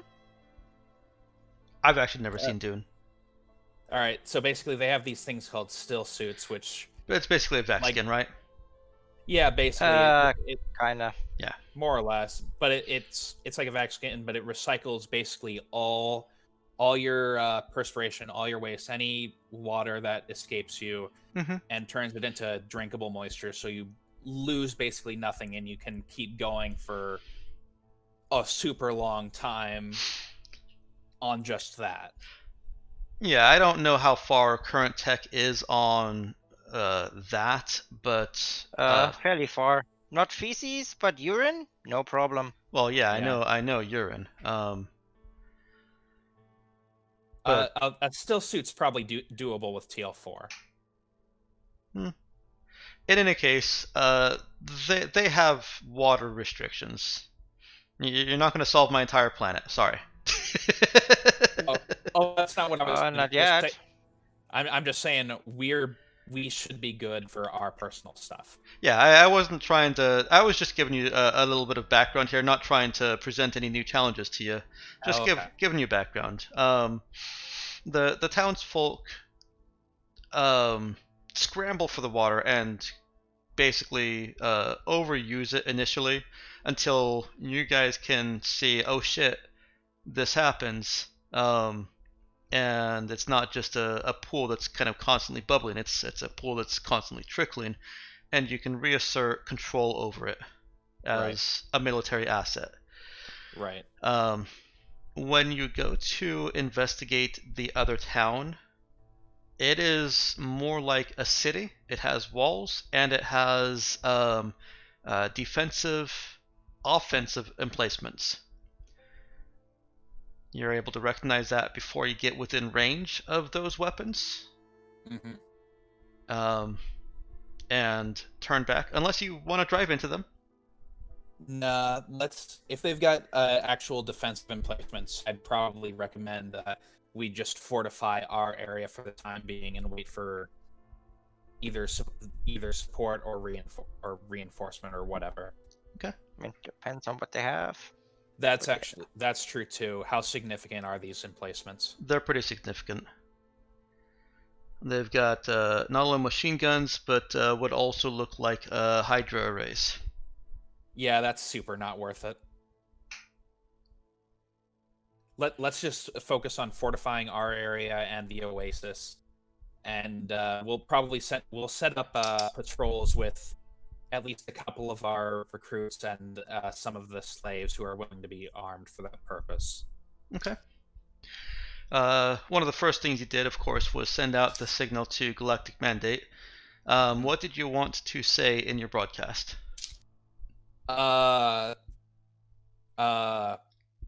Mayday, Mayday. Requesting crew members of the Gypsy Moth requesting pickup from the planet Kamiego crash landed after assault by pirates, requesting immediate assistance.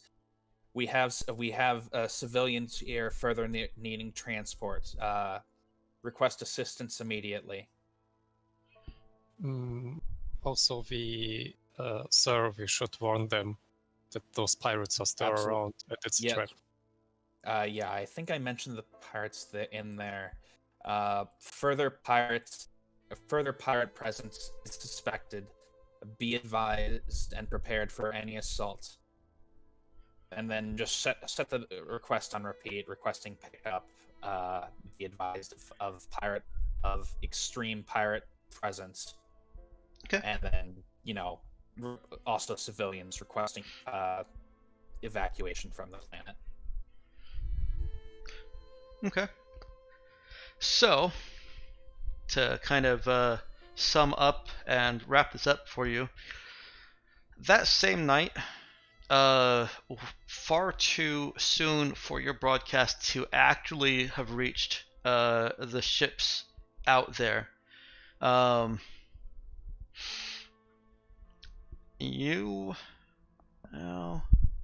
Yeah, why not? We'd see a space battle from planet side on a dark night, right? If it's Depends on the atmosphere. Yeah, it depends on the atmosphere and where in orbit it is. Well, I'll give this to you. The atmospheric conditions and the location are right. You see what looks like a large battle occurring in space. You can you're the pilot, the one that has pilot among you, can kind of astro navigate where you think that is, and it's not exactly in Kamiego orbit, but based on your best guesses, it's also not exactly where you ran into the other ships. Okay. In fact, let's go ahead and get a real quick pilot check just to see how much information your characters get. I Can I have use pilot. no? Yeah. I'll let one of you roll primary check and the other can assist with the other check. What's your intelligence score? 8. Yeah, I'm gonna go ahead and I assume you have no 0. Mm-hmm. Yeah, I have pilot 0 and intelligence 14. Plus, I'm an expert, so if you'd be willing to assist, that'd be Sure.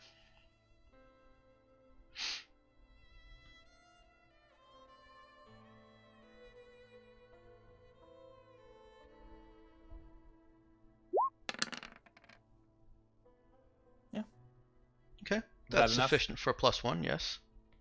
Of course, telling you that also tells you what the difficulty is at tops. Yeah. So you know that didn't make it. I'm gonna re-roll it. Okay.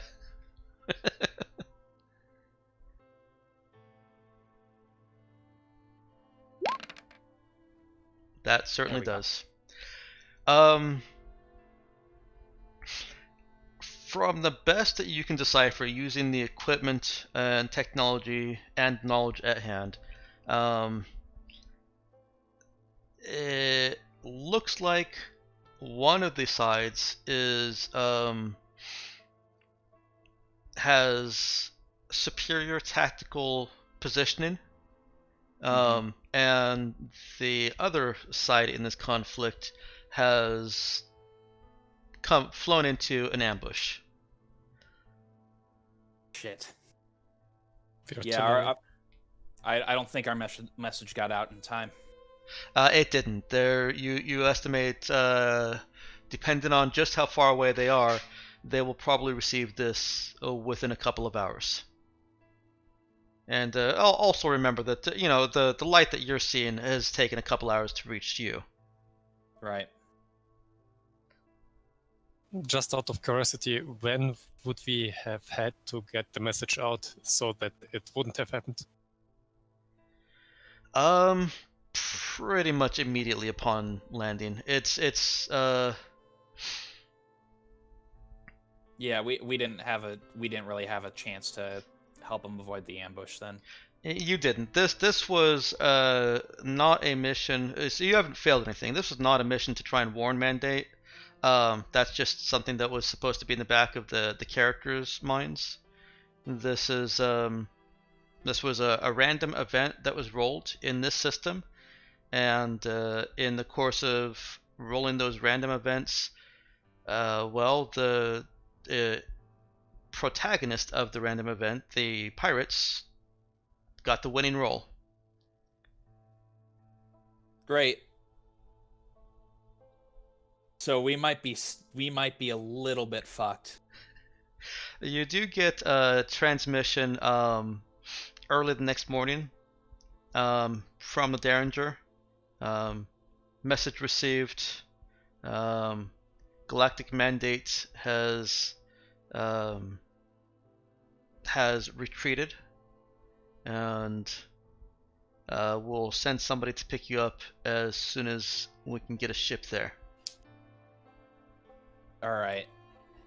As soon as I get that message, I'm going to start ordering the town immediately and significantly start fortifying. Okay. In the time that takes for you to be picked up, you guys do manage to repel a couple of raid attempts. One that even did kindly bring you another jeep with a heavy machine gun mounted. It caused some injuries and casualties among the townsfolk.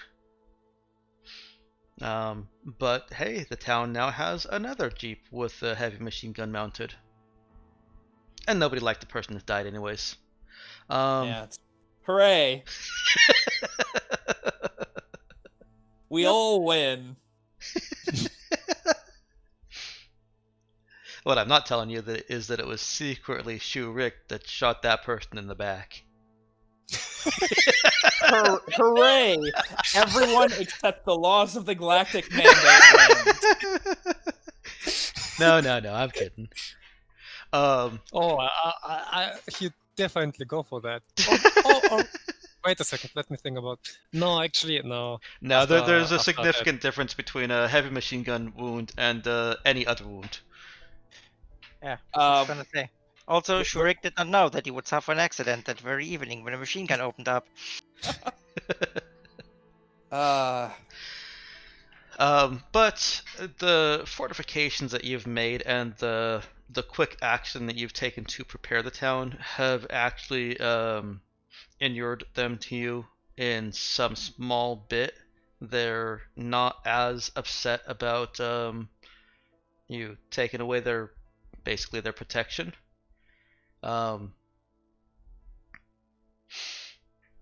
Gus, the rigger who had the parts to build a radio, asserts himself as a new landlord, and nobody really seems to object to that. Yeah, I might convince him to sign on to whatever the Galactic Mandate Charter is, but otherwise he seems... He asks you if he can have some of the slaves back. No, Galactic Mandate Charter expressly forbids that. I was gonna say, who was the next favorite person that could have been landlord? Oh wait, no, Gus was the one who was super opposed to us. I was thinking he was Cecil. Yeah, No, no. I was gonna say, what's Cecil standing in town these days with all the new stuff he has? Uh, he is busy. That's his standing. He Alright, is nose deep in his work. We might actually see if can we see if Cecil's willing to take over the town instead, like persuade him to do so. He's not really interested in it. That's why he's so suitable. No, Public I'm responsibility, security, more money for him. can I roll authority to persuade him to do it? Go ahead. All right, here we go. Authority, it should be lead charisma. Mm-hmm. I feel like I should make this a higher difficulty because you've already used authority on him. Well, you as a group have already used authority on him once before. However, that still beats the increased difficulty. He grudgingly accepts. Look on the bright side. Those parts of the landlord's compound we aren't using, they're yours now.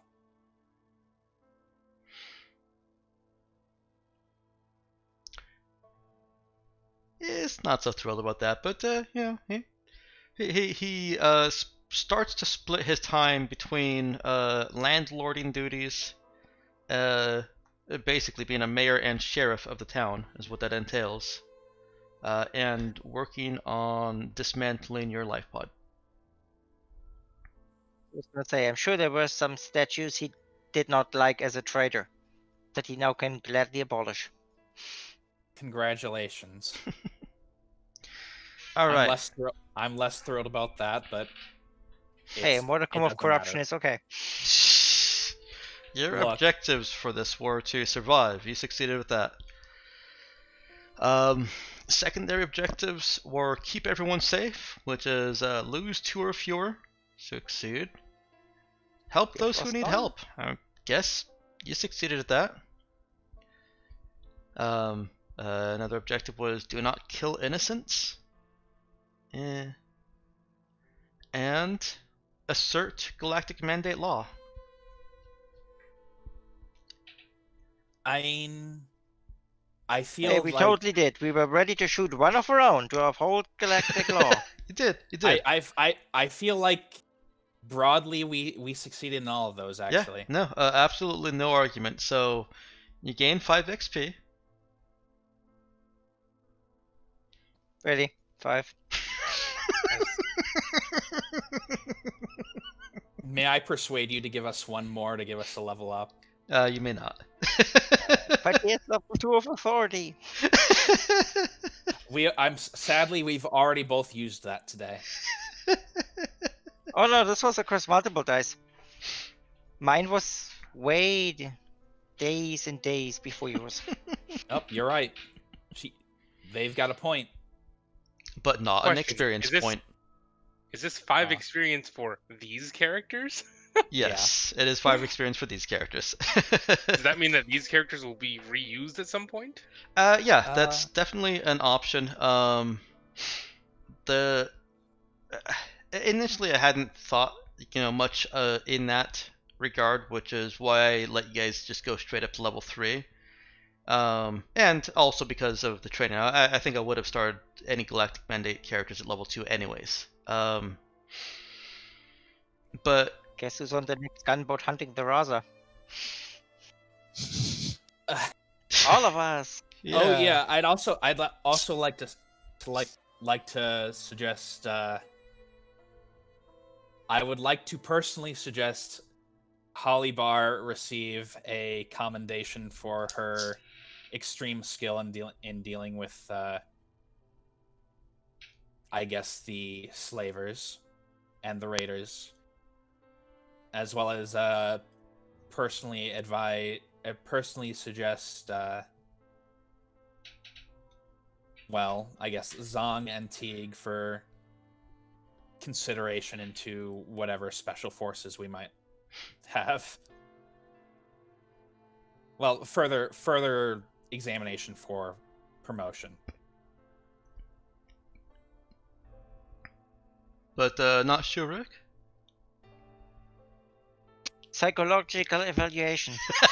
Yeah, I mean, I'm sorry, And Rick. re-education. I'm sorry, Rick, but I do have to advise you for further training. I can't. It's not. I don't think it would be in character for me to suggest you be promoted. He totally understands that. He is happy if he doesn't get into court imprisoned or whatsoever. Yeah, yeah. So yes, in kind of veering away from this being just a one-time thing to bridge a gap when the players do not want to proceed without a character, and with you guys constantly using the Darkstar Universe channel, I'm just rolling this in as a Darkstar Universe play essentially. Only you guys, as the campaign players, will be able to play as Galactic Mandate. All the other episodic sessions I do will be the three big bad evil megacorps, played by. Eventually, you guys may be able to join in those as well, but mostly other players. And yeah, if it turns out that we need a filler adventure in the future, or just want a filler adventure for if you guys see events that Galactic Mandate is involved in, and you say, hey, we want to play that, then I can certainly write something up for it. Sounds good. I hope this was fun despite the very, very low risk combat apparently. Well, I mean, to be fair, we did a pretty solid job on planning after the first one, and we did prep for the first one still. And you did prep for the first one still, yeah. Even if it went off a little sooner than I'd personally hoped. I was hoping to at least dive behind cover before you started shooting. But then we would have lost the element of surprise. Yep. Yeah. It had to be this way. Okay. Also, I've lost about half my HP. Most You of that deserve from that. Jang. You deserve that. Hey, she could have switched to burst. Oh, speaking of, do these characters actually get promoted from this? Yeah, let me consider or actually put into pixel the that chart. Let's Right. see. Oh my god, please let Shurik be imprisoned into the prison where we are breaking in. Shurik isn't actually going to be imprisoned. No, I'm not going to advise him for that prison. I Nerf just think stapled. He's gonna get nerf stapled. No, he needs retraining and maybe like a brief time in the brig. It's gonna be real sad times if we encounter our military selves as our regular selves. Are you kidding me? That would be a perfect duel. Cian versus the android. Granted, I would put money on the android, unless Cian gets to strike first. Well, that's. I would put bits and credits to Absin taking down Charlie. I mean, neither of my characters are primary combatants, but Riyadh is much more militarily competent than Jai, so I'm pretty sure Riyadh would win that one. With a guaranteed hit and +7 to hit, I'm not gonna dodge it. It's not happening. So the handout that I've just flashed on your screen, scroll down a little bit and you can see command structure. This is for Spectre Star Technologies, but that's more or less how I intend to handle the command structure for Galactic Mandate and for all the corps. There are positions that the episodic characters can fill. Those are the positions in bold.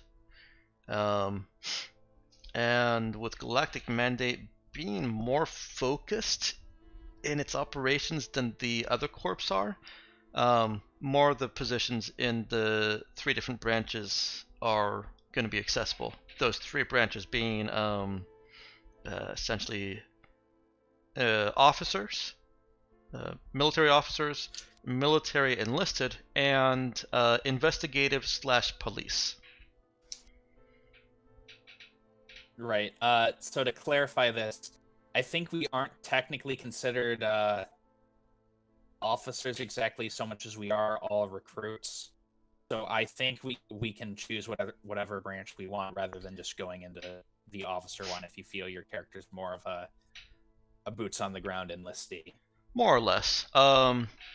You have to be able to justify it, of course. Like for Zidane, becoming an actual ensign instead of just field promotion ensign makes sense, and that would be the next step up for Zidane. Right. Do you want that? Yeah. Okay. Yeah. Next step up for the military or the enlisted, soldier branch essentially is corporal. Zhang and Teague would qualify for that, I think. Corporal eventually, does that whole range of things eventually lead to commander? Yeah, because usually officer track is different from enlisted or non-commissioned officer track. Yeah, with each of the corps and with Galactic Mandate, I'm making one of the positions like for Spectre Star Technologies, there was handler that was above most of the positions in the operations branch. The handler is the person that's going to be giving all of those characters their missions. That's what the commander is for the Galactic Mandate, and none of the player characters can be in that position for story reasons. Just a little question. Mm-hmm. What about... So does the Galactic Mandate have, let's say, a daughter special unit force which is acting like the CIA? So they technically have to obey the rules and laws, but shouldn't... There are certain exceptions to get certain jobs done, so... You know what I mean? He's asking if they have any black ops, basically. Or not black Yeah. ops necessarily, Yeah, but do they have somewhere to gray put the ops? psychopaths? they have military police, I guess. Not openly. There may be black ops that have to occur, but there's no actual branch of them. Remember, the Galactic Mandate, despite being led and organized by people, are still essentially trying to be the good guys. Without any exceptions. Oh, there's exceptions. No, there are exceptions, but like they don't want to talk about There's some them. bad apples. Yeah, there's Trying bad to make sure apples. the exceptions are small. There's realpolitik, really. Yes, exactly. The mission statement will always be good, but there will always be people who ignore the mission statement. And sometimes those people... Do they have an internal affairs division? Oh, absolutely.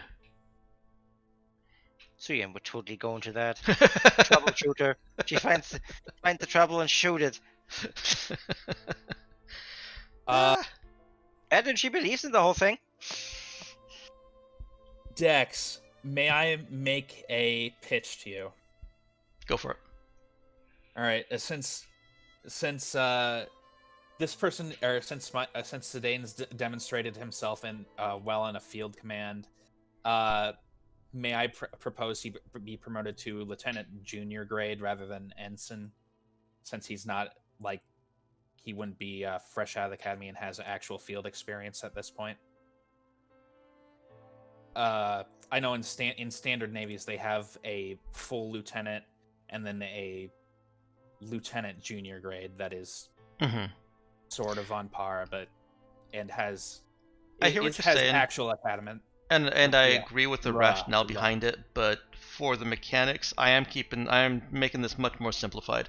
You see those numbers behind each of the ranks there? No, I mean, I'm fine with the actual mechanics being the same, but I'm just pitching an official title. Okay. Yeah. Is there something that has ensign in it and is above ensign? The British ensign. All right. Zidane is now officially ranked British ensign. To clarify that, so I mentioned that midshipmen were cadets in the U.S. Navy. Uh-huh. In the British Navy or the Royal Navy, midshipmen fill the ensign slot, and then their ensigns are like the junior grade lieutenants in the U.S. Navy. Okay. Yeah, I'm not really wanting to go into that much detail on it. Come on, Dex. Where's your world building That's what you spirit? get. I'm happy rank to on command let structure. you have him called something above ensign and below lieutenant. The end result will still be that he has one commendation and will need probably 2 more to actually be a lieutenant. It's fine. But I just want to I'm lay just out the breaking them corporate out track. in how many commendations are needed for each. That's fine. And sorry, Nox. Oh, I just want to work my way up the corporate track and make my way to be the dumb pun that was mentioned in DMs. I was hoping you'd forget about that. Actually, I'm never going to forget about it. All right, that's fair. In that case, so the start of the enlisted track is not private. The start of all tracks is just rookie. All right. So wouldn't the start of the enlisted track be private, or are you just assuming rookie and private are the same thing? Yeah, more or less. Rookie and private are the same thing. I just feel like private is too strongly military. Okay. That makes sense then. But let me put this together with actual numbers of commendations that you need. I've written down the commendations for Holly Bar, an NPC who can't make use of it, for Zhang, Teague, and Zidane.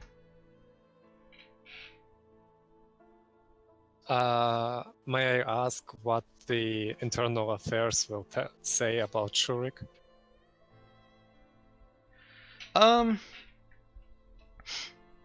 Yeah, I think there'll be a little bit of lecturing, of course. You know, always check in with your commanding officer before taking an action like that. Obey the chain of command. That's actually more what they're focusing on than his tactics. He received some sensitivity training on how to best present the galactic mandate, but it was clear that the person that was giving this to him didn't necessarily agree with having to give it to him. These were slavers as far as they were concerned, even though you had no proof of that. No. These were raiders. Yeah, you had no proof that they were slavers, but there is some prejudice against anyone on this planet who supports the activities of the planet. So did those people support slavery? Those raiders? Yeah, they did. Yeah. Okay. Right. We had no evidence of that at that point, though. Right. So there's lip service given to how to properly not kill people. To sum it up, it was a clap on the fingers and that's it. For that part of it, but the whole chain of command thing, that was a more serious course and was presented much more seriously. Okay. All right. Aside from that, Shurik did not get into any considerable trouble, but he did not get a commendation.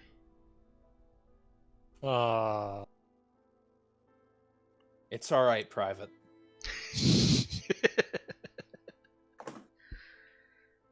Yeah, I guess Um, removing private means he's still considered a rookie rank. Yikes. I was gonna say, at which point does it branch out from your normal enlisted person to officer or non-commissioned officer? I'm not going into that much detail. I mean, technically, a corporal is a non. Well, in the U.S. Army, it's a Well, non-commissioned yes, officer. yes, that's hence. Yeah, it's not The in problem. this one. So probably your next rank after corporal is probably going to be if more or less non-commissioned. This rank talk is making my head spin. Well, Yeah, it's more yeah, about me where too. the officers start. The officer track is ensign, lieutenant, captain, admiral, and fleet admiral. Players aren't going to be able to get to admiral or fleet admiral. The soldier track is corporal, sergeant, and master sergeant. The police/investigations track is investigator, inspector, and commander, which commander actually goes all across and, like I said, is not available to players. At the bottom Damn of it. all of those is rookie. You're not on a track at all while you have 0 commendations. You only have one commendation, hence the question. Oh, actually, Dex. I know in the Navy. Christ. All right, no, I forgot what I was going. Wait, no, here it is. Why not just say I guess ensign is the starting rank for the commissioned officers. Private is, or whatever you want to call it, or recruit or whatever, is the starting rank for the enlistees, and then I don't even know what detective or something would be the starting rank for the well, I guess police, and then have the rank we're moving to be lieutenant, corporal, and then I guess inspector, and then replace the ensign position on the commander track with lieutenant commander. Let me Because write up what I've Yeah. currently got first, and then I'll take. I'm happy to receive feedback on it. I love that I'm you're wanting more detail, but I want less detail. I'm just saying because I want to be called Commander Zidane. Oh, Look, I'll kick him Everyone's out and gunning just for make him play commander. football. that is an option. he wants to be called the one rank that I want to be free of players. Don't worry. If we ever hit commander, we retire the character and start as new guys. That's a compromise I'm willing to make. I think in navies, commanders like tantamount to major, and then captains tantamount in what colonel is in like the army. I mean, sure, but I don't care what a commander actually is. Well, I do. just think the desk is shiny. I do think it's shiny. I think it's shiny too. See, I just want some logic in the whole structure. I don't. Not anymore, I don't. Dex, I'm with please. Nox here. My head is spinning. Just let me have my Yes, fantasy because- rank structure and leave me alone. No. That's why your head is spinning. That's exactly why your head is spinning.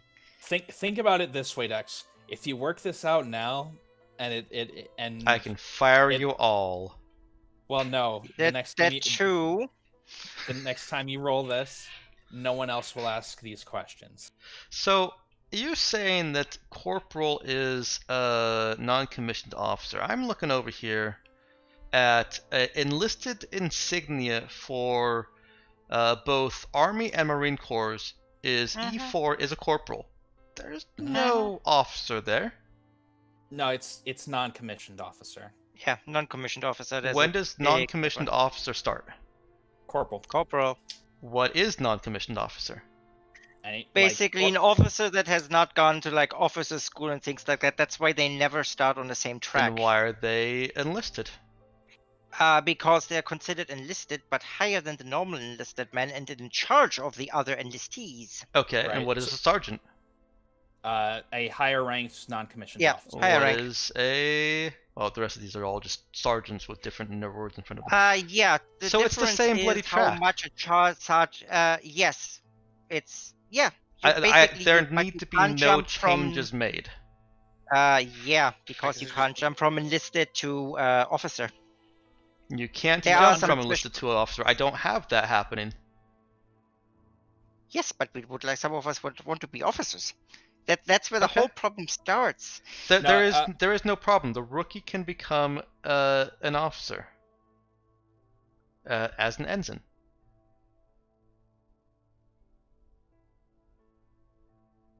Am I doing that wrong? No, I'm just confused. I guess I don't know Yeah, what's just a being lot of argued. disorder in there. Well, that's I don't know because what's being That- argued. That's all. there's and I think that is some confusion. So the rookie is just 0 commendations. Period. Once you've got a commendation, the way I did it with the other corp, once you've got a commendation, as long as you meet the requirements for one of the branches, like in Spectrestar, it was a technical, you had to have some know or stuff. You can say, okay, well, this is my advancement path. I'm, going this direction, and then you get authority over the the other NPCs that are in that area. So from your cure core, there's going to be a business side. If you're high enough, you can literally be telling telling NPCs that are running their own company but are subsidiaries to Mercure Core. You can tell them what to do, but you can't tell necessarily agents in the field what to do unless that comes with your rank. So for Galactic Mandate, the corporal, the sergeant, and the master sergeant, all part of the unlisted track that happens to go in real world into a non-commissioned officer track that just kind of seems to mold into it. They have direct chain of command down that track, right? Yeah, but for example, the ensign could command all of them. Yes, and I've already got that here too, where if your commendation, you want to go into the officer track with that commendation, and you meet the necessary qualifications, probably just having lead or demonstrating leadership, then your commendation 1 is ensign, and then you proceed up to lieutenant and eventually captain. No. That's what I mean. How it normally works. That an ensign normally could command the highest one on the frickin' Yes, I'm not disagreeing with you. enlisted track. I got you. I'm there with you, and that's also how this is set up. Okay.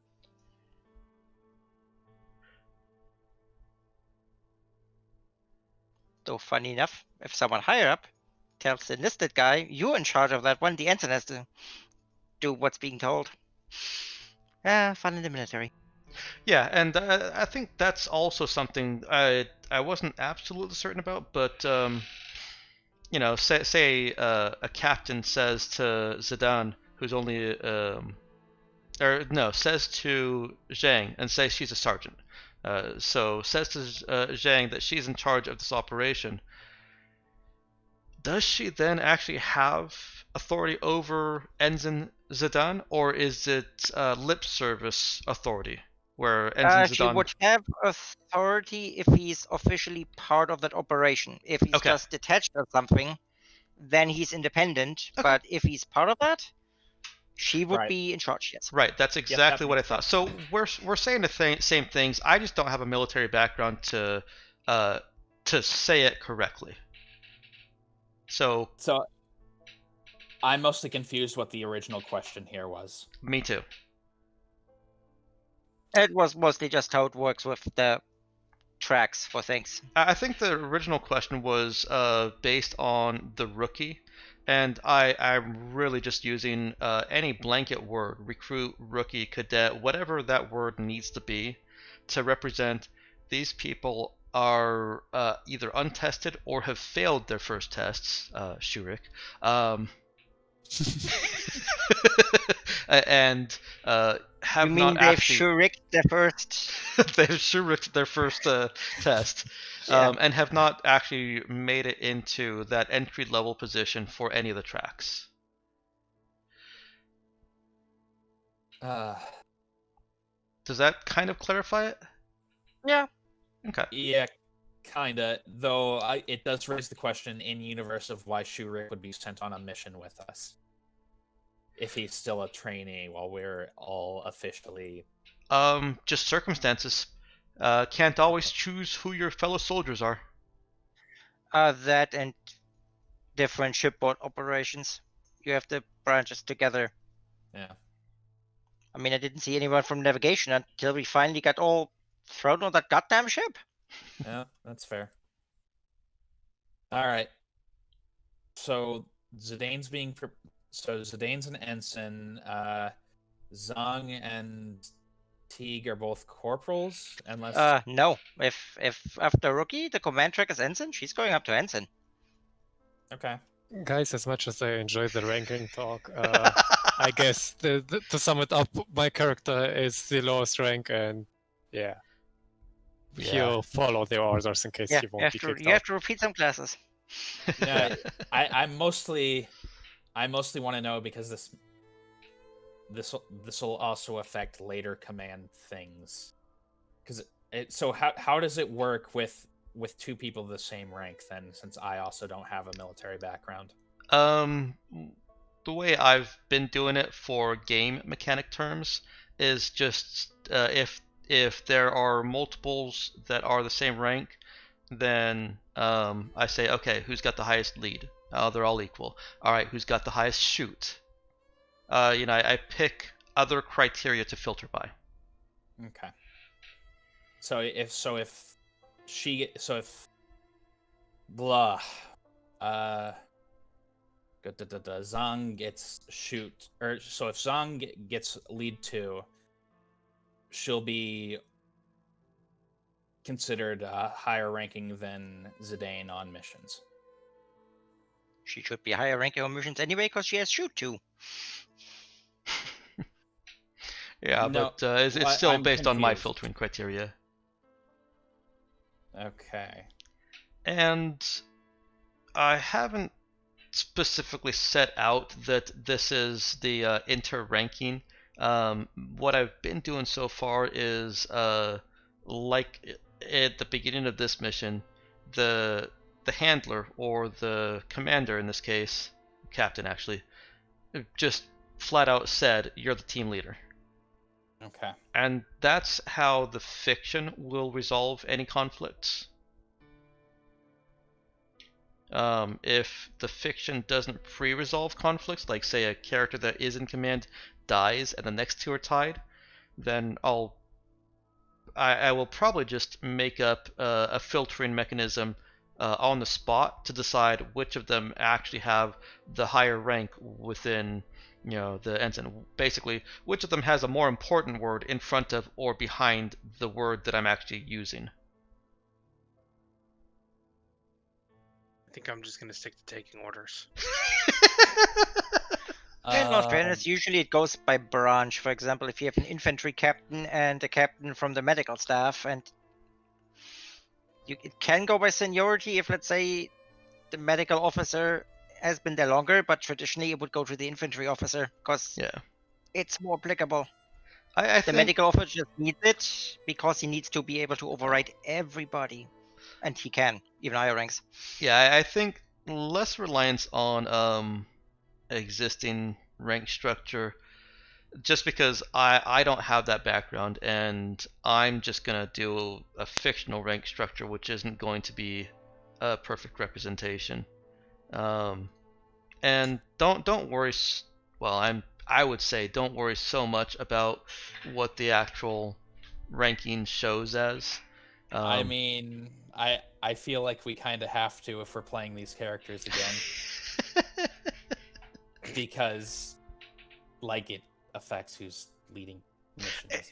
It does. But I'm always going to when necessary, give you that rank structure. And of course, also try to make it consistent between sessions and based on accommodations and positions and all that. I'll have this written up before before we ever play the Galactic Mandate characters again, and so you'll be able to see that yes, the officer track has command over the other tracks, except for an inspector in the investigative track when he's specifically on the on the case of a crime, and then he has control, etc. I'll put that in, and I'll let that be a little bit clearer then. I would just like to say that I couldn't even make sense of the command structure little info block there. Just it doesn't make any sense. I don't know where I am there. In the Spectre Star thing? In the Operations Spectre Corporate Science. And I don't know any of this. This is just. All right, the ones on the left. All right, the president is over the commander, is over the Spectre, is over the handler, is over the inspected savant, is over the inspector, is over the specialist, is over zero. But which one am I? None of those. We're None not of them. Spectre Okay. Star. Yeah. If you were Spectre Star Technologies, if this were Spectre Star Ops, then you all would have been zeros, which is the bottom of the operation structure. Okay. And upon receiving commendations, your first commendation, you could continue in the operations track. That's the parentheses 1 behind specialist means you need 1 commendation to be that. I think all of my confusion may have stemmed from thinking that I was somewhere on this chart Oh, here. yeah. Oops. When you guys were talking about something that wasn't on this chart at all, and I was like, all right, so these guys are talking about this. Where do I find that on this chart? I just wanted to raise that chart up as a demonstration of how simple I want it to be. Okay. How did that work out? Oh, you guys suck. That's how that worked out. Okay, I have to go. All right. Thanks for Bye-bye. hanging in there, Vision. Thanks for the Bye-bye. game. See you next week. Thank you. See you all next week.